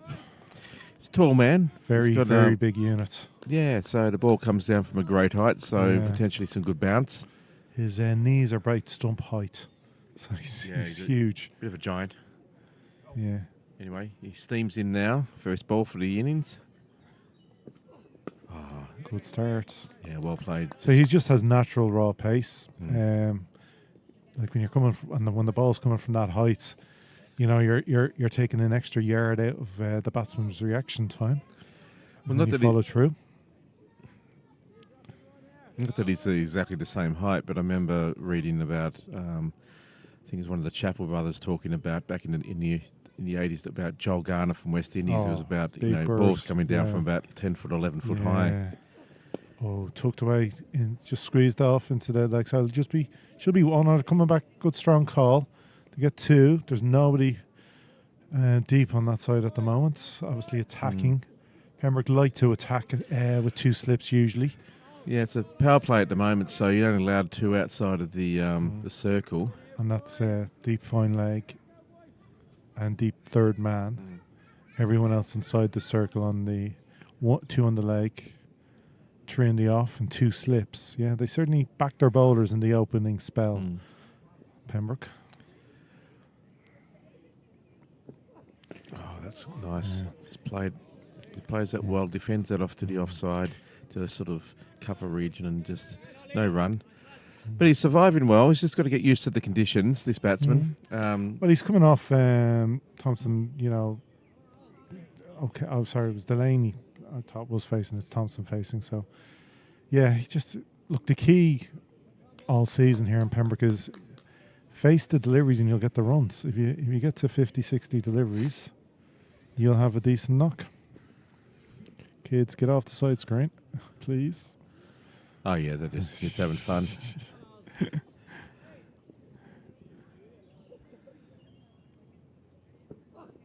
Oh, big shouts. bit too Not high, again, too high. heights. Yeah, that's straight away the signal from the umpire. Oh, this guy's going to get such bounce that Yeah. unless he's on his back foot, it's going to be very difficult to not give it not out from a height point of view. Yeah, if That's- it's back of a length, it generally will be going over the top of the stumps. It's good pressure. Oh, Yeah. yeah, you want it. You It's want a it good being- contest here between these Yeah. two. Yeah, get in the batsman's ear. This is the second big LBW shout while he's facing. Because Delaney, curiously enough, is yet to face a ball. That's good. Channels. Just the way it's gone in this with The rotation of the yeah, strike. 1.5 overs gone, and on Delaney's yet to face a delivery. It's all been Thompson. So 2 big LB shouts against him, but both were going over the top. So it still worries you anytime because you're relying on somebody else's decision. Anytime that the shout goes up, you just for a split second, it catches. Is he going to give me? Oh, that's well played. Just the ball was rising. He just played it off his hip. He's going to pick up 2 now. And it's man down in sort of backward deep point, I suppose. And he picks up 2. So, yeah, he played that one quite well. So it is a great contest here between these opening batsmen and the bowler. Again, Delaney's yet to face a ball. Well, So- he'll get his chance now. But he's had a good look there for 2 overs. Stapleton to continue. Stapleton's very good at moving the ball. Swinging the ball. Yeah, early doors, he really does. He does well with the white ball. So again, it'd be good to see this contest between Delaney and Stapleton. Oh, this is definitely a wicket Pembroke wants. Delaney coming off he got a ton last week in Balbriggan. A very important ton for his team. Wasn't enough for victory, but it got them out of trouble and to a competitive score. So he's in form. Well, I'd say this is probably one of the great contests of the season. Both teams are almost identical in some ways. Both got talent in batting and bowling. You can see a little away movement there from Stapleton. So he is already moving the ball both ways. In the previous over, he got one to come back to Thompson. That was for the LBW shout. So he's probably trying to set Delaney up here. He'll probably bowl 2-3 out swingers and then get the one to nip back. Or, yeah, 4th or 5th delivery. Or even go straight or something. Yeah, there's some variation anyway.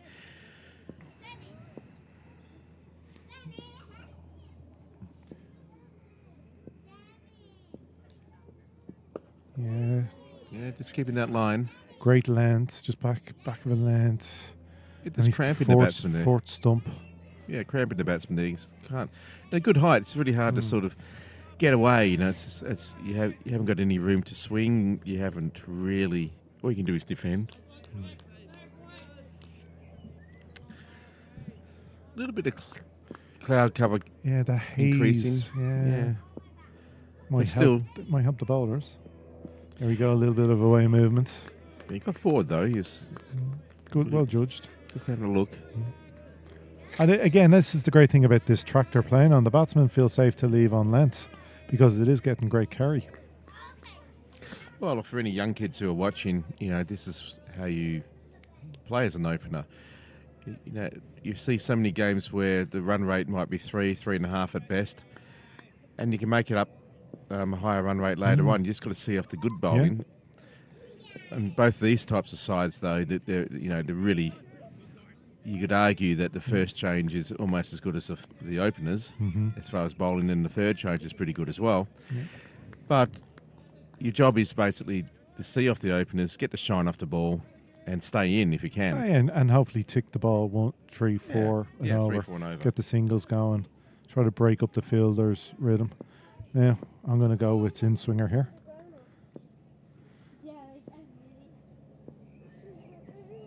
Oh, Ooh. big away swing. So it shows you what I know. Yeah. I'll definitely move the most in that over. That'll worry the batsman when you see that much movement. Well, he has the ability to square up like he did at the end of the last over. He squared up the batsman nicely. It was coming in and then just broke away at the last second. Yeah. And No, as a bowler, that's did well not to get an edge. That's a joyful sight to see when the ball moves like that. Well, one of the most exciting things I've seen of Nick Stapleton was one of the early games of, was it this season? He got 8 for 8? Oh, no, that was Terran year last season. It was last season, sorry. Yeah, time flies so fast. But it was, Very we're good. not comparing sides at all. No, But maiden over there from Stapleton. yeah. Just looking at Delaney's feet, he's very open stance. He's setting up on leg stump with his front foot already clearing. So he's a positive shot playing batsman. Just at his stance alone, he has his body half open already. Well, what I like about him at the moment, even both of these guys, but Delaney in particular, he looks very relaxed and in control. No panic. You know, I'll just wait for the bad ball. Yeah. Riley now from the nursery end, continuing. Steaming in. Oh, that's a lovely shot. That's a lovely shot. As soon as that ball was a half tracker, not half tracker, it was a half volley. Yeah. Just lent into that beautiful straight drive there. That's all he had to do, yeah. Just use the pace of the ball. Or so confusing the people here. I'm describing about 14 different shots. But no, you can see there, he's full face of the bat and just placed in between cover and wide mid off. Just, a little change of the field. Oh, like they're hoping for a little miss-hit drive here. Good intent from Pembroke. Bringing out a slip to go in front of the batsman's eyes. And he's now going to move fine leg wider.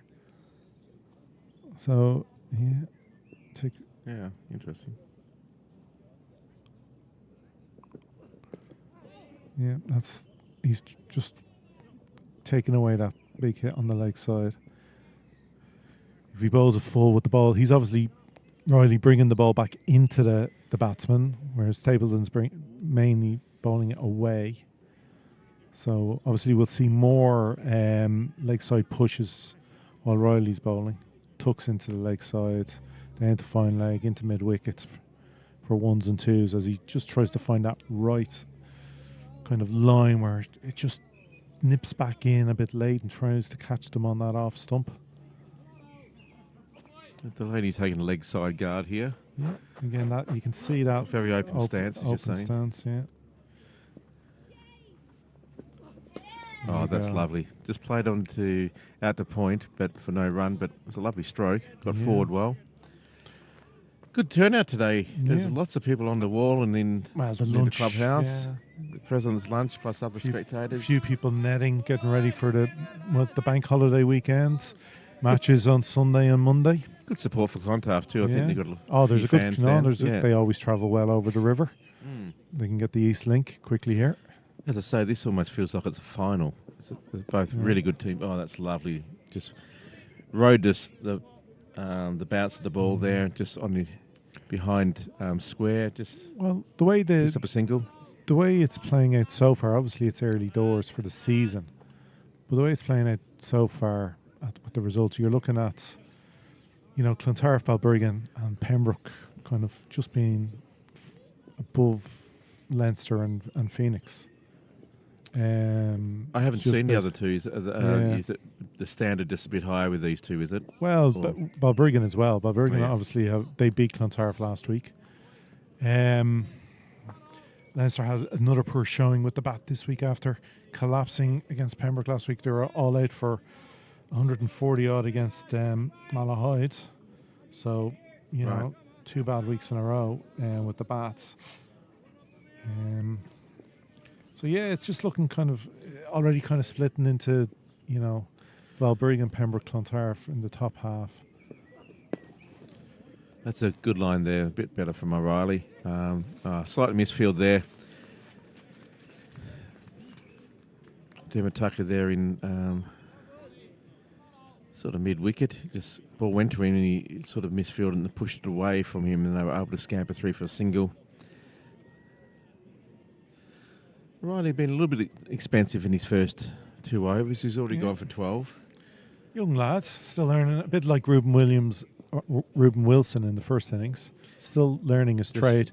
You kind of need the ball to bowl though. Yeah, Ollie. just lost his grip on the ball there to hit his thigh. But light as a feather, touch there. But in 4 overs, we're in the 4th over here, and it's 17 for none. So it's they're sort of keeping a pretty good pace. Yeah, that drop catch is gonna hurt Pembroke. Obviously, when you would have certainly put the cat among the pigeons early doors for Clontarf, especially since they had that mini collapse last game out. Always worries you. That's wide. Yeah, he's sort of getting a bit rattled here, Riley. I think. I think he's just trying too hard, maybe trying to get some sort of movement with the ball and just entice the batsman to a wild swing, which he did, but he just missed it. You do go trying to chase wickets, where a bit like an opening batsman, an opening bowler. It's not just about the runs. Like an opening batsman, it's not just about his runs, but like you said, how he plays at the start. It's a bit similar for an opening bowler. Yeah, you're trying to find your rhythm. That's good running. So obviously taking early wickets is a great thing and important, but you're trying to set a tone for the innings where you're trying to keep the runs down and restrict. Anyway, after 4 overs, Clontarf for 20 for no loss. It's a good start. They'd be pretty happy with that, going at 5 and over. Yeah. Keeping it reasonably in check. The current run rate is 6.54, or the required run rate, so it's actually kept it in touch. Oh yeah, you wouldn't be. Oh no, I'd be delighted with this start. You don't look at the run rate. No, I mean, considering that it could have been 1 down. Yeah. It's up to Clontarf now to keep doing this. Just what they saw Pembroke do, just rotate the strike, get singles, get the odd boundary when you can. And like all good pace bowling, if you just get something on it, there's a good chance that it's going to go for 4. Just played on the offside there to point, no run. I think what's always so impressive with Stapleton's bowling is the length he manages to consistently bowl on, because it's not there for driving, it's not there for pulling. So he's just that niggly length, giving the ball a chance to do something. Yeah, he's very skillful in this regard. In some ways, it reminds you of the technique of, the consistency of Glenn McGrath, someone who could just put on a spot over and over and over again and really make it difficult for the batsman. Didn't give any room, or very rarely. I was going to say Mike, it reminds me of mine. Yeah, but. And Graham Mooney's bowling comes to mind. There's another one of the greats who can do that. No, down leg and too high. There's not really much right with that one. But I think that was more maybe stop the batsman running. Yeah, it's just letting them know that we're still here. Yeah, that's what Stapleton's probably thinking. But anyway, half-hearted appeal there. Nothing really in it. The only one who went up. Although, funny enough, that'd probably be the one the umpire gives. I think these umpires are pretty switched on. Oh, That's going to run Squirts. away. yeah, that's going to squirt that out nicely. Is he going to get there? Yeah, it's not going to. Oh, he does. Brilliant fielding. That's great work from Tector. Yeah, save 2 for his team. Is that which one is it? I think is that Timothy or Jack? No, it looks like Tim is the Yeah. right height. Yeah. It's hard with the no, I hats don't know actually. Yeah, Hard with the hats and it might glasses. be Jack actually. Anyway, I'm going to say it was great fielding. Yeah, well fielded by the Pembroke player. It's quite a fast outfield here. The ground is really dry and it's beautiful and well cut, so the ball does travel once it's on its way to the boundary. Oh, that's well defended. Straight back to the bowler. Really attacking the They run. batsman there. Here we watch this Yeah. replay. Good pace for the fielder. I thought that ball had Great beaten him, but he got slides. there just enough to. Oh, Yeah. beautifully done. That is Jack. Applause by Chunky in the background there.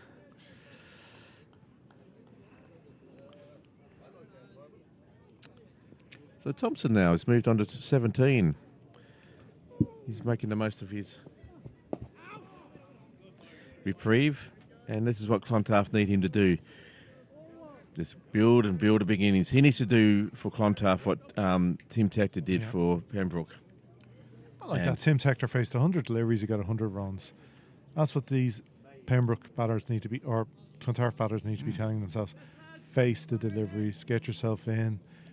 If you place the ball, if you time the ball, you're going to get ones and twos, and every bad ball, put it away when you get a chance.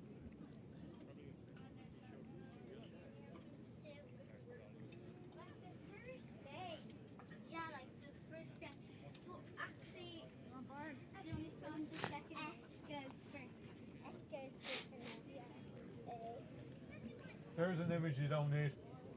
Anyway, there's been a change in bowling. McDonough comes on from the nursery end. So going to keep mixing it up and keep the batsman guessing. Oh, that's a good line. Straight on the money from day one. Just played it onto the onside. Picked up by the mid-wicket fielder. No run.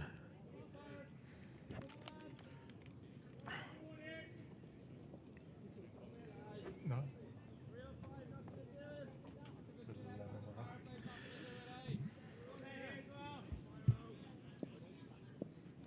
Comes for his second ball. Oh. Another tall man. Yeah. Just played it onto more of a mid-on position that time. It's great. This is the great thing about Pembroke and Nick's captaincy. They're always thinking. They don't try to get into ruts. Some would say, "Oh, it's only 2 overs. Let's try a third or a fourth from the opener." No, we'll try a change now. We see something. Want to try something? Oh, it's nicely played there. It was a bit straight at that time. Just worked onto the onside. Picks up 2 runs. There's once it gets past the ring, there's only one person in the deep and had to travel quite a bit. So well placed. Picks up 2 for his team. Delaney moves on to 5 now. Yeah, I think. Look, if it just haven't got your rhythm right, there's no point hemorrhaging runs and sort of getting a bit of despair from the bowler. Just change it up, bring you back on a bit later on. Yeah. And again, it's a similar, pretty much identical shot there. Just played it off his legs. This time he's only going to pick up a single because he hit it a bit squarer, and the fielder was there in the deep. So rotating the stroke well, these two. No, this is a really good start from Clontarf. Yeah, this is brilliant cricket. I think they're looking extremely comfortable out there at the moment. Yeah, look, it was the same in the first innings. It is a good track for batters. If you are watchful, get yourself in. It's playing nicely. Not many demons. Well, Dale McDonough does make a great pitch. Yeah. So the groundsman here is always delivers a great product for excellent games. There's another tall man. He's got great big levers there. Coming down from a great height, that ball, and it's just played off to the onside to sort of bit on, no run. Lots of chat in the field there. They keep them all cheered up. And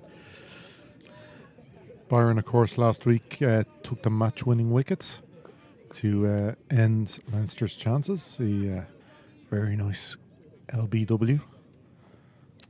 well, Pembroke will be hoping he can do something like that very soon, just to break a partnership before it gets really going. You don't risk one to JJ. Yeah. Noah his arm. Probably one of the best fielders I've seen in the whole of, the province, really. He's so switched on. Certainly for the last, 5 to 10 years watching this level, he's been up there. He's also very generous with his time. He comes down and helps the lower teams with their fielding drills and practice and that sort of stuff, and he passes on his knowledge and the techniques of how to actually stand and run and get yourself positioned. So, it's very good of him to actually do that, and really appreciated by the lower teams here at Pembroke. So, Stapleton to continue. They're taking out the second slip. Tucker is coming into the leg side. It's Dermot Tucker. Yeah. No, that's Fiacra. No, sorry, it is Fiacra. Sorry, you're right. Yeah. Yep. Looks to drop and go, but again, Garth is onto it like lightning. Yeah, that's a very good infield there, though. Like, you got Hoey and Garth, Lawson, all good fielders. I think it's a thing Pembroke pride themselves on, is the standards they try to keep when it comes to fielding.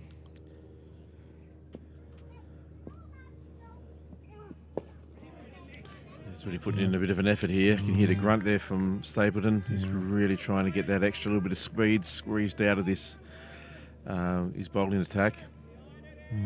But, it's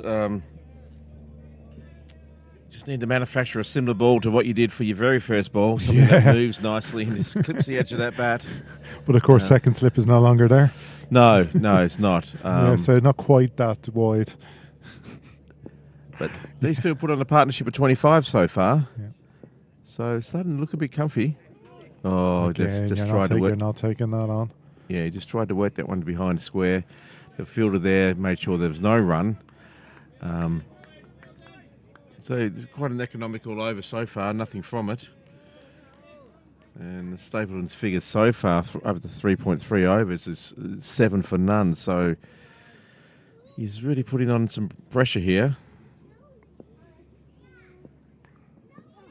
Leading edge. Just bit of luck for the batsman. Delaney this time. Just got the leading edge, tried to play it right on the onside, but just got the leading edge, and it popped up on the offside, but everyone was just a bit too deep. So actually a well-placed single. We watch this again. Played for and got. Yeah. It's all that matters. It's in the book as one. That's all that matters. Just the angle Gavin was coming in on, he just couldn't quite get around in time. Heartbreaking from a bowling side. Yeah. Again, Stapleton, and then follows up with a 4. Yeah, that's just going to make the road. That's a lovely shot. Just worked his wrist, quick wrist, get it behind square. No one there to see it. Here we go. It just no movement there that time. He angled onto the pads and didn't get the away movement he was hoping for. Yeah, and that's going to bring Thompson into the 21. I wonder how expensive this is going to be for Pembroke, that drop catch at the start. But anyway, it is what it is. There will be plenty of other opportunities if they work hard. But one feels that these two now are getting very set. These two batsmen, Thompson and Delaney. They're looking good. Short ball there.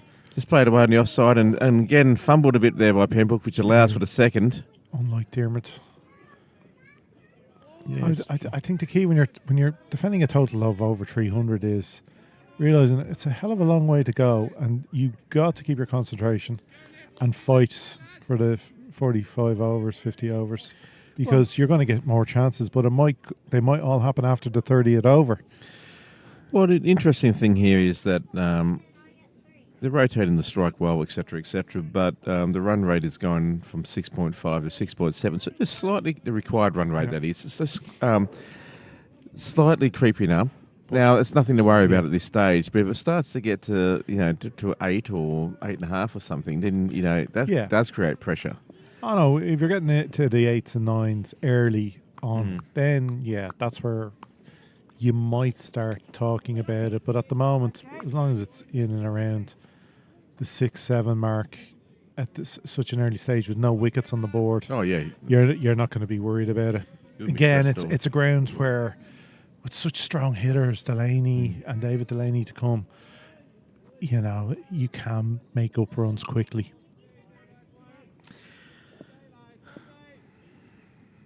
For me, it'll be a great contest when the spin bowlers come on.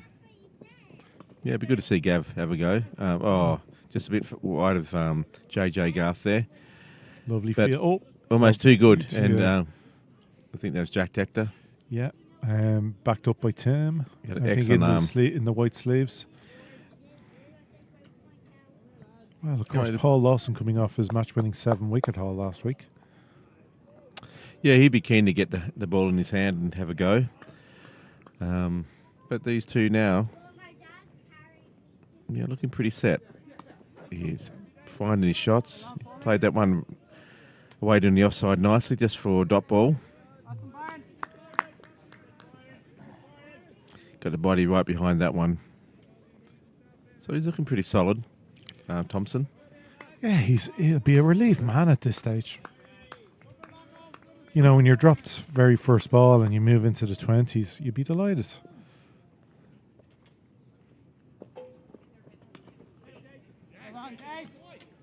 Again, JJ Garrett always looking if the batsman is asleep for even half a second.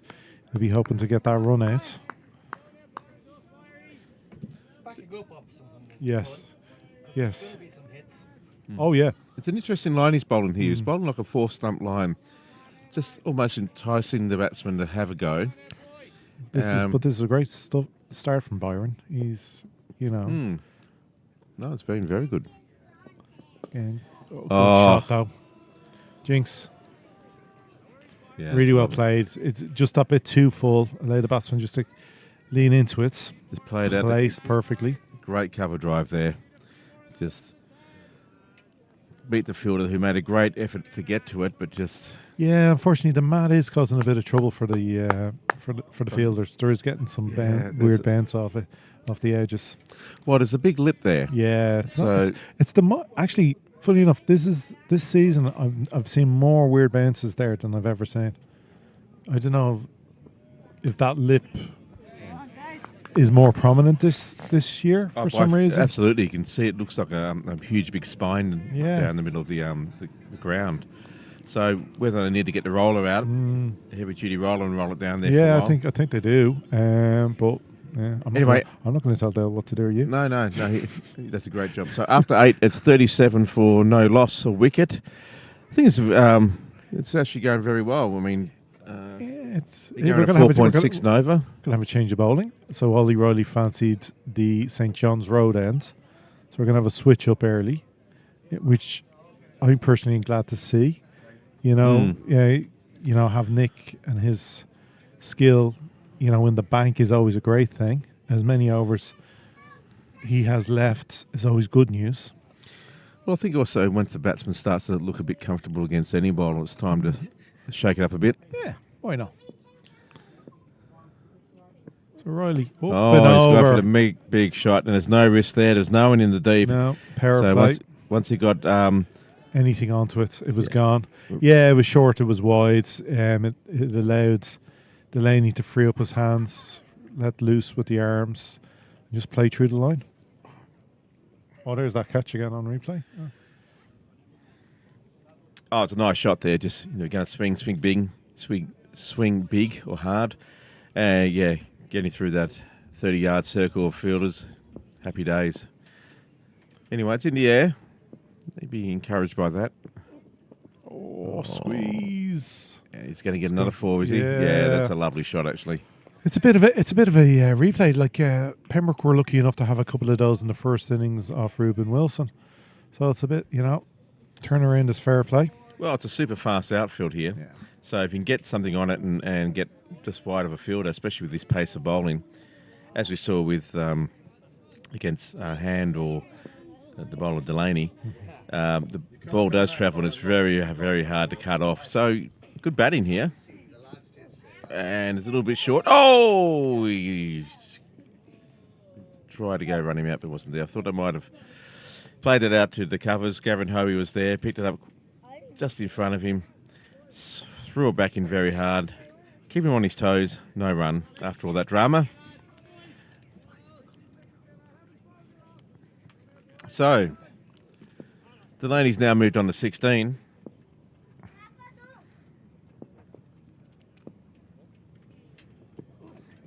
Ollie Riley just strays a little bit down leg side there. The batsman Delaney just works it off his hip, just behind square there. There's a fielder down there, just reduces it to 1. But he's looking very comfortable now. Clontarf are fast approaching the first milestone of 50 runs, a half-century partnership. They're 46 now for the loss of no wicket. And the captain would be delighted. This is just a start that Clontarf absolutely wanted and needed. Yeah. I tell you, in Clontarf they are posh. They go to nets with a suit and shoes. Oh, tried to slow a ball bouncer there. Got away with it. I think the batsman quite rightly didn't want to have anything to do with that. But good thinking, mixing it up. So dot ball there. I've just seen Paul Ryan walk by us, and he's gone by with a suit and shoes in his hands. That's, you know, when you go to net in Clontarf, take it seriously.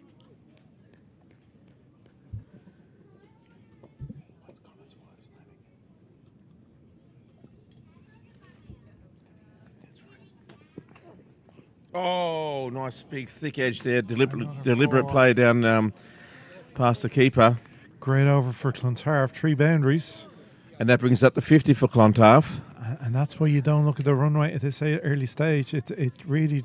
It's academic, really, isn't it? It doesn't make any It difference. doesn't make anything can happen in 1 over. Now, these guys are setting a really nice platform here for their team. Here we see the worm, and you see that red spike there where Clontarf...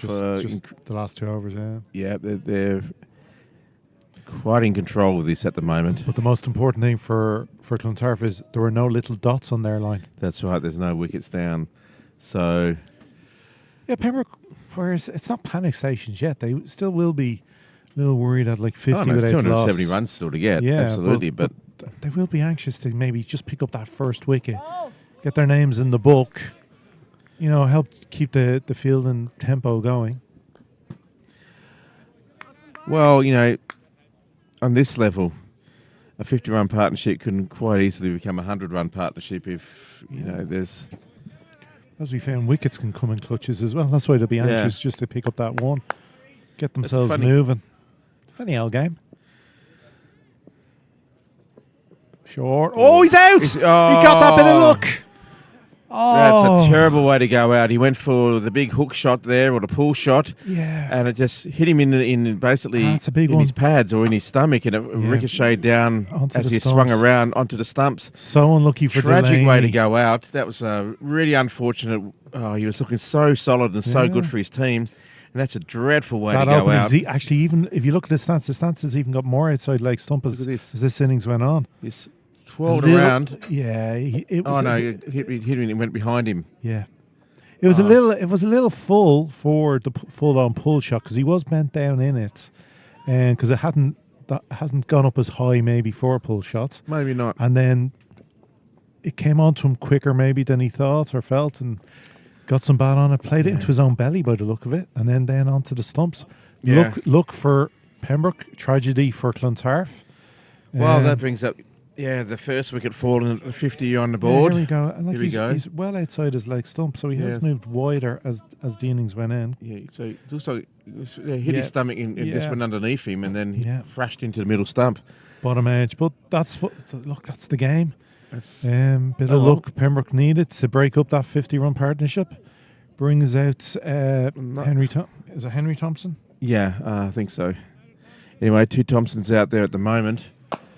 Wow, that's just what the breakthrough that Pembroke did need, and definitely what Clontarf didn't need. And what a way to go! It was so unfortunate for Delaney. He was looking so good, ready to go and get a big score. But now, just that one wicket has changed it. The field comes in. You got a short extra cover, slip. The fielders are G'd up. You know, they're hunting. They're hungry. Take the look. Yeah, absolutely. So the new man Thompson on board at the moment. They'd be happy to have a crack at him, see if they can get another one follows two situation. Yeah. I just run down here and then And what a difference that makes to the worm. Tim Delaney down here, I think. No, that's Jack. Is that Jack Delaney? That's Sorry. Tector. Tector. So the brain's just fading at the moment. Sorry, folks, just confusing everyone at the moment. It's a human being But in a Pembroke outfit. yeah, it was just ran down to the third man, and there was protection here at the Yeah. boundary. So just the single. It's a lot of pressure on Thompson because, like that, Delaney was the man in form with a ton last week. So more pressure on Mitchell Thompson to take up the mantle. But so far, so good. He's 32 now. You know, he's making the most out of that drop catch. And more to the point from a Clontarf point of view, he's 32 or 32. Yeah, it's the run So- of ball they need to win the game. Bat your overs.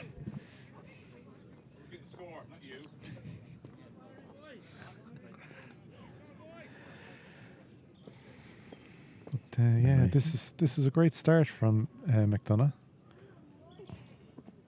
There we go, the end of his third over. Well played there, just defended that one away. So just the 10 off his 3 overs with that all-important wickets.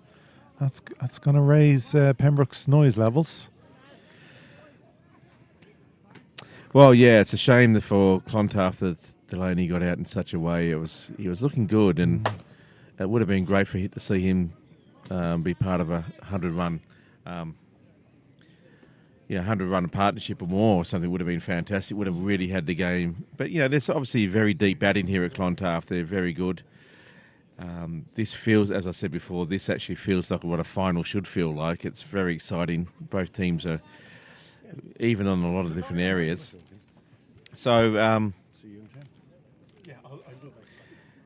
anyway, it's a change of. So after the 10 overs, that's 52 for 1, and we start the 11th over, and the ball's just played on the offside there, just into, I guess, cover. No run. Good contest here. Swinging back and forth, very even in a lot of ways. And Pembroke will be hoping to capitalise on this breakthrough and get another wicket. Welcome back, Craig. Thank you very much, James. Well, it's the wicket they wanted. Owen Delaney, as you said on commentary, got a century last week. That one just dropped down to third. And he's a man in form and he's a fine batsman. So he was unfortunate in his dismissal. But then again, you could say the same of Tim Tector. Yeah. Also dragged one onto his stumps. The only difference being that Tim Tector got to a century first. Yeah, I know. It was, Delaney was looking in good touch, and it would have been nicer to see him get to a half century at least, but it wasn't to be today. And No,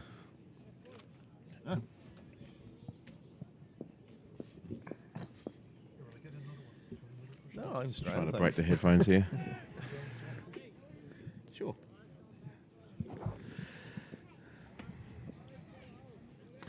Riley here. Riley's a pretty tall sort of lad. The ball comes down from a great height. He certainly is a unit, isn't he? Yeah, he certainly is. So, Big lad, well built for a Gotta fast bowler.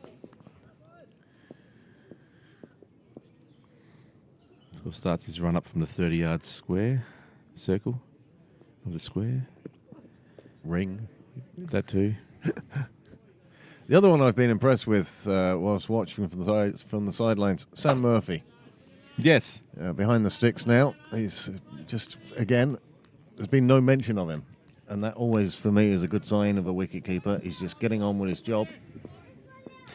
I think you're absolutely right there. It is a good sign that, absolutely, you don't have to point him out because he's just doing such a fantastic job.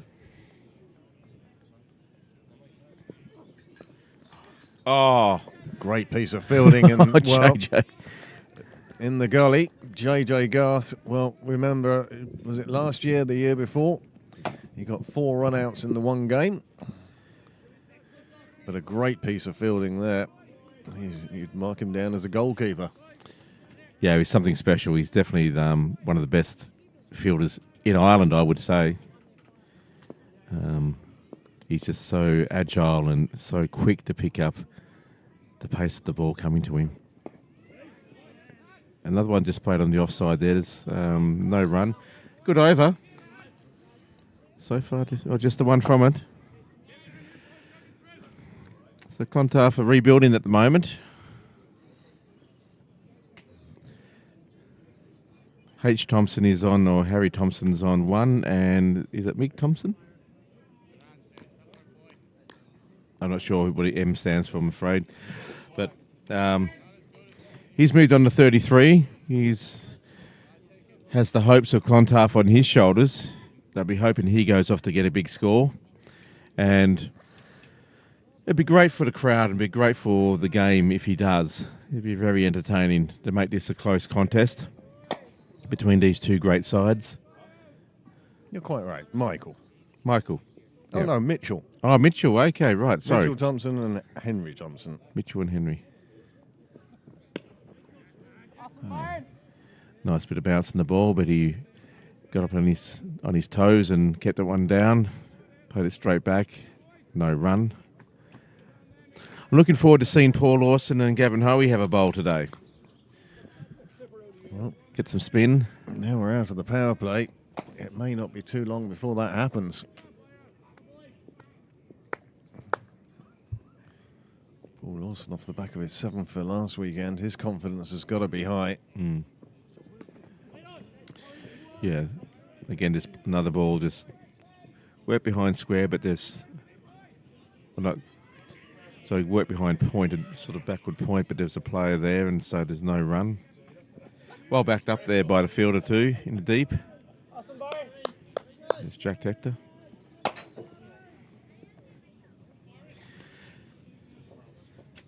It's an opportunity now for Pembroke just to put the brakes on this a bit and build a bit of scoreboard pressure. It's a bit too short. It's pulled away in front of square on the leg side.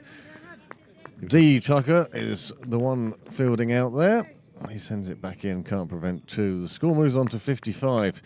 Yeah, again, the run rate required at the start was 6.2, I believe. It has gone up a little bit, but at the moment, Clontarf won't mind that. There's plenty of time for the assault, the same way Pembroke did. If you look at the Pembroke worm, I'm sure there's a big upturn at the end of the innings. Yeah. Thanks in no small part to Gavin Hoey. Yeah, that's a great cameo he played, wasn't it? That's almost the definition of cameo, isn't it, really? Yeah. It was the ball we got caught on, which was a great catch in the end, by the way, in my opinion. But I really thought it was one of those ones you hit it and you think, oh yeah, it's going to go, and it's like seems to stop in midair a bit, and it's like, oh, it's not going to make it. Oh no! it's like those old cartoons where the coyote runs out off the edge of the cliff and just hangs there until he realizes where he is. Yeah, and the sign comes up. Oops. Oh, oops. Yeah. And then he plunges thousands of feet. And is perfectly okay. Yeah. Wily coyote, yeah. Well, it's a good crowd at Pembroke today for this Premier League clash between Pembroke and Clontarf. There was a presidential lunch earlier on. It's amazing how many of the presidential lunch people bring a change of clothes with them. They have cricket watching clothes and eating clothes. Well, I suppose, when it's a lovely warm day like it is today, sometimes get a little bit overheated in the suit or, your best frock. Indeed. But we'll see how many are dancing on the tables after the game. Wow. That's always the thing with those lunches. Early start for the wine. Anyway, after what's that? So 12 overs, score is 55 for 1. The required run rate now has gone to 7, which again wouldn't stress them out too much at all. But it's just interesting that it's slowly creeping up. They want to keep an eye on that. Riley to continue. Perhaps at the end of the next over, you might bring up the worm, James, and we'll see just how the 2 innings compare. What a sterling idea.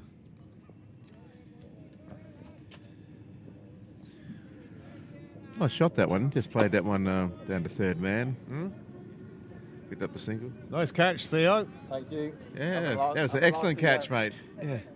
And the former superstars of the club here, Theo Lawson, has come along to grace his presence. Took a fabulous catch over the rope earlier on. Showed that his senses haven't dulled by retirement as yet. It will happen. Semi-retirement, hopefully. Just having a sabbatical is what I think I'm hoping anyway. Very talented batsman and player all around for Pembroke for many years. Oh, he was backbone of this club for a long time.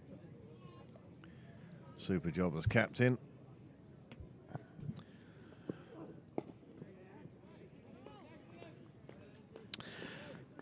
Pembroke seem to be a little bit on top at the moment. They're bowling to a very good line, and the field is supporting the bowler very well. Not much is getting through anyway.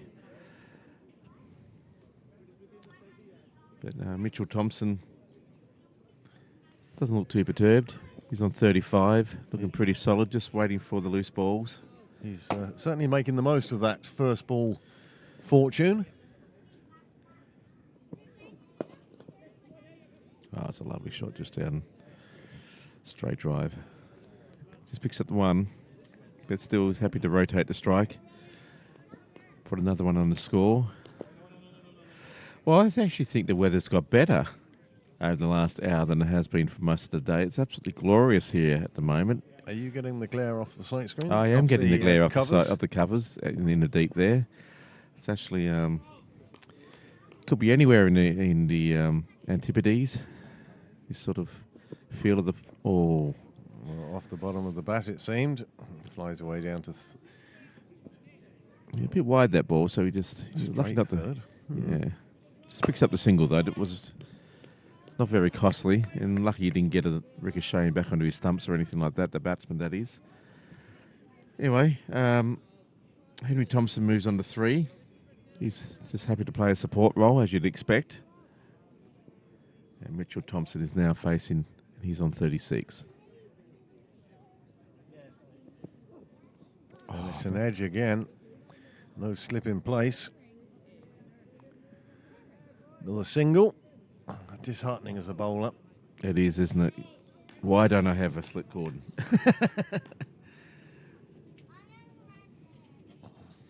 Grand, you can walk in front. You can walk in front.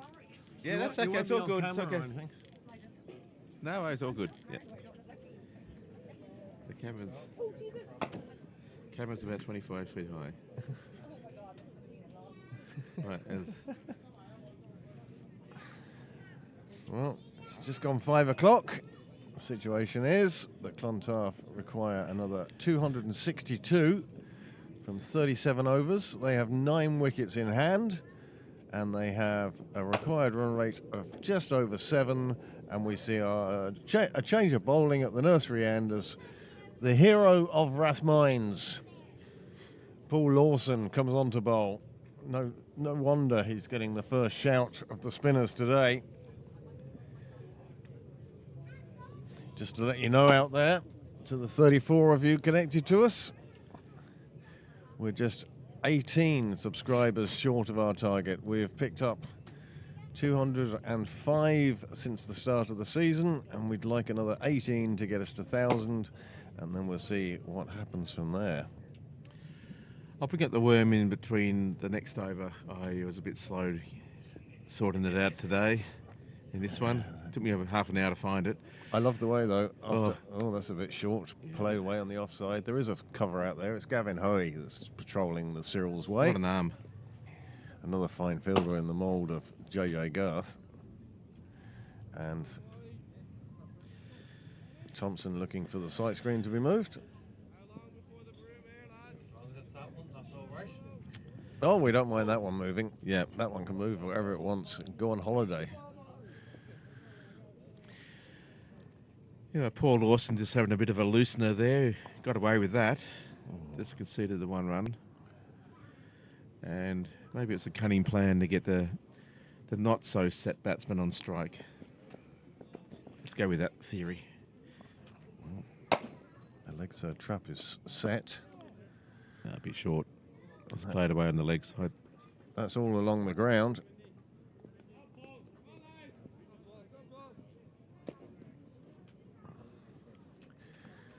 But he has short mid-on, Yeah. short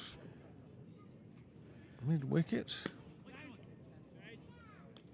Yeah. And then a man on the boundary, well, you don't like to really call it, but cow corner. And then Ollie Riley is behind square on the leg side. On the offside, Gavin Hoey, as I said, it is the patrolling officer up and down Cyril's way. And then there are 3 more inside the ring, including JJ Garth, who really is encroaching and looking to save any singles in there. Which he just did. He's prowling that area. Again, if he was out on the ring, there's no way he could stop that single. No, exactly. Yeah. It just would have got past, too much of a gap to cover.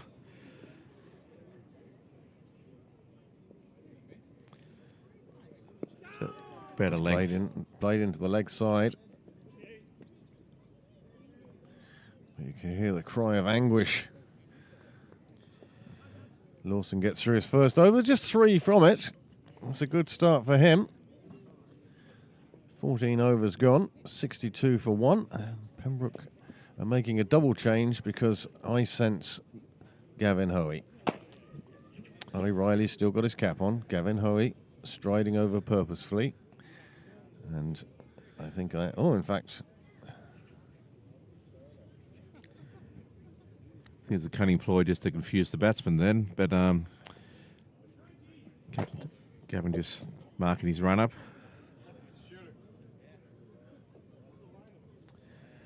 well, this will be a pivotal moment in the game. He's looking to set his field now. Again, we are outside the power play, so 5 fielders can be outside. There's only 4 in the women game. Is that so? Okay. Yep. Well, while they're setting the field, we'll just have a quick look at the worm. Oh no, he's back to his mark now. And That's I tell okay. you, That's okay. They're still changing the field. So you can see after that bit of a lift there, that's come back and gone just underneath where Pembroke was, but they haven't. They're still got 1 wicket in hand compared to Pembroke at the same time. So it's very much a neck and neck sort of performance here.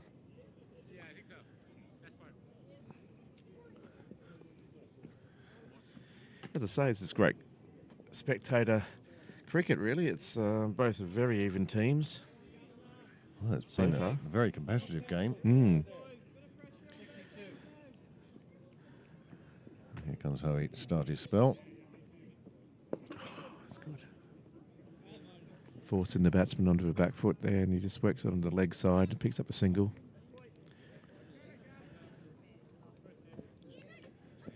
Interesting, the required run rate's gone up to 7.2. Just slowly edging up. Even a single off a delivery doesn't really help Clontarf. But there are so many overs remaining and so many batsmen still to come. They can get that 7 down to about 2 in no time at all. Oh, that's right. Another one turned round to leg. Oh, that was a good effort. Great effort. Well backed up, thank goodness, from a Pembroke point of view. Good shot at the stumps, but the batsmen were well and truly in. Now, Mitch Thompson.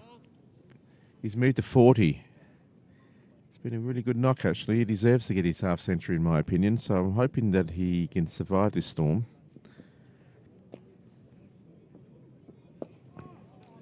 Well played. Straight back to the bowler. This is good bowling by Hoey. First over and straight into it. It's always tough as a bowler. How many times have you heard, just to loosen up? Yeah. Oh, that's Beautiful flight from Hoey. You could see that one rotating as it made its way towards the batsman. And it dipped at the end. Yeah. He's causing problems, there's no doubt. Won't have a good look at this if I was the batsman.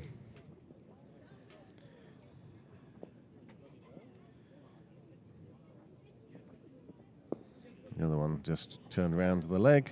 Square leg umpire gets out of the way. Thrown in, and just 3 off the over.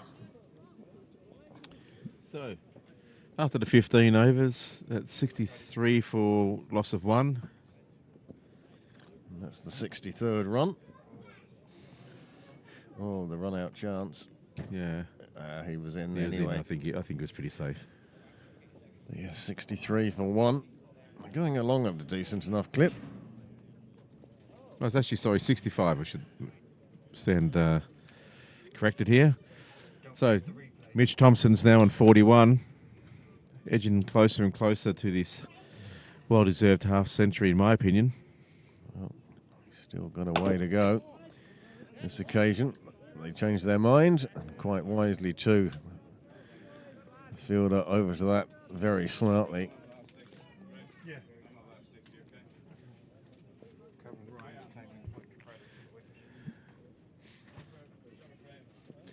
Oh, it's drifting down leg, unfortunately, from the bowler's point of view. So it's another one to the scorebook.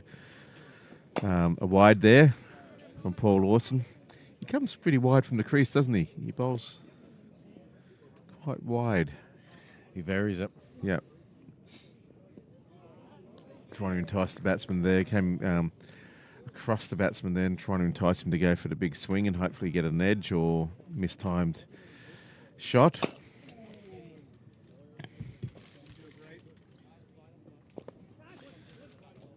That one gets past JJ Garth, but Gavin Hoey on the fence will look after that. I think you can ditch that. I think that'd be food poisoning at this stage.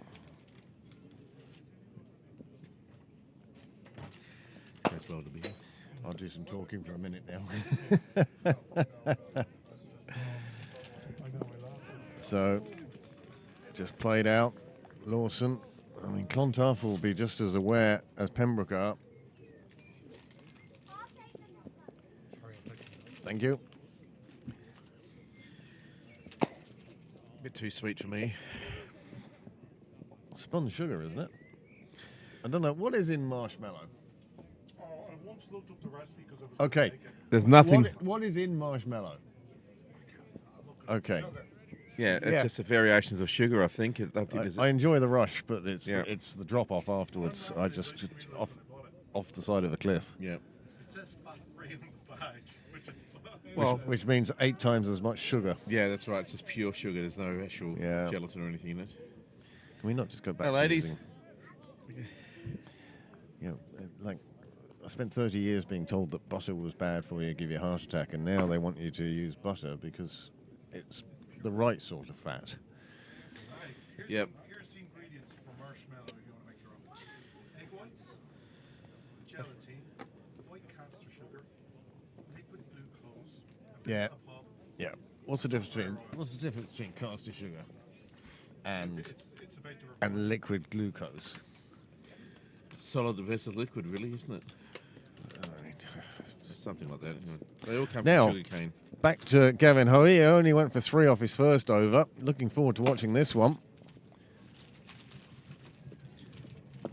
What a lovely flighted delivery. That nearly snuck its way through the defences. And it just jammed between bat and pad.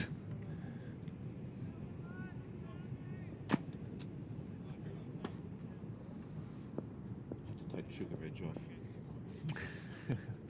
5 red traffic lights. Oh, He is bowling beautifully here, Hoey, today. He's done a lot of bowling this season. Welcome to Kevin. Although, if it was true that every time he turned on a wicket fell, we'd ask him to switch off now. yeah. And switch back on in a few minutes' time, thanks. Or forces the batsman back onto into this crease and cuts it away. Just picks up the single, but he'd be delighted probably to get off strike for a bit now. Struggling to find his rhythm, Henry Thompson. Well, Mitchell Thompson is just one blow away from a half century. I wonder if that's how he sees it. Because if If he does, he runs the risk. Oh, he had to stretch a long way for that. He could have left that for the wide it was, but instead he took the single, moves to 48, and puts Henry back on strike. Used to like the Thompson twins.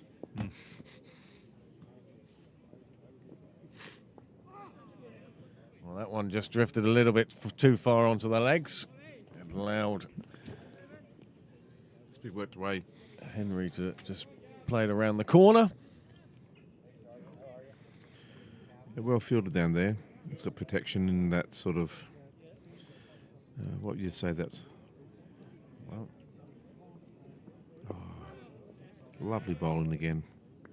that one a different pace. That's the end of his over. Just another 3 from it. Clontarf have moved on 71 for 1. 17 overs gone. 8 more until drinks. And what sort of score do you think Clontarf? If Clontarf can get to drinks without losing any more than another wicket, Then I think it's game on. then it's very much game on. Because I don't think there's anything wrong with the run rate they've got now. I think they're well No. in touch. And if they can go there, like you say, even if it's 7 or 8 wickets, drinks, that's going to be a big shout. But no, the way he was playing that shot, you have to Possibly think. pitched outside leg. Yep. But Worth a shout. maybe a sign of things to come. Yeah, just struggling to find his Mojo. mojo, I suppose. But that could happen. 1 or 2 good hits, and then you're back into it. Start to see it well. Hit down the ground. There is a fielder there. That brings Mitchell Thompson back on strike. I'd like to see this man, as I mentioned before, get his half century. I think he's deserved it after the first ball scare. Well, wasn't it just a scare? My goodness. First ball, he edged it second slip. Veer-Kratuka couldn't hang on. And since then, he has grafted his way to 43. A bit short, that one. Oh, that's great work there. That's JJ again. Seemed to have Inspector Gadget arms there just to sort of grab that ball and haul it back in. He has saved a lot of runs in that cover position.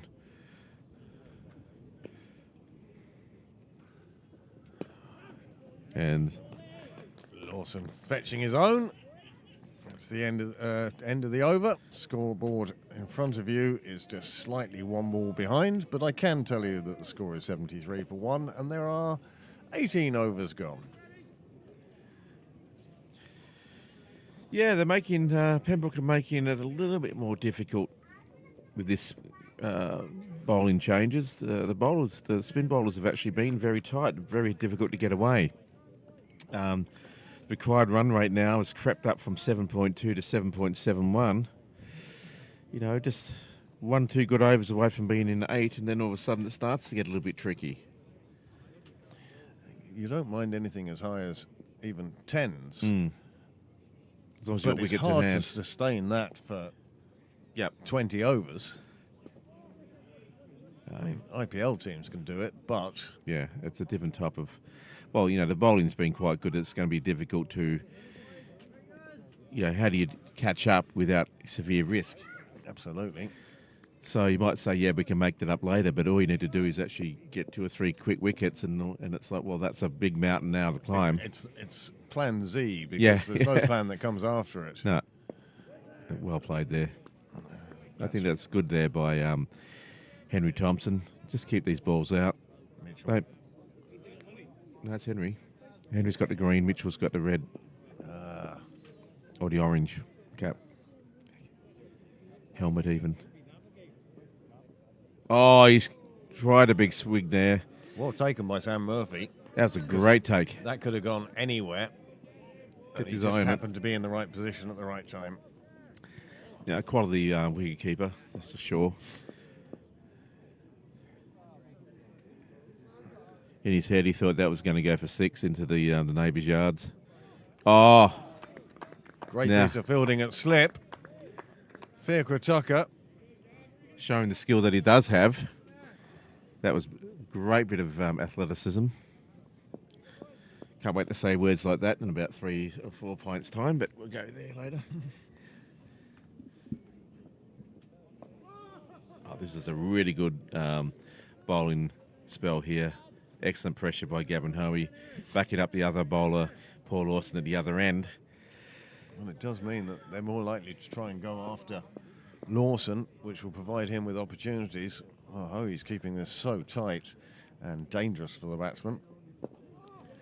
That was just sort of hacked away, really. Not played with any conviction, that shot. No, but the good thing from Clontarf's point of view that they're still there, and you'd hope that from a Clontarf point of view that this gets easier and easier, and they'll be able to start to claw back this total and Well, post some big scores. We did see that the two Worms were pretty much level at that stage. I suspect they still remain that way. Clontarf just dropped off a little bit.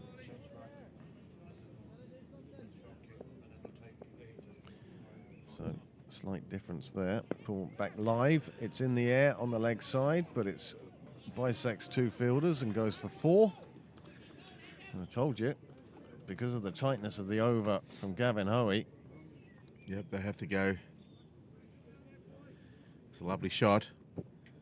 Picked up the length very nicely there, and there was no one in the deep once he got past the ring. So that'll make him feel good.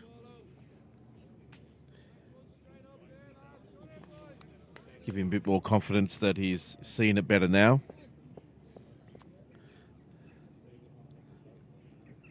It's in Goes. the air again, clears the fielder in the ring, and it's going to make the boundary, I suspect. And it does, bisecting the 2 fielders superbly well. Yeah, a carbon copy of the previous shot, actually. So all of a sudden there's 8 from the over. This is a very good over from Clontarf so far. Paul Lawson just pitching it up a bit too full, right in his slot. So hope. Change in the field, though. Man has gone directly out to Kel now. So 2 on the fence in front of square, and he goes straight this time. And it bounces in front of the fielder. But that very nearly picked up a wicket. Well, Yeah, that- Clontarf be happy enough. 84 for 1 now off the in the 19th over, 20th over.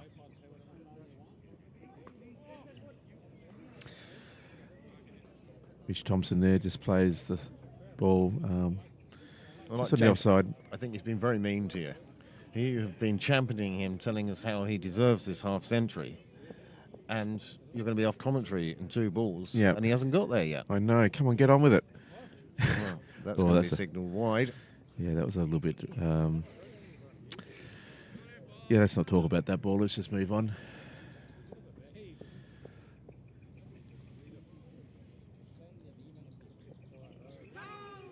Trying to get it down leg side.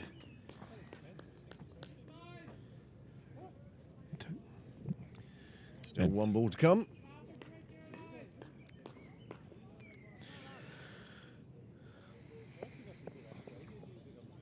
Henry Thompson looks like he's gone to a more of aggressive mindset, thinking that's the way. He's trying to get moving, isn't he? Yeah, this is the way to...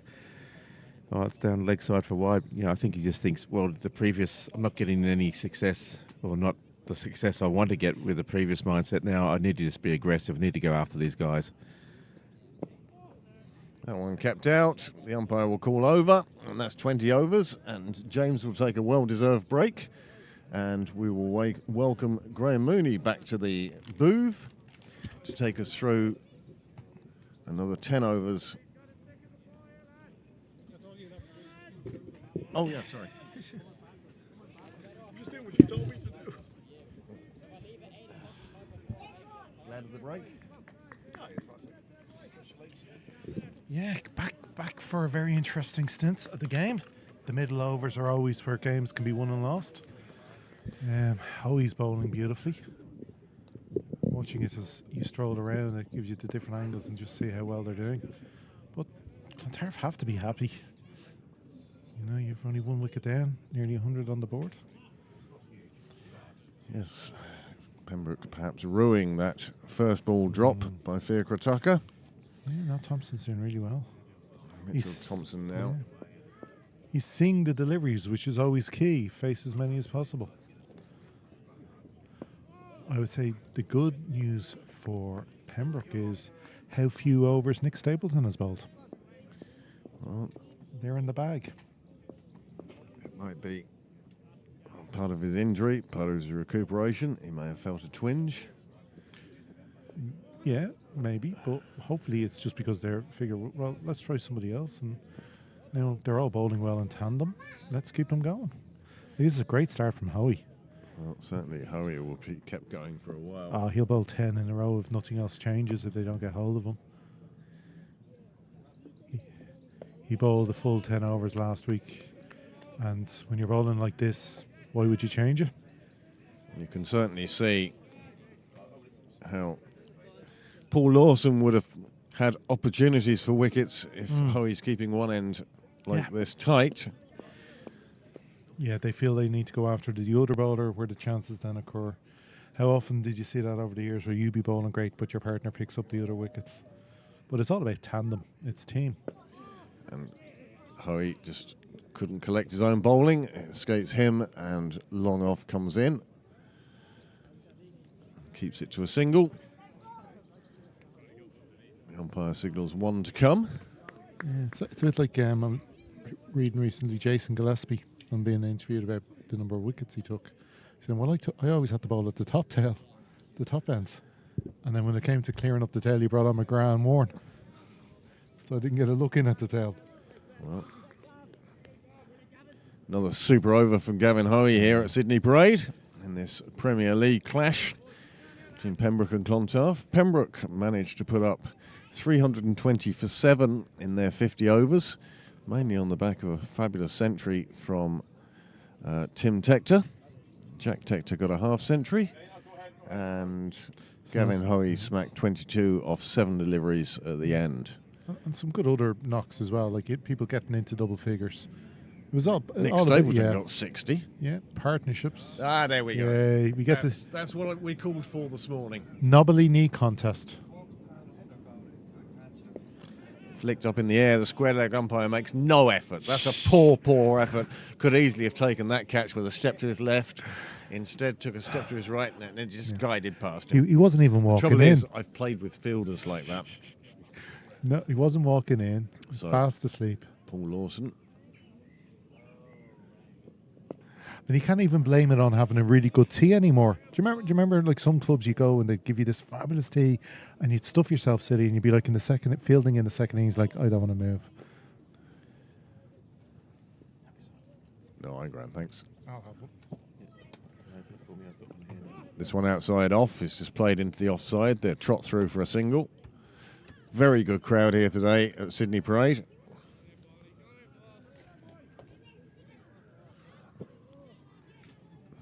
Presidential lunch always helps, but Premier League game as well. When the weather's like this, Oh, it's hit back and Lawson can't quite get his hands up to it. It goes straight back to the sight screen. It was dead straight hit and it was only inches above the bowler's hands. good shot, but a bit more luck for Lawson and he might have had the wickets.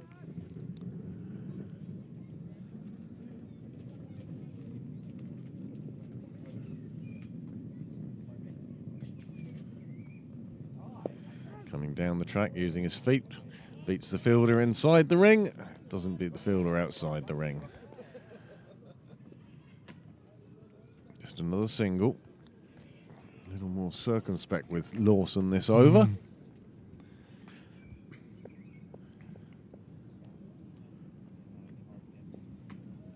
Short and cut away through the slip region. Fielders round for it, there won't be two. Very good fielding. Enthusiastic fielding, travelled distance at pace, clean pickup. Tough for a big guy. And it stopped the single, turning into a 2.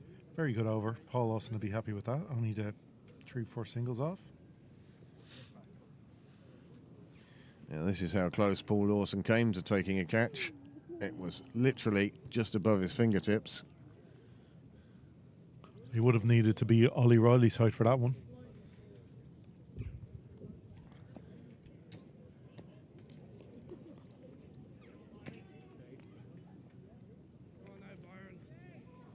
So 3 hours to go before drinks. We're having a change of bowling.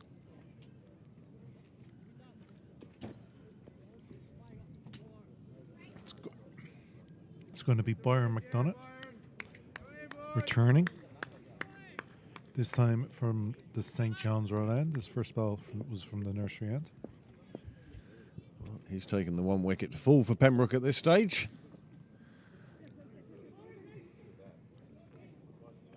Again, JJ Garth showing his class as a fielder. He's such high standards.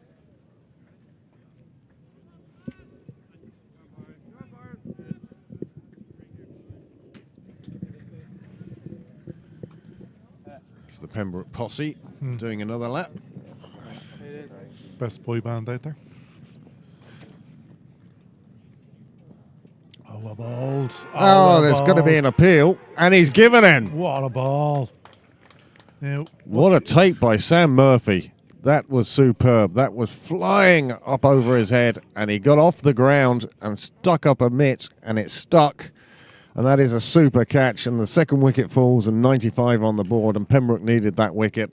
And you know what? Poor James. He's been championing Mitchell all innings. Thought he deserved the 49. half century, and he's out for 49. well, to be fair, he got the life. Here we go with the replay. I think the bowler was appealing for LBW here. I think it's an LBW. But because He hits him in front. he was, well, I don't know what the umpire gave it for, but the bowler had turned. Look, either if it didn't hit his bat, that's Yep. LBW. Yep. If it did hit his bat, It's that's caught. caught. Either Yep. way, I think It's Sam out. Murphy did Oh, exceptionally it was well great. there. Oh, no, it was a super catch. But a second wicket down, we'll get confirmation from Yep. live score of the method of dismissal. But that's a fabulous wicket for Pembroke. And now 95 for 2 with a new man at the crease. I think what was so good about the catch as well was he was having the appeal with the bowler, and he still went, "Oh, I'll take this just in case." And the leap he put in there, it was fabulous. Well, that will certainly energise the crowd sitting along the boundary outside the bar. What captaincy with the change of bowling? It's quite a full crowd there. If you are in the area, come on down. Or if you're watching, please subscribe. But either way, this game's starting to bubble up now into an absolute classic. Oh, it still can go either way. Loads of overs left for Clontarf. It's such a good track. Straight into the pads. Plenty of appealing from the Pembroke players. Umpire having nothing to do with it. He was given out LBW. Well, according to live score, it's been given as LBW. Well, that's what we'll go with. That was well missing leg.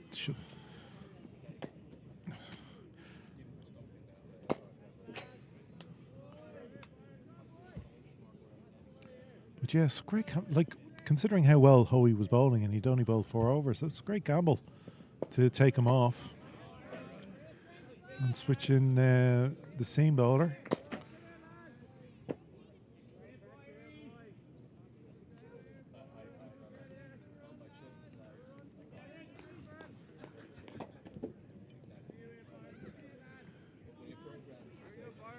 But yeah, McDonough did the business for a skipper with the trust he put in him. 2 wickets now.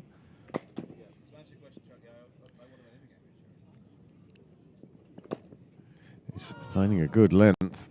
Batsman, well, he's new to the crease, and as a result, he's the Clontarf Pro. Oh, okay. He's their wicketkeeper and professional.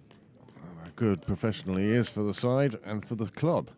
He does coaching on Wednesdays and Fridays and all sorts of things. That Clontarf were saying that they have 450 kids down on Friday. Yeah, they get great numbers. It's absolutely fabulous to see. Well, that's the thing with a pro. It's not just what you see on the pitch on a Saturday. It's everything else that makes the difference. Now, Paul Lawson from the nursery end. This one cut away on the offside. They'll get through for a single. That's all they want. And that's all they'll be allowed. Be interesting to see this battle now between Paul and like you said, the pro for Clontarf, because you'll never have seen Paul's bowling before.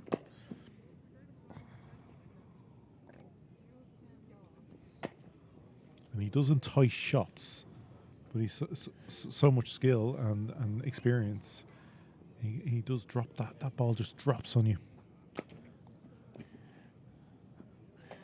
Lawson goes back to his mark.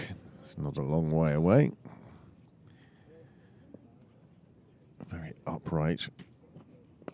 This one hit through the covers and it runs away to the boundary.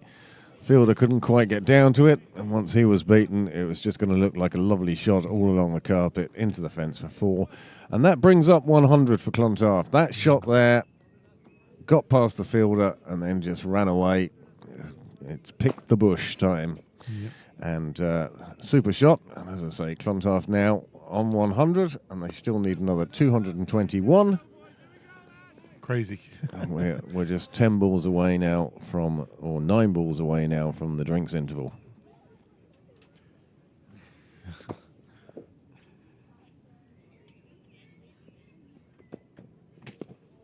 That's a ball from Lawson. Yeah, it's going to be an interesting the chat amongst the Clontarf team at drinks. You know, when they decide who they go after, when they go. Because at some stage, the run rate is creeping. We said it wasn't important in the first stage of the game, but when you hit after drinks and it's creeping 9, 10 and over. Well, I wouldn't be too concerned about the rate. It's the worm and how far behind you are on the worm. That how much can you make up, and how quickly do you need to make it up? And at the moment, you know, there's still 26 overs to go. Too short. Got away with it. Now there are 26 overs to go. Also Plenty of time. Yeah. Oh no. You know what I mean though. It's you like to target a bowler if you can.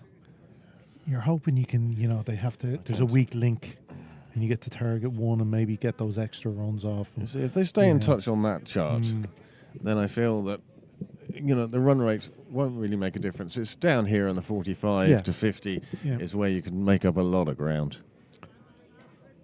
I just But if they can keep them under say under 6, 7 and over for a 5 over period, that's where you'll see the deviation start on the worm. Well, before we see that, Byron McDonough will bowl the last over before drinks. He was successful in his last one. What will happen this time? Another good piece of fielding from Garrett. Just You have to be awake with him on the field. It's so good, isn't it? Backing up, because it will be your fault, not his. No. He's given... well, that's when... the ricochet, but you forgive a ricochet, you know, you just be delighted he hits the slumps and give you the chance. But I'm sure he's given free rein by his skipper. You get the ball, you throw, because you're so accurate. Oh! He's bowled him. He's bowled him, an absolute japper, and Clontarf's pro takes the long, lonely journey back to the dressing rooms.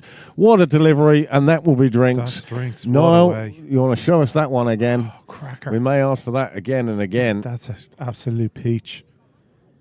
And like you said, they'll take drinks straight away because of the follow wicket in the over. But it's just, I think he did him on length. He hasn't really got that front foot forward. He's gone down the wrong line, and Byron has taken off stump, and beautifully so. And they're not taking drinks. Very strange. That's very, very okay. Well, ordinarily, Yeah, drinks would be taken at this stage. The umpires are conferring. They're sort of, I don't know. Maybe What do you think? Maybe the drinks weren't ready.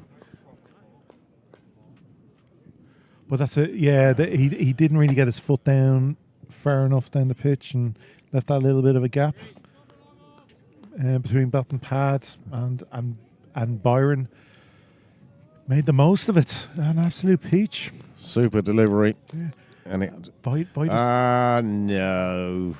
well, Left-handers.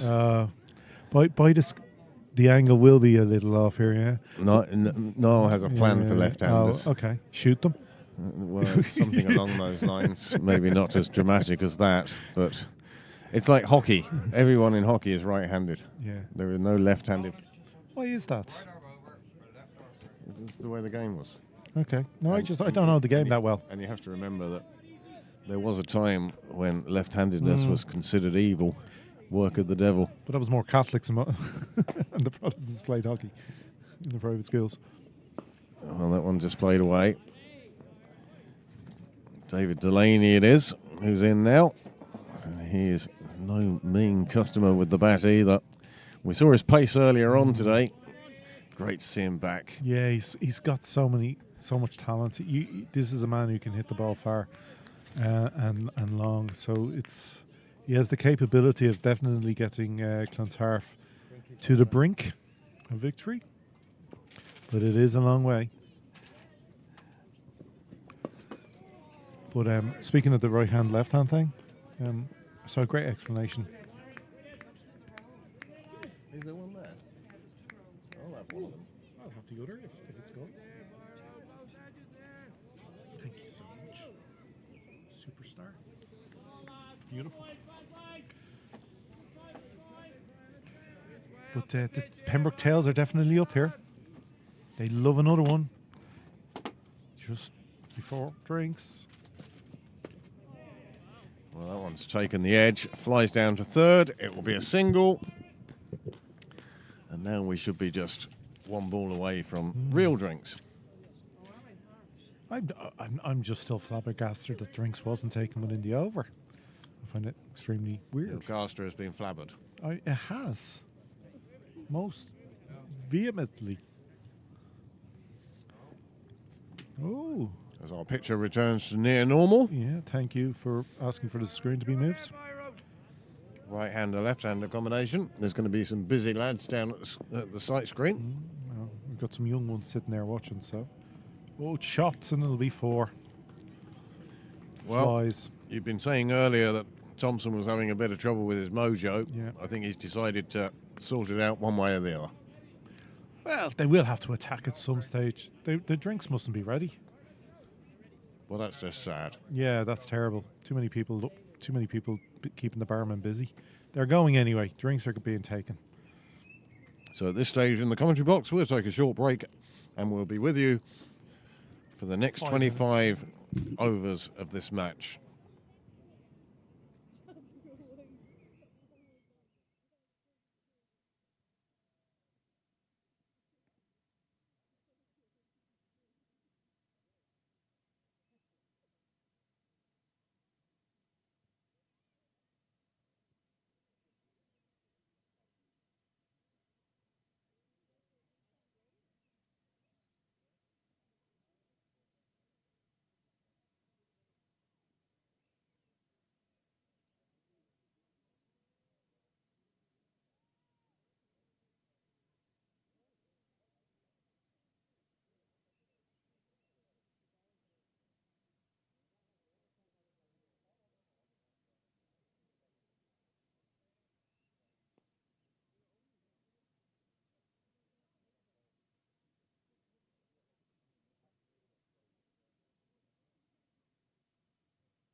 Well, the players have had their drink and they've made their way back to the middle again now.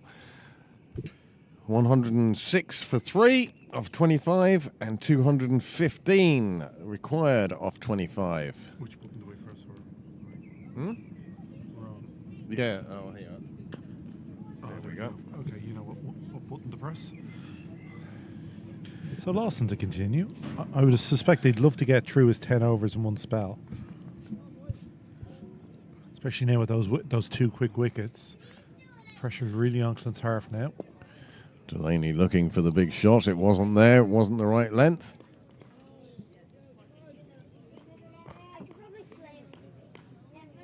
This is where Lawson's experience will come into play.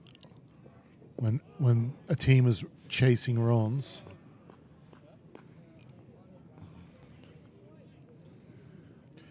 Well, Paul Lawson, he's been bowling on the first for a long time now. Loads of experience. if a team is able to just milk him and just tap him around, then he's more effective when they need to chase runs, because if they have to play shots against him, that's where his chances come. Full toss, just turn around to deep square leg for a single. Throw comes back on one bounce.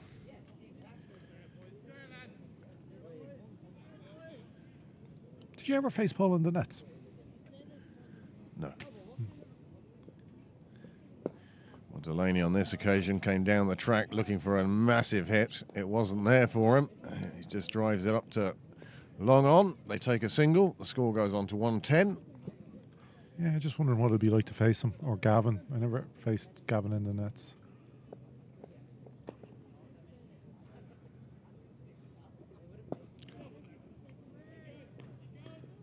Hit straight down the ground where Fiacre Tucker will do the fielding.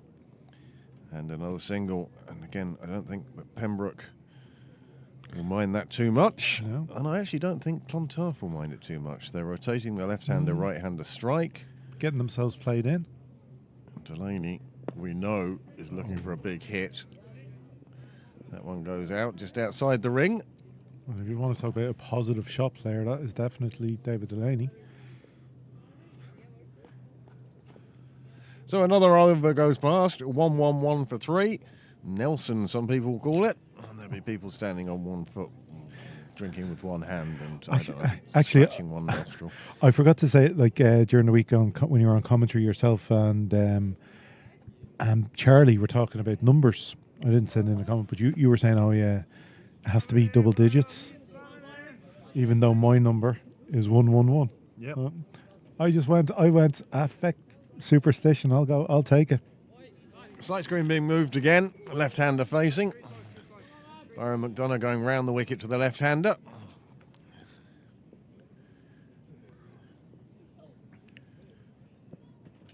Big flash of the bat from David Delaney. That was looking to come down here, or in fact fly over our heads and land somewhere on the Merrion Strand. It was definitely somebody's car was in trouble. But this is going to be a great contest, because obviously McDonough he's 3 wickets in 6 overs. He's got the bit between his teeth. He's hunting a fifer. We've got Delaney who wants to play his shots. It's going to be a great little few overs here.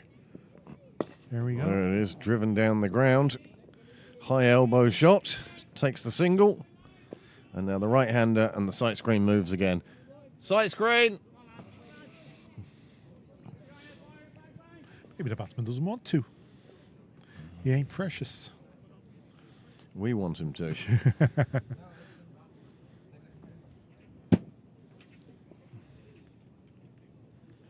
Yeah. Oh, they didn't move it for the left-hander. Yeah, Excellent. he wasn't bothered. Byron getting one through to the keeper. That line wasn't there for that shot, maybe. Bit tight on him. Thompson has moved his way up to 31 now.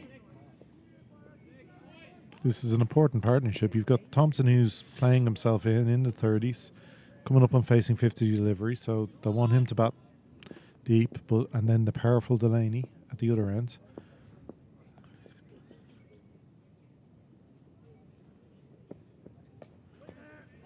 JJ Garth closes that gap and makes sure that David Delaney is in his ground. Just very alert, JJ Garth. You can just imagine in his sleep his arm does that every time, and you just see that throwing action back to the stumps. He does it so often.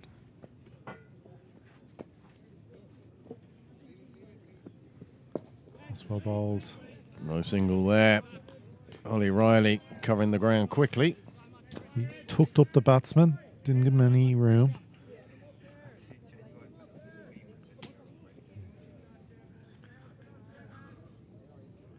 You're okay.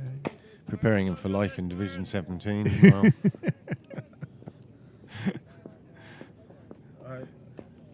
I'd take a can of some fruit juice if you had one.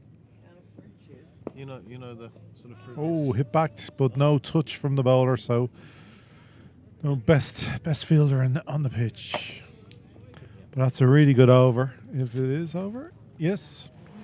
McDonough there with a great over, just the one run from it. In these middle overs, this is what you want. Strawberry and lime. Ooh, cider, something or other.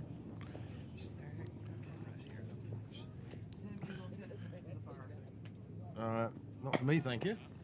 I'm good, thanks. We're going to have another change of bowling. So Lawson has been replaced by Stapleton. He bowled just the 4 overs in his first spell for 14. Coming on from the nursery ends, switching ends. Well, I think he's going to leave Byron on while he's bowling so Yes. well. And so if that means he takes the nursery end, he will. Oh, But definitely. Stapleton will be feeling if he can take 2 overs now and just nick one of these 2 out and break Yeah. this partnership. This is the wicket they want. That's It's a good- big, it's hit long, it's going to fall just clear of the fielder, and it will bounce and just about cross the rope. Well, that was close. Delaney got away with that, and in fact, he's broken his bat doing it.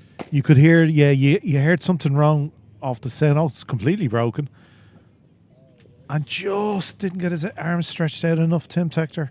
Fingertips and runs to the boundary. But yeah, the bottom of the bat, it just shows you the power he has. That's completely gone at the neck of the bat, even though the ball hit the base of his in that shot. I think a new rule just to get the bowlers back in cricket. You break the bat, you have to keep playing with the same bat. No changing the bats. It's a batsman's world. We need something back for the bowlers. Well, they're just waiting for another bat to be manufactured for him. You can hear the tree being cut down in the background. Somebody's running to Ed Sports as we speak. And here comes it. Well, I suspect it's not one out of the wrapper. Or perhaps it is. I'm sure it's one from his bag, though. I'm sure he has multiple bats.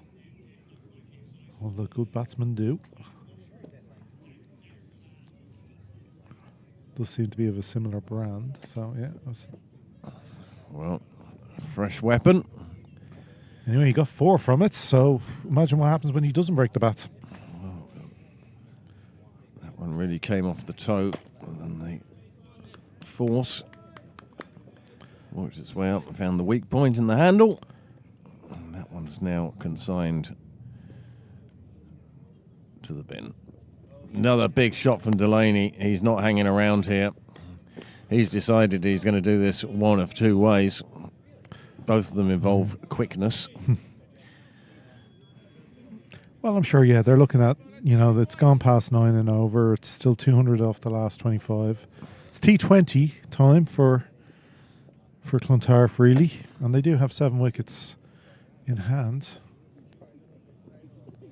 Again, club down the ground. No run. Oh, no, they do will scamper. take the single.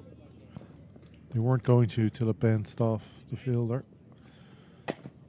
Tucker with the long barrier, showing why it's necessary. Stopping the ball. That brings Henry Thompson back on strike.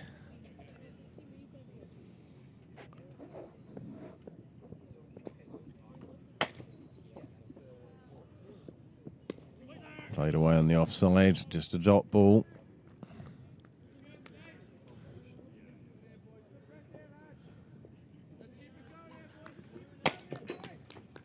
Still over 200 required by Clontarf. 204 for victory.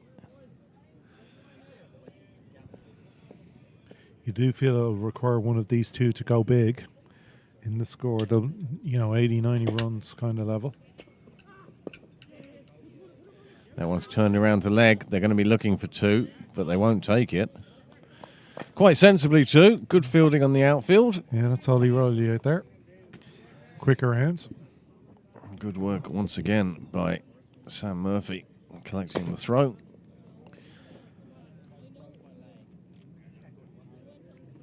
That brings Delaney back on strike, and this will be some battle of wills here. Pembroke's pro. Leinster Lightning's David Delaney. They've already met in the first innings. Oh, Delaney is playing big at every ball he's facing at the moment. Yeah, it's a bit. I think it's a bit early to be doing that. Get the ones and twos. Just pick up the singles, play the ball around. Because there was a period when Pembroke were batting in those middle overs where there weren't many boundaries, but it was still 5, 6 and over. And that's how they built the base to get to where they got to. Like, as we said, at no stage really, apart from Gavin Hoey's 22 from 7, did you feel most of the Pembroke batters were explosive? But they ticked along and they were getting their ones, getting their twos, and the odd boundary here or there. So you feel maybe Delaney just needs to, like, he is 10 off 13, but 4 of them were just beyond the fingertips of the fielder. It's another change in bowling, though. He's brought Hoey back. I think he's brought Hoey back with a mind to the left-handed David Delaney. Yeah. Good, yeah. Now, are they going to leave Cow open for the attempted shot? I think for Thompson, yes, you would. He's on 32 now. And he turns it around the corner. Fielder gets down to it. And it's safe from going any further, but they will pick up 2. This is tough for a spinner. Once you've been in a rhythm, and he had such a good start in his first 4 overs in the first spell, just a 10 off that first spell. To get back into it, getting Well, it's lifted out to the leg side. Oh, The fielder has taken the catch, and it's Ollie Riley with a fine catch on the boundary. And Byron, is that Byron? Henry Thompson has to depart. He'd made 34. Oh, that's Ollie. Ollie Riley with a fine catch. It looked at one stage like it was going to go past him, and it didn't. He made sure he got it. Evening, Ross. Good, and yourself? What a day. And yet we sit under this gazebo. So Hoey comes off straight away. Thompson, attempted slog sweep, and there's the, little bit of a jump. He's inside the rope, and that's a fine wicket to have taken. And Clontarf now find themselves 4 wickets down, and Paul Ryan has come to the crease. The point in the holder with the prawn. Oh, yeah. Put it on a coffee cup. No, that's what they did. When they designed it, did they know it would fit a pint glass? No, and the pressure on Delaney now. Obviously, the experienced Paul Ryan coming into bats, you can bat long and deep, but a lot of pressure here for Delaney to go big. They need somebody to get towards that 80, 90 run mark. 200's a long way to go.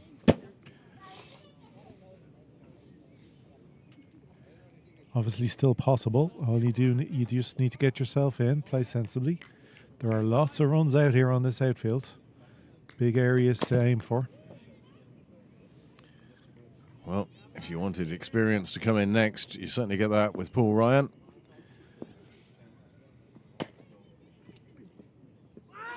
He was going past the commentary booth earlier, and we managed to just divert him and show him his catch. I think even he was impressed with him. I think he was more impressed with his celebration than the catch.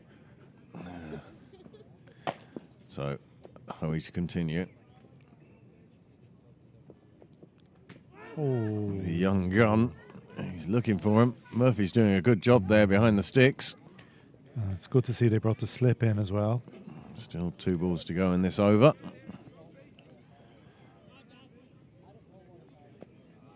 It's a very narrow first slip.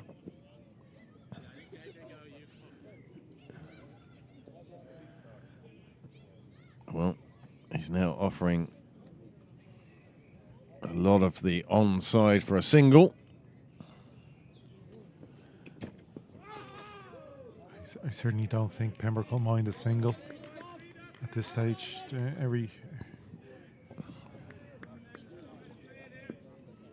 They're pushing it towards 10 and over. They're every dot ball, every odd single here and there certainly doesn't hurt Pembroke's cause. That's a big turn. And good work again from Murphy behind the sticks, whipping off the bails just in case. That's the end of Hoey's over. That's a super over. Just the 2 runs from it, but the important wicket of Thompson. And there's the worm. It's starting to separate. There is some separation, and it's those 3 recent wickets for Clontarf that are the problem. However, David Delaney is still there. And you've seen how dangerous he is potentially. If he'd connected with everything he'd swung at, he'd probably be on 60 now.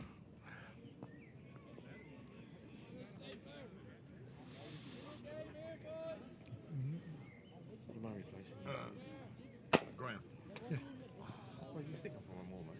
Oh, yeah. Okay, one more. 21 overs remain now. I'm going to keep him in the commentary box because wickets fall.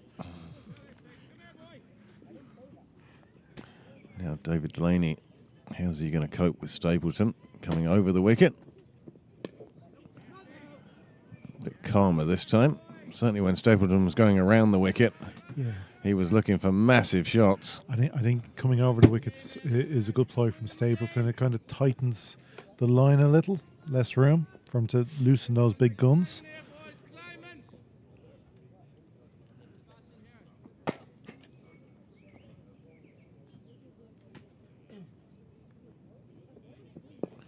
Nicely bowled, nicely played back down around the ground. Oh, chance. That was... But you know what? Nicely fielded. Yeah, that was close. Yeah, the maid's been in. But straight away, Stapleton signals to the field to come in for the new batsman. So they won't be unhappy with that single.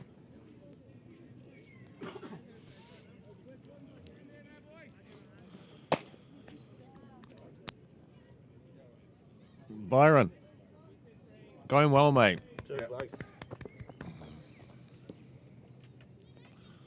Third man, Byron McDonough.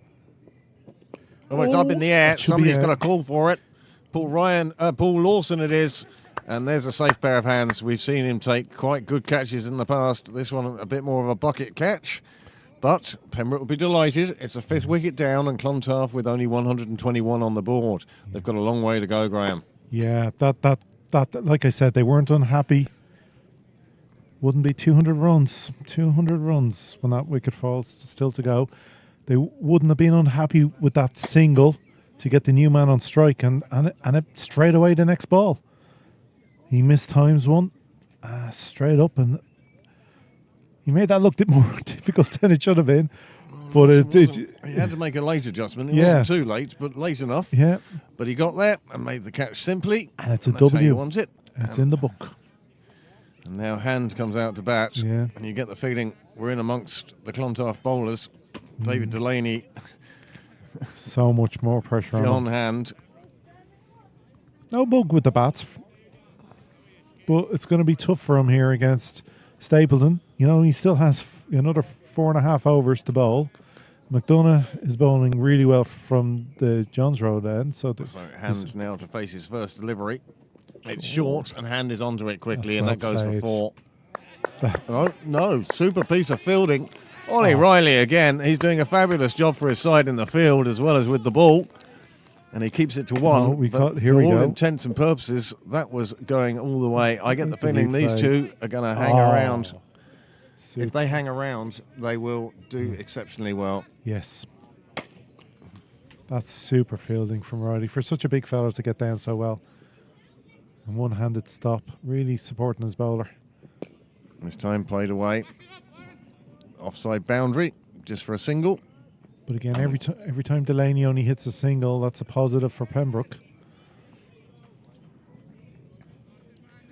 Well, the runs required has dipped below 200 for Clontarf, but they've only 5 wickets left and only 20 overs, and this delivery in which to get them. And there's still lots of bowling options available to Pembroke.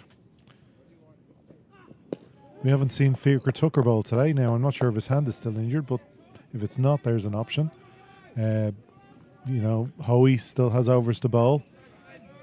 McDonough, Riley. They've shuffled the deck well today with their options. So another end of another over, and with just three from and a wickets. Oh, sorry, and I'll say goodbye. And James is back. Sorry. the Oscar music started to play there. I hadn't realised. Well, there is the Pembroke bowling. 5 bowlers used so far. And now Gavin Hoey will bring his magic to the middle. And this could get interesting with Delaney, because I think Delaney wants to take him on, James. I think you're right. Wow, this is a bit of a change to what it was 10 or so overs ago,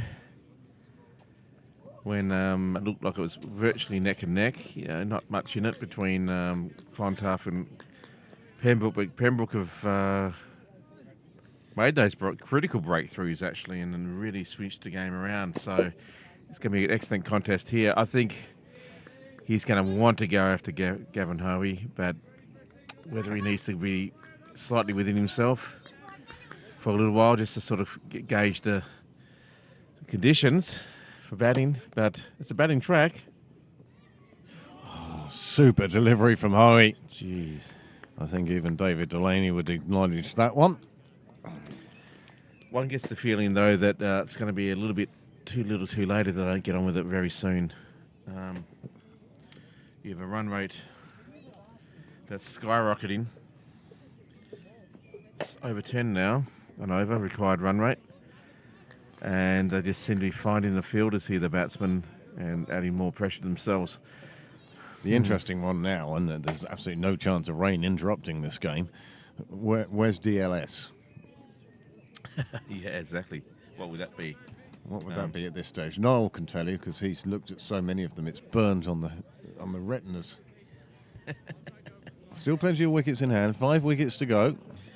Well, you'd have to say, even though they're getting down into the bowlers, I mean, look, I'd class fee in hand on this. Oh, that's going to be it's pretty played close. all around it, and the umpire said it's going down leg, and Delaney survives again.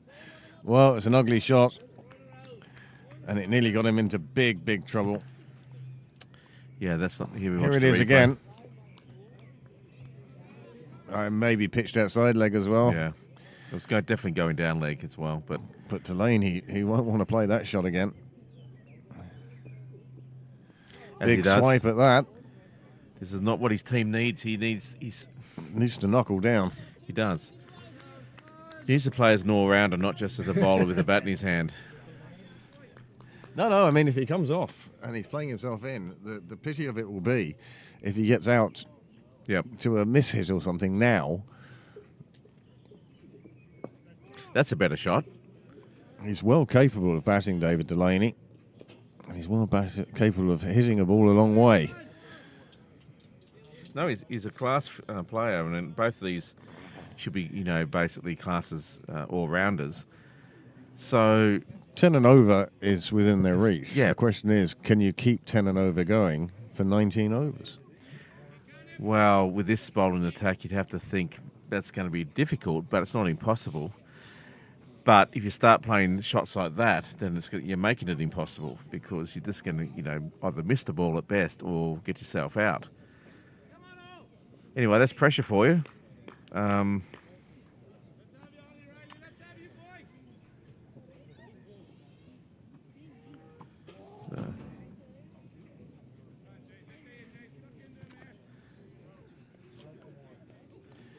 After bowling so well, it'd be good actually if these guys could put it on a good partnership Ollie Riley now from the nursery end. He's decided to go around the wicket to David Delaney.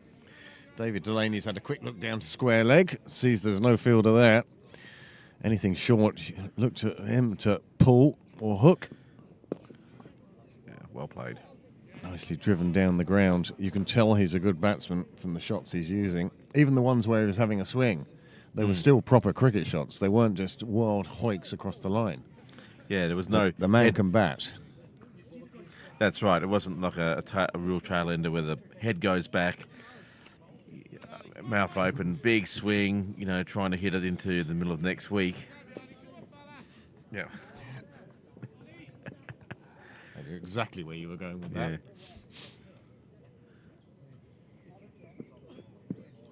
This one comes off hands pads. Sam Murphy chases it down for 25 yards, gets it back. Look how quickly the fielder comes in to cover the stumps. That's great work, great awareness. While there's a real spring in the Pembroke step now, they can sense victory. They can smell the blood in the water. They just want to close this off now, make it a convincing win. That's a good line of length, isn't it? Yep, another single to Clontarf. Singles aren't really what they need. Mind you, if these two play themselves in, there are enough overs for them to chase down this total. Oh yeah, look, if they can just play it as they need to until the 35th over, for instance, and give themselves 15 overs to unleash, and they are successful, wow, that could be some game to watch, isn't it? That'd be pretty special. Goes short, hand swings round on it. There is a fielder out there, won't stop them getting two. Back comfortably. With the power that Hand has, and I saw this in against some of the power games. Wow, when he got the timing right, when he swung hard, that ball stayed hit. Yes. Yeah, it's a shame there wasn't anything above a 6, like an 8 or a 10, because I think he would have scored a few of those as well. They tried that in New Zealand a few years ago. That's a lovely shot. They had targets around the ground, and if you hit one of the targets, a 6 became 12. Okay. Didn't last long as an experiment. No, I think that's just... I'd like to see it more like baseball. If one gets hit into the crowd, you just use another ball, and the person in the crowd gets Keeps to it, keep yeah. it. Only if they caught it, though. True. If they didn't catch it, it has to go back onto the field of play. There's a few baseball teams whereby if the opposition score a home run and you take the catch, you have to throw it back. All right. Okay. Good luck trying to find you.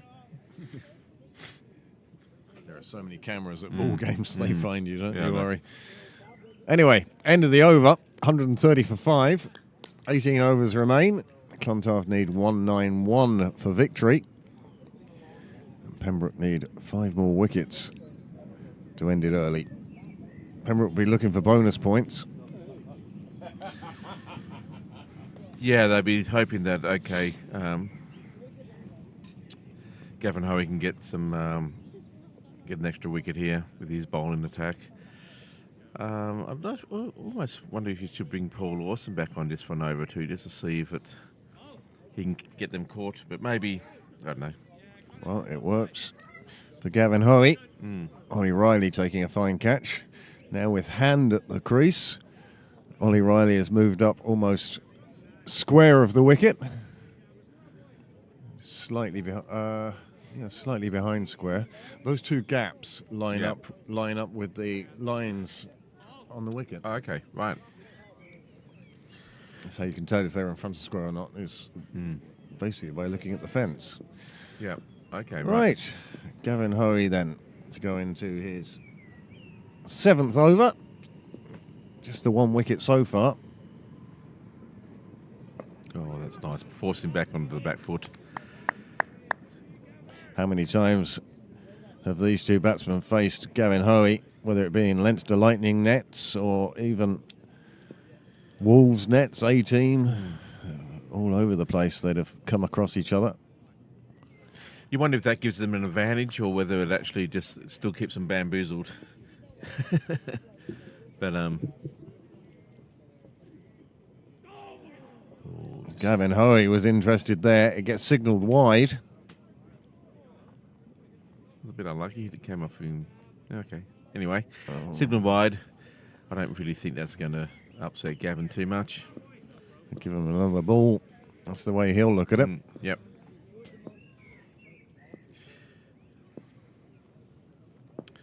He's bowled incredibly well, Gavin, today. Bowled with control. Good line and length. So far, only conceded 14 runs and picked up a wicket. Just, a captain's dream, really.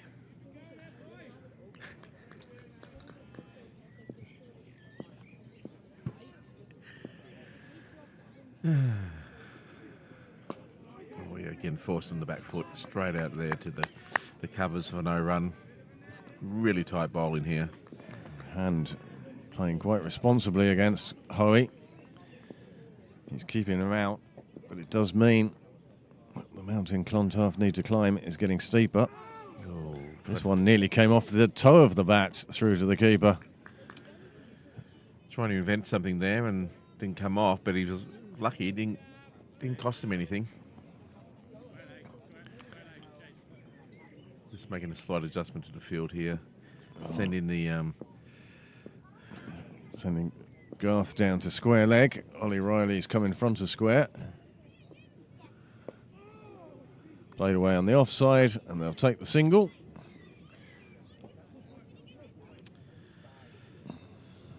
And David Delaney will face one delivery from Gavin Hoey in this over.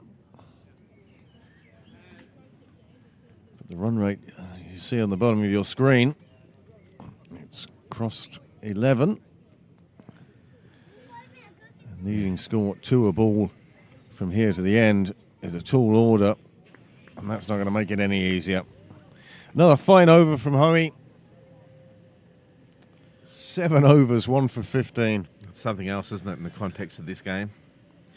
That's incredible skill and control. Well done to the young man. I tell you what, though, I've been thinking about this. I was very disappointed that Mitch Thompson didn't get to his half century. I can't believe that he fell on 49. I thought he really deserved to get a big score and at least get a landmark of 50. Well, He batted really well for his team and really helped to set them up as a platform, which is now obviously been obsoleted. But great knock. Well done to him. the ultimate commentator's curse. Yeah, absolutely. But anyway, well done. Apologise to the young man. I do apologise to the young man. I was really hoping he would get there. Ollie Riley then from the nursery end, and Hand plays him away to square leg, where the fielder comes in from the boundary. And it's just a single. That brings the left-handed to Delaney, and this could be a battle royale. Riley and Delaney. I think he's going to go for him. I think he's in his mind. It's like, well, it's either now or never. Well, Graham would say that the batsman would definitely pick on a bowler. Oh, right, it's him. We're going for it. Yep. And maybe they've done that with Riley. Yep, see? It's a full swing of the bat. It will just be a single, though. But there's certainly murderous intent in that swing. Yeah, absolutely. Charged down the wicket to him. He thought, I'm going to get this guy. And I suppose that's... he's got the pace, so even if you get a nick on this or an edge or whatever, the chances are it's going to go past the keeper. You're going to get 4 runs. If you do connect well, it's going to go for 6. So I guess it's just playing the averages, isn't it? And playing the odds. 6 that way, Yep. or 4 that Yeah, way. 4 behind you or 6 over the bowler's head. I mean, there's no one in cow corner. There you go. Well, That's where he went. it was short. He's pulled it. It's crossed the rope. It's gone under the covers. 4 runs. And you can see there's still support on the sidelines. I haven't given up yet. I still have belief. And as long as Hand's there and Delaney, you do have that sniff, but it's getting harder each ball. Now, the one thing is, of course, these two are putting together a little partnership. And Pembroke will want to break that before it gets too strong. Oh, What sort of shot was that, James? That was. I'm going to try and. It's almost like I was. He's doing a pull shot, but then I'm going to go one on the knee to sort of flick it around the corner a bit more, and then it hit me in the helmet. Yeah. And I'm going to get a leg by. Lucky he didn't get LBW. Yeah. Here we watch this again. It's almost like he slipped. Well, no, he went down. It's a half helicopter, isn't it? Yeah. He somehow managed to get it out on the offside, which I don't think he was intending at all. I don't know what that shot was intending quite. I mean, obviously, I think he was trying to get it around the corner. Well, back live now. Riley comes in.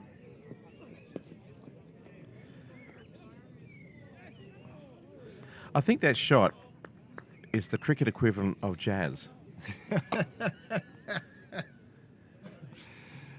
James, I understand exactly what you're saying, but that's brilliant. How was he batting today? Very jazzy. Freeform. Yeah, freeform, yeah. Scatting. Oh, Well, charge it. he's found the boundary with that one, that's for sure. That clears, Ashley Balburney from the bench. Here it is again. It's good to have one in And the belt. Delaney's been looking to get hold of a delivery for a while. Good foot movement. Yeah. Did it on this occasion, whipped it into the leg side. It bounced over the fence. And you'll see Ashley Balburney putting it down. Yeah, it's been a while since I think he's been in the nets with his sons. Yes, indeed. Well, there are shadows on the pitch now. The sun is breaking through the last remaining bits of cloud. I don't know how much sun we'll get, but let's enjoy it while we can. Well, so far so good. It's been a perfect summer's evening here in Dublin. Like it always is most weekends in the year.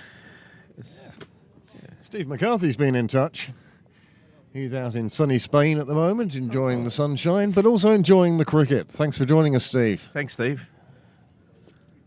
I'm sure Bernie's delighted you're sitting at a bar, casting your phone onto their TV and watching cricket from Sydney Parade.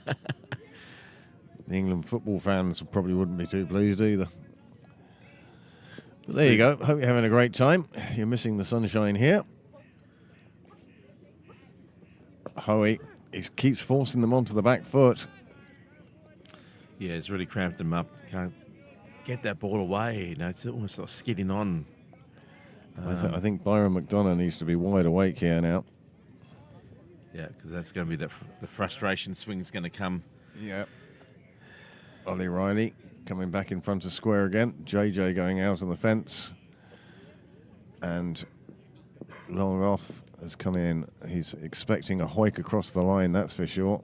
Just one fielder out on the offside. And there it is, played into the leg side. And JJ, who was put there specifically for that purpose, picks it up. They really are trying to tempt him into, these batsmen, either one of them, into the big shot. Like you look at the cow corner down here, there's a massive big gap. Oh, it's help yourself stuff. Yeah.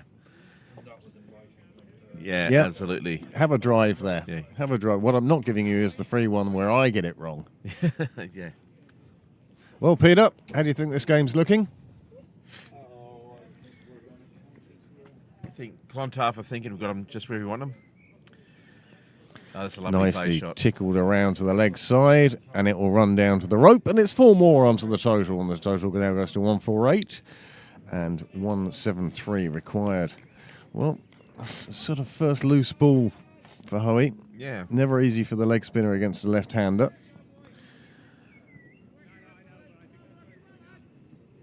Our co-commentator on the top left of your screen, along with, I think that's Gordon Clark. This one is well pitched up and dug out. They might be reminiscent about their time in North Kildare. Well, Maybe different times of their career and similar situations they found themselves in. Maybe not. One can speculate. one will. Anyway. So Hoey, the last ball of his over. Yeah. And it's played down the ground. They would take on Byron, and they get through for the single. And that will be the end of the over. There's now 15 overs remaining, and the score 149 for 5. And Gavin Hoey has 2 more overs. And we're getting to the stage where you actually start thinking, well, who are going to bowl these 15 overs? Well, how many Stapleton got left in his... Well, here we there go. you go. Oh, look. You ask the questions, I'll provide the Oh, answers. my goodness, he's got 4. That's fine. And Ollie Riley's Riley's got got 3, three, Byron's 3, Paul Lawson 3, and Gavin 2. So Jeez. I expect Gavin to finish out. Yeah, you don't think and that run rate and, look at that. But it looks like 2.63. Pembroke have picked 5 bowlers, and they're going to use 5 bowlers. Mm-hmm. And it's up to Stapleton how he uses them. So he's doing a super job. Evening, Marty. Well, so far so good, isn't it? It's been inspired bowling changes at the moment. He's got the results. Yeah, I'd do a voiceover for you anytime. Riley to continue. Just a bit full there and played away on the leg side, but it's protection in the deep, so just a bit of the one single. There's only one single, isn't there? Yeah. 2 singles, yeah. 2 singles would be... 2, yeah. Well, I suppose if it was overthrows, where you've stopped and the ball trickles away past. You think Monty Python Guide's going to appear in a minute? No, a great big foot. Yeah, big foot, yeah, that's it, out of the sky. It's got the razor coming down. Niall might bring that up for you. There's a quick... There we go. Anyway, I digress. It's got a big... No, can we turn up the brightness on this? Just a little bit. Yeah, working that in the break, I think. Yeah. It's up in the air. It's going to be safe. It's come down here to... 2 bounces before it reaches the fielder. He could have got closer, so it only bounced once, but what's the point? Well placed shot. Well, it was in the air for a moment. Probably not where he intended to hit it, but it was a good result for him in the end. He got a single. Okay, And- tilt the screen, that does it as well. It's creating technical issues here for the producer. Delaney with the big swing of the bat again. Gets another single for his efforts. And then does his own backing up. Hits That's him on nice the of back of him. the calf. Just unfortunately, yeah, when you're under this sort of pressure to try and get runs, it's hard to get the timing right when you have to just throw the bat. You're the one who tightened it. There you go, thank you. Just the whole thing fall back now. Smash. Yeah. Another one in the air. This one, the fielder's coming in towards. And it's taken. And the crowd reaction will tell you. Another wicket. And yeah, unfortunately for Clontarf, fee in hand, perishes on 13, trying to get the run rate moving along and give them half a chance of running down his total, but wasn't to be today. If there was ever a man that was going to give them last minute hope, it would have been the man, I would have thought. But not today. Watch this. Just didn't get... He's gone for the big hoik. Yeah, just He wanted to clear the fence. didn't get the middle. And it came off the toe of the bat. He was onto it a little early. And as a result, it fell into the hands of the fielder. And the fielder... And Riley picks up his Applauding first him. wicket. He'll be delighted with that. And then just after that, the sun has now come out from behind the clouds. So it's actually back to being beautiful and sunny here at Sydney Parade. Well, Killian McDonnell, Reuben Wilson, Ethan Marshall to come after Andrew Delaney. 4 wickets then for Pembroke. 169 runs for Clontarf. They haven't reached halfway yet. And they've used up, 35 overs. Well, one would think we're going from Kilimanjaro now to Everest as far as the climb. We might, at the end of the over, take a look at the worm, see the comparison between the two sides. Anyway, a bit of semaphore there from the umpire, but he's ready to go now. And A. Delaney, or Delaney as they sometimes say in other parts of the world, is the face. Oh, yes. Just works it away square for no run. Well, One would think that, sorry to cut you off sorry. there, but one would think that it's almost like just look at the shadows in the ground now, getting longer and longer. But it might just be batting practice for the rest of the guys now. I wonder what the numbers 2 and 8 represent in the Delaney family. One of them is wearing 28 and the other one is wearing 82. Is it the 8th of February or the 2nd of August?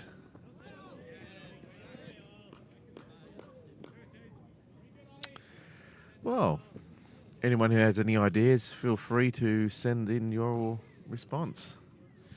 Remembering that it is a family show. That's right, yeah.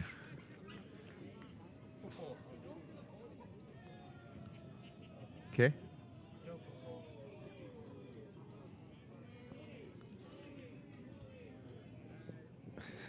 Oh, yeah.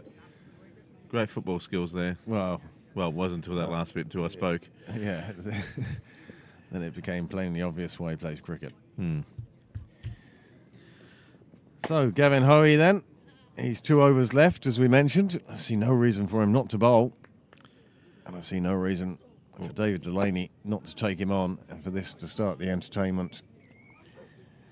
Well, It's not quite start the bus time, but by the time Hoey's finished, it could very well be. He's bowled so well.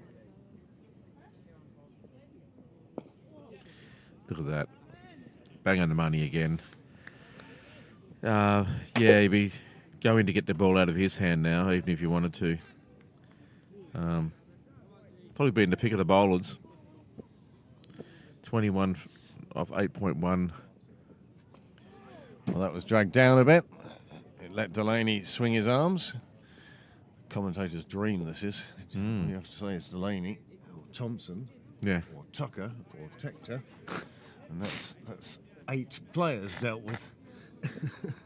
Yes. But one feels that it's only a matter of time now. How do you think it will be? Do you think we're going to see the 13 overs left? Or do you think the wicket's going to fall? Or do you think Clontarf are going to get the runs? Well, I don't think Clontarf are going to get the runs. I think that mountain is way too high to build. I think the best thing they can do is actually bat the overs, but with the bowling attack that we've seen today, that's going to take a bit of special. It's just you can't expect the tail necessarily to wag that much. Yeah. I think that's a big ask. It's unfair. It's unfair. It's not their job to get the 100 and whatever it is, 168 runs.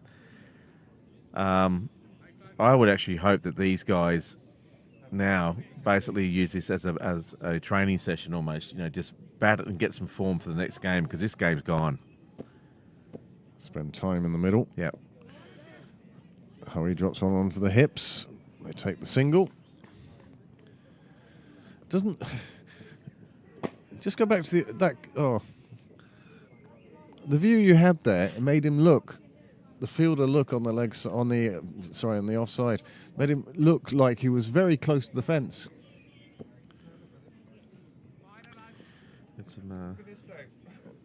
Oh yeah, don't want the sight screen moving again though, do you, sir? So we end up with this crooked view for you. Oh, the one-handed, left-handed pickup nearly came off for JJ Garth. Yeah, he's very sharp in that position, isn't he? I tell you, I'm In the very cover. surprised. David Delaney's made 28, but it's taken him 37 balls. It just shows how much he has swung and missed. And even when he does hit, he's only picking up a lot of singles. Yeah, he's not having much luck with getting his value for shots out of this. Most of his balls have been, when he does hit it, go straight to fielders. He's really only picking up singles, maybe the odd boundary in his innings, but at least he's on 29. That's nicely worked off the hips down behind square to third man and picks up the single. So 2 Delaney's now ticking this over. Can they at least bit of family pride here and put together a pretty good partnership that will put them in good stead for the rest of the season. I think you have to start thinking, you never want to give up, but I think there's a bit of a reality check that needs to come into these things now and again, where it's a bit like, well, there's more of the season to come. Let's just stay in the middle. Occupy the crease. Get Get game some time. practice. Game time. You Absolutely, can't beat you it. can't beat it. It's the best thing that you can do. And you can walk off the pitch with your head held high saying, they didn't get me. Yeah, that's exactly right. Why was it so hard, guys? It was easy. I was playing in a cup final once. Somebody was complaining the fact that they were number 11, and we were at 11 for 7, so we threw him in at number 9, and he was not out at the end, and was quite proud of the fact. Yeah. Now let's straighten up the camera. Stapleton has come Oh, back. that fielding is amazing. Is that JJ again? Yeah, Yeah. JJ Garth, the Paul Ryan of Pembroke. Ball cut away there, just a sort of backward point, and JJ was on it, and nothing's getting past him. We got given the book for tomorrow. You're going to Balbriggan, are you? Yeah, he'd asked if I couldn't mind. Driven into the pitch there, a bit short, but he gets away with it. Just A single, a single. and it's almost becoming death by 1,000 cuts. It's a bit monotonous, isn't it? But as we say, they're doing the right thing. And run rate now close to 13.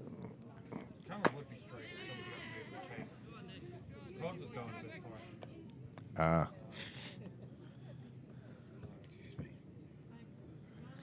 Well, I think David Delaney, he's managed to make it to 29. He understands the situation perfectly. And he's looking for runs off every ball. They'll take 2 this time. And the shame of it is, even by taking 2, the run rate is actually going to go up, not down. yeah, it's not enough. But I apologise in advance for David Delaney, but God, I hope you get your 50. If you curse another one now. He deserves it.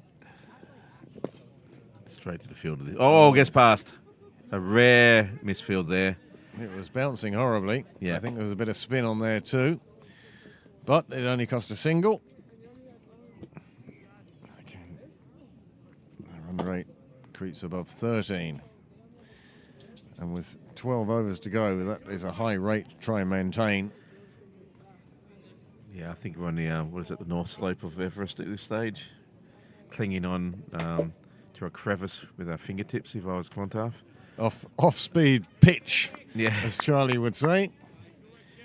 That one gets past Delaney. And just one ball left of this Stapleton over, and then he'll have finished 7. His figure's not spectacular, but my goodness, they're good. Under 4 and over. And he's picked up a wicket. Oh, dug that out nicely. It's So tempting. Oh, what an excellent piece of fielding. It was tempting for him to catch, realised he wasn't going to get there, collected it on the bounce, threw it in. There we go. That is such a tease. It's played up in the air. But this, and hits the stumps. Bang. now the batsman's well Right, in, but- and we understand that, and that negates anything, but it's still a tremendous skill to have. Just popped up on my timeline 1 year ago. 1 year ago, wasn't it? Yeah. Yeah, that was a great piece of fielding. That just don't take me on again, you know. That's what he was saying. Yeah, it's a very high standard, and it's great to see. You know, it's a real treat today to watch this sort of spectacle that we have been able to catch here in Pembroke, in Sydney Parade. Probably 2 of the best teams you'll see this year. Well, that's only because we only cover home games. But we have to go up to Warringstown next weekend. Second round of the All-Ireland Cup. Oh, okay, right. Yes, I'll be That'd be a looking very forward good team looking forward to watching that at home. on their static camera. Yeah. Oh, that's great that you can watch it. Yeah, absolutely. Oh, cheeky little single there. That's nice. Well run. Just drop the ball at his feet on the leg side and scampers through for a single. I mean, even if you don't have commentary, at least you can pick up a score. Yeah, that's right. You know, And that's what we'll be looking for as Pembroke fans. Well, at least I will be, because there's no way I'm driving up to Warringstown. yeah. Well, I could always download one of the innings from the West Indies versus Australia from the 1980s and just superimpose it over the footage. Viv Richards. Oh, and You're going down the offside. Sam Murphy, I think, has been practicing his appealing, What? but not today. And with the camera angle we have, it's a little bit tricky to see exactly whether that was going to hit or not, but the umpire said no. Well, Take it's that. taken until Hoey's last 4 balls. Finally, Had a big swing, but it was only a single. There's protection down there in long on, or long off. Apologies. Then they're going to move the sight screen again. But you don't know that. It's all hidden magic. There you go. Lovely back, straight down the wicket. played away on the offside. It's well fielded there by JJ Garth, getting a hand to it. But they will get through for the single. The score moves on to 164 for 6. And Hoey is closing out what has been an absolute masterclass of leg spin. He really has bowled well. He hasn't picked up the wickets he may have wanted, but he's bowled exceptionally well today. Well, absolutely, he hasn't needed to really to keep this pressure on and basically force Clontarf into a corner. There's no way that they're going to run this run rate down, which is now just a whisker below 14 per over. So you'd have to be very happy with this bowling performance, both as the bowler and team and the captain. It just shows his class. And plus a nice cameo with the bat earlier on. It's been a good day in the office for Gavin. Oh, it's a nice way. Another single on the offside. Clontarf collecting the singles, but, well, they're not really helping them. 11 overs to go. They still require 155. It's a shade over 14 and over. I think you and I should go and bowl, James. We could make this competitive again within about 3 overs, I'd say. Absolutely. It'd be interesting to go for 72 off 2 overs. Well, 166 for 6. The only chance I'd have is that he goes for such a big swing that he throws his back out. Yeah. Yeah, I'd be going on the Michael Sharp, Cyril Irwin theory. Michael Sharp always said that if he was on a desert island with Sir Garfield Sobers, the law of averages meant that one day you'd read in a book Cyril Irwin bowled Yeah. Sir Garfield Sobers. Yep, just the law of averages. Be like winning the lottery with a lot less money. Stapleton, Oh, swing. Murphy gets everything behind it. Another dot ball. I wonder if that was a How bit of high a... is the run rate going to go? I'm hoping it gets to 20. I think it's going to go higher than that. It's already close to 15s, and it's only going to accelerate from here on in. I think A. Delaney needs to just...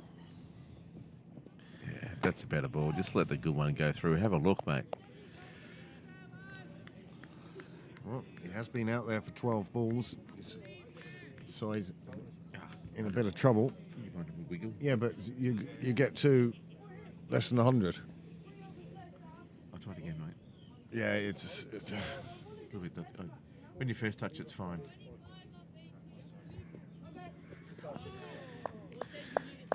another ball goes through to the keeper. Here he is. That one, I think, yep. I just, I've lost one ear, and it just feels a bit strange. That's the ear I usually take off so I can hear what Niall's saying.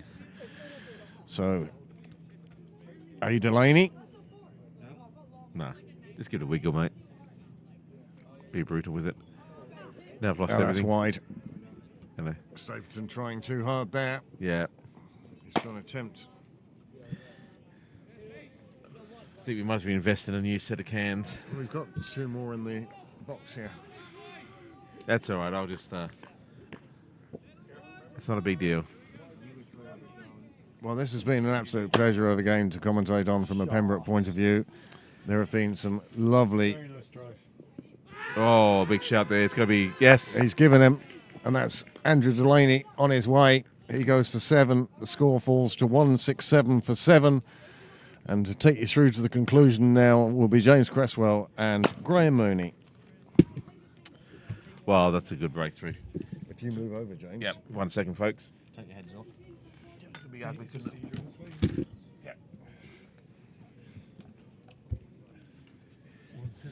Well, another big breakthrough from Pembroke's point of view. They'd be delighted, and it's just a matter of time now. Unfortunately, from Clontarf, the partnership looked like it was starting to get some legs. Well, am I on here? I'm not hearing anything. Oh, those cans are sort of... Okay, yeah. No, getting I a hear bit myself dodgy. now. If it's the left hand. No, but the weird thing about this, and disappointing from Clontarf, is really, like David Delaney's 34 off 43. I suppose they just wish he'd faced more deliveries. He hasn't, in the last 10 overs, he hasn't actually faced that many. Well, I'm hoping now that he gets a chance to face a few more and get that extra 16 runs to get his half century. I think he deserves it. I think he's doing a great job for his team. Yeah, no, don't I worry. just Once hope I he can doesn't hear lose one any ear. support I'm okay. from the I other can end. So Wilson now to face Yeah. the music. Young lads, early in his career, but he can hold his bat. He batted very well last week for Clontarf, himself and Paul Ryan, in partnership with Owen Delaney when he made his ton, helped rescue the innings. So he can hold his end up. Well, Question certainly- is, they need more than that. Well, I think we were talking about that a bit earlier. I think that bus is, or Yeah. that ship's well and truly sailed. Are we So I getting- think that yeah. they just need to spend time in the middle now. Yeah. Face good bowling. Don't Get- throw your wicket away. Get ready for next week. Think about bonus points. Games, Well, I think leagues have been won and lost, and relegation has happened. I know there's no relegation this year, but leagues have been won and lost on bonus points. Well, I think for these two, I mean, don't even think that much about it. Just think about surviving, about having an innings, spending time in the middle, so that the next game you're a bit more prepared. Yeah, well, like that for a young lad like Wilson facing Nick Stapleton. That's a very nice That's shot. a lovely shot, actually. Well done. Like I That's said, he can hold the bat. that's He's not, beautiful. he's not a Crashed mug. around, good cover drive there, straight to Yeah. the boundary. On the ground. It was a lovely shot. Yeah. Applauded by his teammate. No, look. He should want to face. Look, there's 10 overs to go, 60 deliveries. Wilson would hope to face 20, Delaney 40, and between them, put on maybe 80 runs. Because, like we said, they're not going to score the 150 needed. Anyway, it's a change of bowling now. Looks like Fiacre Tracker is going to come on. I wondered when that would happen. Yeah, hopefully his hand injury. No, is it's not. Is it? That is, yeah. Oh, yeah. Okay, it is too. Need to change my glasses prescription. Yeah. He broke a bone, yeah. Wow, it was actually broken, wow. And that was his bowling hand, was it? Yeah, so broken bone is his bowling hand. That's going to be interesting. Because, again, especially for a wrist or finger spinner, the touch and feel is all important.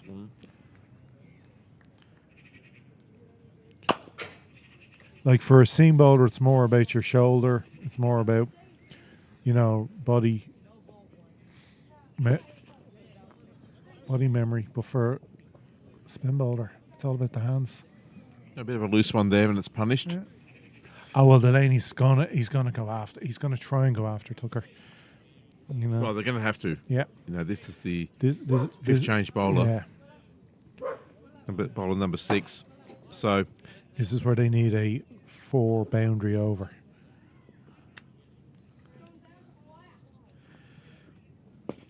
Again, tries the same shot, but this time straight to McDonough.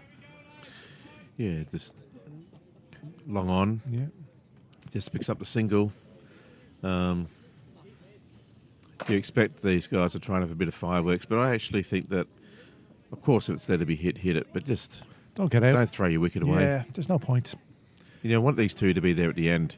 I'd love to see these guys get some Not runs, out. a bit of a partnership, Yeah. put a bit of pride back into the side, and get set up for the For rest the next of the game. season. Okay, Yeah, absolutely. you've got another game. You got like you said, the rest of the season. You got a Oh, shot. no, just got around his legs and he's been... Wide. It's been given wide, not out. Right. It's important. Okay, so did it bounce at the keeper or something? Yeah, did it? yeah. He was going for stumping. Oh, okay, That's right. what the appeal was. Look, it's important how. You watched the replay? Yeah. Yes, it's. Oh well. Oh, done, yeah, Meg. yeah. Yep. Yes, it's too much. It could be too much today.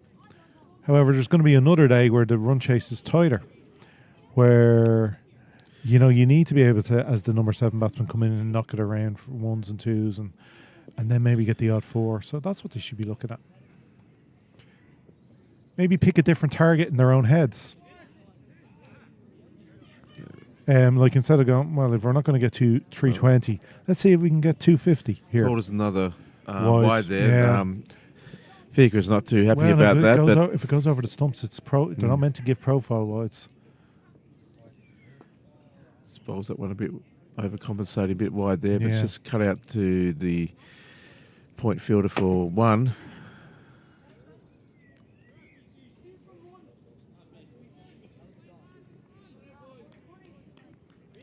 So the left-hander on now. Yeah. Tucker just going to try and bring this back into. Too short. Oh, that's That's dragged a down. loose one. But he'll get away with it. Yeah, there's protection down there in the deep, so he'll just concede the 1 run. Yeah, just struggling to find his line and length a bit here at the moment, Tucker. Again, you don't know how much the hand is affecting. Yeah, that's true. I think it's just very difficult to come back once you had an injury like that. Yeah, it's only a week or But so. that's a better ball. It's played down Yeah. to long on just for the 1 run. So the required run rate now is well over 15.05. Yeah, So 15. not bad. But again, I'd personally, I'd like to see them say, let's see, 250 is our target. Let's see, can we get there? By knocking it around for these, 54 balls. Well, at least get it over 200 as a start. They'll definitely go over 200, Yeah. but Well, they need to stay in the... 2-2-1 should be a target for them to get under 100 runs. If they are going to lose by less than 100, because that can mean bonus points. Obviously, on the flip side, Pembroke will want to win by as much to get full bonus points. Well, I'm just hoping Delaney Let's stay in there lose. and get a good milestone score, get that 50 plus. Well, he certainly deserves it. The way Absolutely. He's He's played really well. again, I would just say, from a Clontarf point of view, he probably hasn't faced enough. He's only faced 47 deliveries. For whatever way, Yeah. the way it's worked out for them. Your top destructive batsman in the middle order, you want Yeah. him to face as much as possible. But it just hasn't worked out for them. Well, he's also had his support players fall away around him, so that makes it difficult to actually play the game you want to play. Yeah. He just can't seem to get on strike enough. Because 40 from 47, he's obviously striking the ball well, running well. Oh, that's another good ball picked up by JJ. Just played on the covers, but picked up by the cover fieldsman. No run. That's actually Ollie Riley. Is it? Yeah. Oh, Look at the height over on difference. Yeah, a bit of glare here in... Yeah. Steve Gray's JJ's difficult just to a point, backward point. Yeah, he's at that. That's what they moved around. Moved Gavin Hoey on the extra cover boundary. Anyway, the guy in black. Johnny Cash. Yeah. Oh, big swipe there. Didn't get any connection. Probably a bit... I'll have to see that again, but quite wide. Tempted to go after it. Did well to miss it, actually.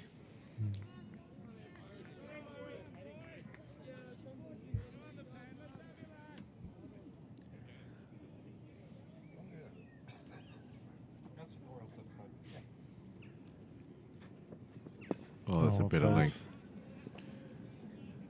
Clipped off his pads, just square in the deep, and just But it's picked again, up one. this has been top bowling from McDonough today. Oh, it's been brilliant. Yeah. at taking the wickets when needed.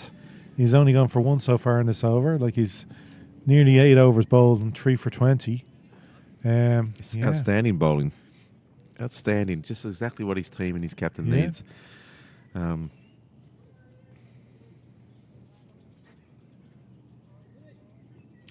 Just adjusting the sight screen now.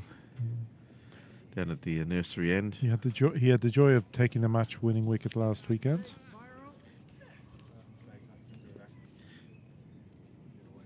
Yeah, obviously a very skillful player, very skillful bowler. Here he comes again. Oh, Trying to ramp, and it's going to be out. Well taken. Wow, that's a good Tim catch. Tector. Great balance. Didn't panic, didn't rush in. Very difficult catch, actually, in the end. It was Yeah. very low for... You can understand Delaney trying to change it up, trying to get a boundary out of Such the a over. shame that he got out Yeah. on 40. I was really hoping he'd go and get be there at the end. But again, another, McDonough's consistency here today forced the batsman into trying something different. But now he's on the cusp of a Yeah. fifer. Yeah. So fantastic bowling. But what a piece Yeah. of...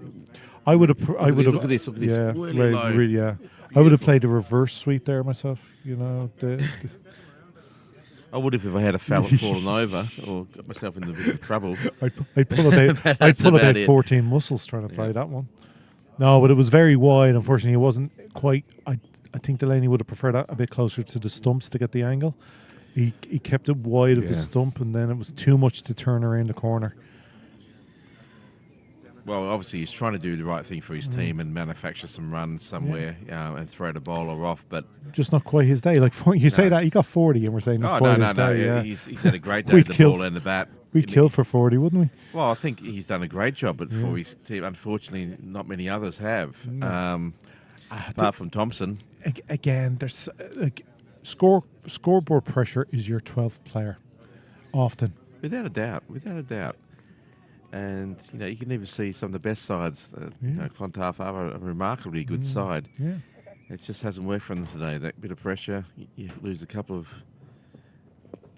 Especially, easy wickets or quick wickets, and all of a sudden the complexion changes. I mean, I'd hate to think in a parallel universe what the score would be like if the catch had been taken off the first ball. Yeah.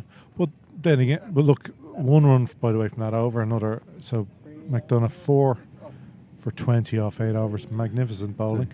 But Sorry, just going to say the scoring now is 182 for 8 wickets down. We really are into the very 8 end of overs the to tail. go, yeah.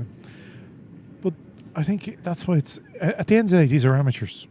We're playing. We're still. We're no. Even though this is the top level in Leinster, they're at the end of the day they're amateurs. So being out in the field for 50 overs, chasing the ball around is tough. Then to follow that up in the second innings. So that's always when a big score goes in the first innings, it's tough. It is. Even though it's a run of ball, you think it's only a run of ball. That we do that most days. Yeah, with In 20 over a matches. bowling attack like most of these top teams have, that's a big mountain to start with.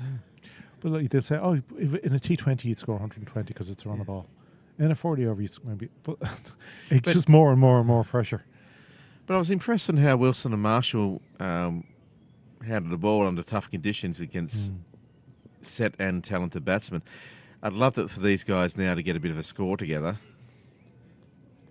To be able to go back and to be able to go back into Hutch and say, listen, we contributed. Yeah, no, they're young lads and they've done really well today. Marshall got think the Marshall wickets. was really good. Maybe under bowled. Quite possibly. Yeah. But, He only bowled, I think he only bowled 5 or 6. He has a bright future, and so is Wilson. No, very much.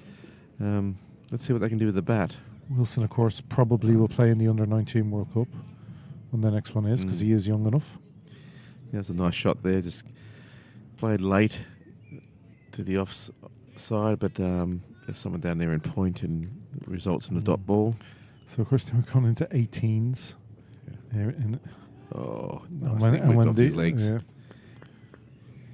Protection in the deep there on the square, so just with the one run. But I think, unfortunately, this is the story of the innings. Just too many singles.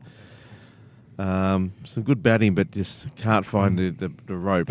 And So with Delaney gone, Clontarf's target is 39 runs off these 7.2 overs for the bonus point. that's hopefully what these guys will look at playing. Just get, tip it around, bat for the 7.2, bat for these 43 balls to go, and hopefully get those 38 runs. I don't even think they're probably even aware of that. No, I would think that they think the would coach. sit there. Maybe they have been told that, but Yeah. I think it'll blank it out of my mind and say, listen, if I can, great, but really, that's not my job to do. And if the top guys can't get those sorts of runs, then you can't expect me to. Disagree. I'm going to, no, well, I think they're good enough, but, why put yourself under that sort of pressure? I mean, They might need it to do it in a cup final. It's 39 runs to win the cup final, guys. Understand. And then, look, your irony is that generally the younger guys are, No fear. well, they don't have necessarily the experience, but they don't have they do have the technique, and they have, no fear. So take it anything, no worries. I'll give it a go. But it's still a bit of a mountain there Oh, no. against they quality have bowling. But they have a target. It's not the 320. It's 38 runs. That's our target. There's, that's Well, you'd hope so. Yeah, absolutely. And I'd be delighted if they can get to that level. that's a more manageable target for them. Yep. Asking to run a ball, just tap it around. Well, absolutely. So, She was returning her empties there, was she? but they're both scored a couple of runs. Yeah. That's a lovely shot. Yeah. That's going to be a nice run.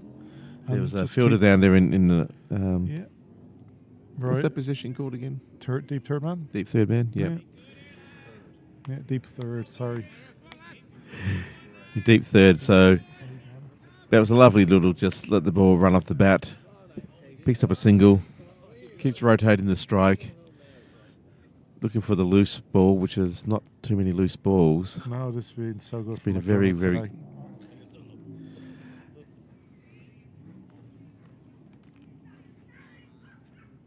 What's a change? Sight screen. The SMC sight screen. One of the great printers of Dublin. Does a great quality range of products. So if you need printing, check out SMC. I can speak from experience.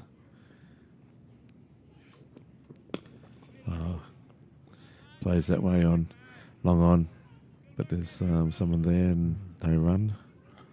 Well, just long, basically, just dab that one away, really. Anyway, the sun's come out again. It's actually a bit low in the sky now, so it's a bit glary here in the commentary box. Difficult to see. Yeah, or something like that, yeah. Oh, cracking delivery scheduled. for McDonough.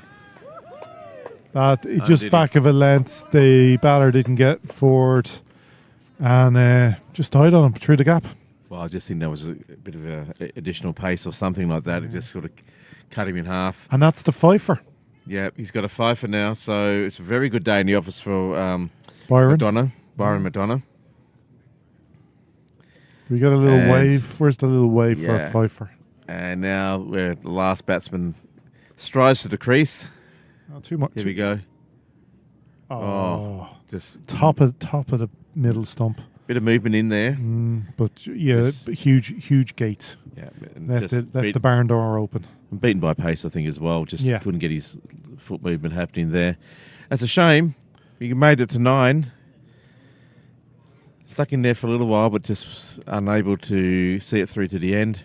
So now we have McDonald and Marshall out there, number 10 and number 11. Yeah. But this is a lovely double-edged sword from Pembroke today. You had Tector with the runs and Byron McDonough now with a fifer.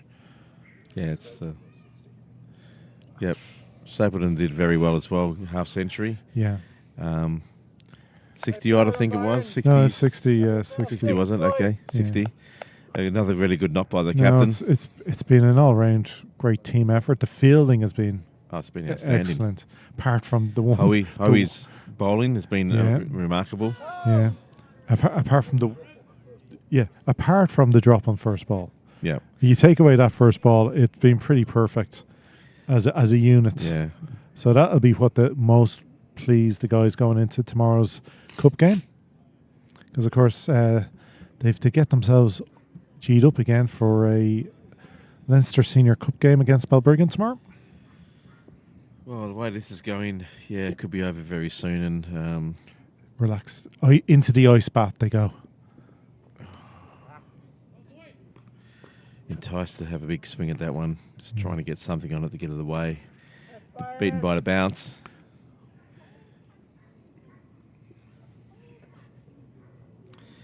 Tough gig to come in now with best part of 10 overs. What is it?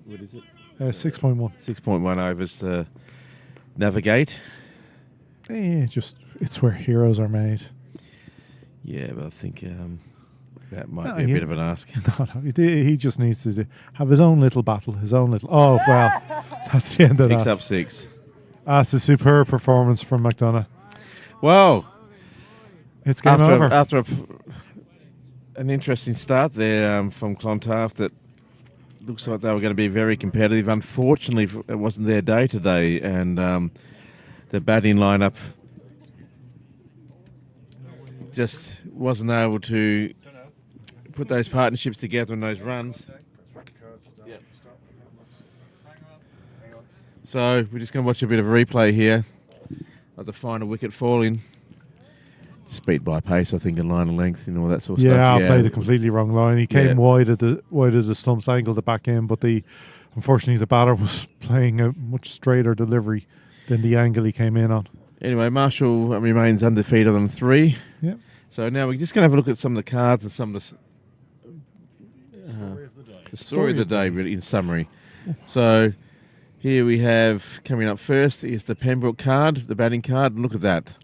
Obviously dominated by Tim Tector's 100 at the top of the order. Well, Pembroke won the toss and elected to bat, which obviously was an inspired piece of captaincy there. Yeah. Look at that. Tim Tector, 100 off 100. Yeah. Then the skipper, who shared over 100 stand with Tim Tector, got 60 off 68. And again, I think the key there is, if you notice through that batting card, the runs versus balls faced. Yeah. But Jack Tector, another half century for the team. Fiacre Tucker, a great cameo there for 27 or 26. And look at Gavin Hoey, 22 off 7. Yeah, destructive. My goodness, that was a really important innings just to get that moving along, that score moving along. And there's the bowling against Pembroke. Fee and Hand did well, 1 for 45 off his 10. And none of the bowlers really disgraced themselves, because again, it was only a run a ball really score, so nobody was going to look too bad. It was like Wilson may look to the onlooker who didn't watch the game like that's a bad bowling performance, but he bowled much better than that. 79 from 10. Conceded 15 extras. Yeah. But But the story of the first innings would have to be the catch. So again, if you get a chance, go back to the 5th over of the day in the first innings and watch that catch. And here's the Clontarf batting card. Yes, first Mitchell Thompson was dropped on the first ball, but he went on to get 49, which is really unfortunate that he didn't get his 50. I thought he really deserved that. And there's some good starts along the way. Owen Delaney, 17. Henry Thompson, 34. David Delaney again, another guy that I was hoping he would get a half century and kick on. And that was just pretty much the last of the good news. Fee and Hand had a little bit of a start this there, but just wasn't to be today. And conceded left and extras, so it was quite tight bowling. And we look at the bowling. Sorry. Again, like, obviously the runs are the big difference there, but again, the balls faced to get those runs. Yep. They weren't going at a run a ball at any stage, any of the batsmen. Well, look at the difference in the card. Brian McDonough there, 6 wickets, 2.33 economy. Gavin Hoey, 3 off his 10 on average. Fiacre Tucker, unfortunately, you probably could say he was the worst bowler, but he wasn't bad. He was all right there. And Nick Stagleton, the captain, again, contributing well with the bat and the ball. 2 wickets for his 33 runs off 8. So he went for 4.13 and over. Just a really tight performance from the team. The fielding was excellent today. Yeah, the field backed up by brilliant fielding, and that just was too much for Clontarf to be able to deal with in this situation. And unfortunately for them, you can see that quite early on in the 15th over, thereabouts, it started to drop off for them, and they'll never be able to recover from there. Well, the difference was just before drinks, when skipper Stapleton took off Gavin Hoey about 3 hours before the drinks break and brought back on Byron McDonough. And as you could see in the warm, that's where it started to go wrong for Clontarf. He took 2 wickets before drinks. And that's where the separation began, and it didn't stop. So that was the big moment. And look at, hope you can see that replay there. Yeah, for That the was catch. probably the catch of The season, yeah. easily. Like that'll probably make our end of season highlights. It's that Oh, good. it's absolutely We sensational. should definitely make Clontarf's. Well, it should be a screensaver somewhere. But It's his new here profile. we go. Here we watch it. There you go. That was absolutely outstanding. You will never see anything better than that. Well, I think this should go all over Twitter. Really, it's that Oh, good. well, hopefully it does, because Yeah. that was sensational. It will be heard around the world. Some Ah. catches, that isn't it? Just outstanding. I mean, how do you do something like that? For such an old man as well. No, well, No, he defied all I logic. defy taking that anyone catch. in international level to do anything Yeah. that impressive. That was Yeah. amazing. Yeah. But Anyway, thank you for watching, everyone. That's the end of the game today, and thanks again. And we hope that you like this, and if you can, like and subscribe if you haven't already. And if not, can you please ask your friends, family, acquaintances, workmates, anyone else who can operate a computer to jump on board to Pembroke Cricket and like and subscribe. or set up 10 dodgy email accounts if you wish. We're okay with that. Either one. But we want to hit, a true following. So we're nearly to our 1,000 target, and we're just a little bit short. So anything you can do to help us get it over would be greatly appreciated. Anyway, we hope you've enjoyed this production from Niall Walsh Productions and here at Sydney Parade. And with that, we'd like to say thank you for viewing and really appreciate your support. And we'll see you next time. Good night.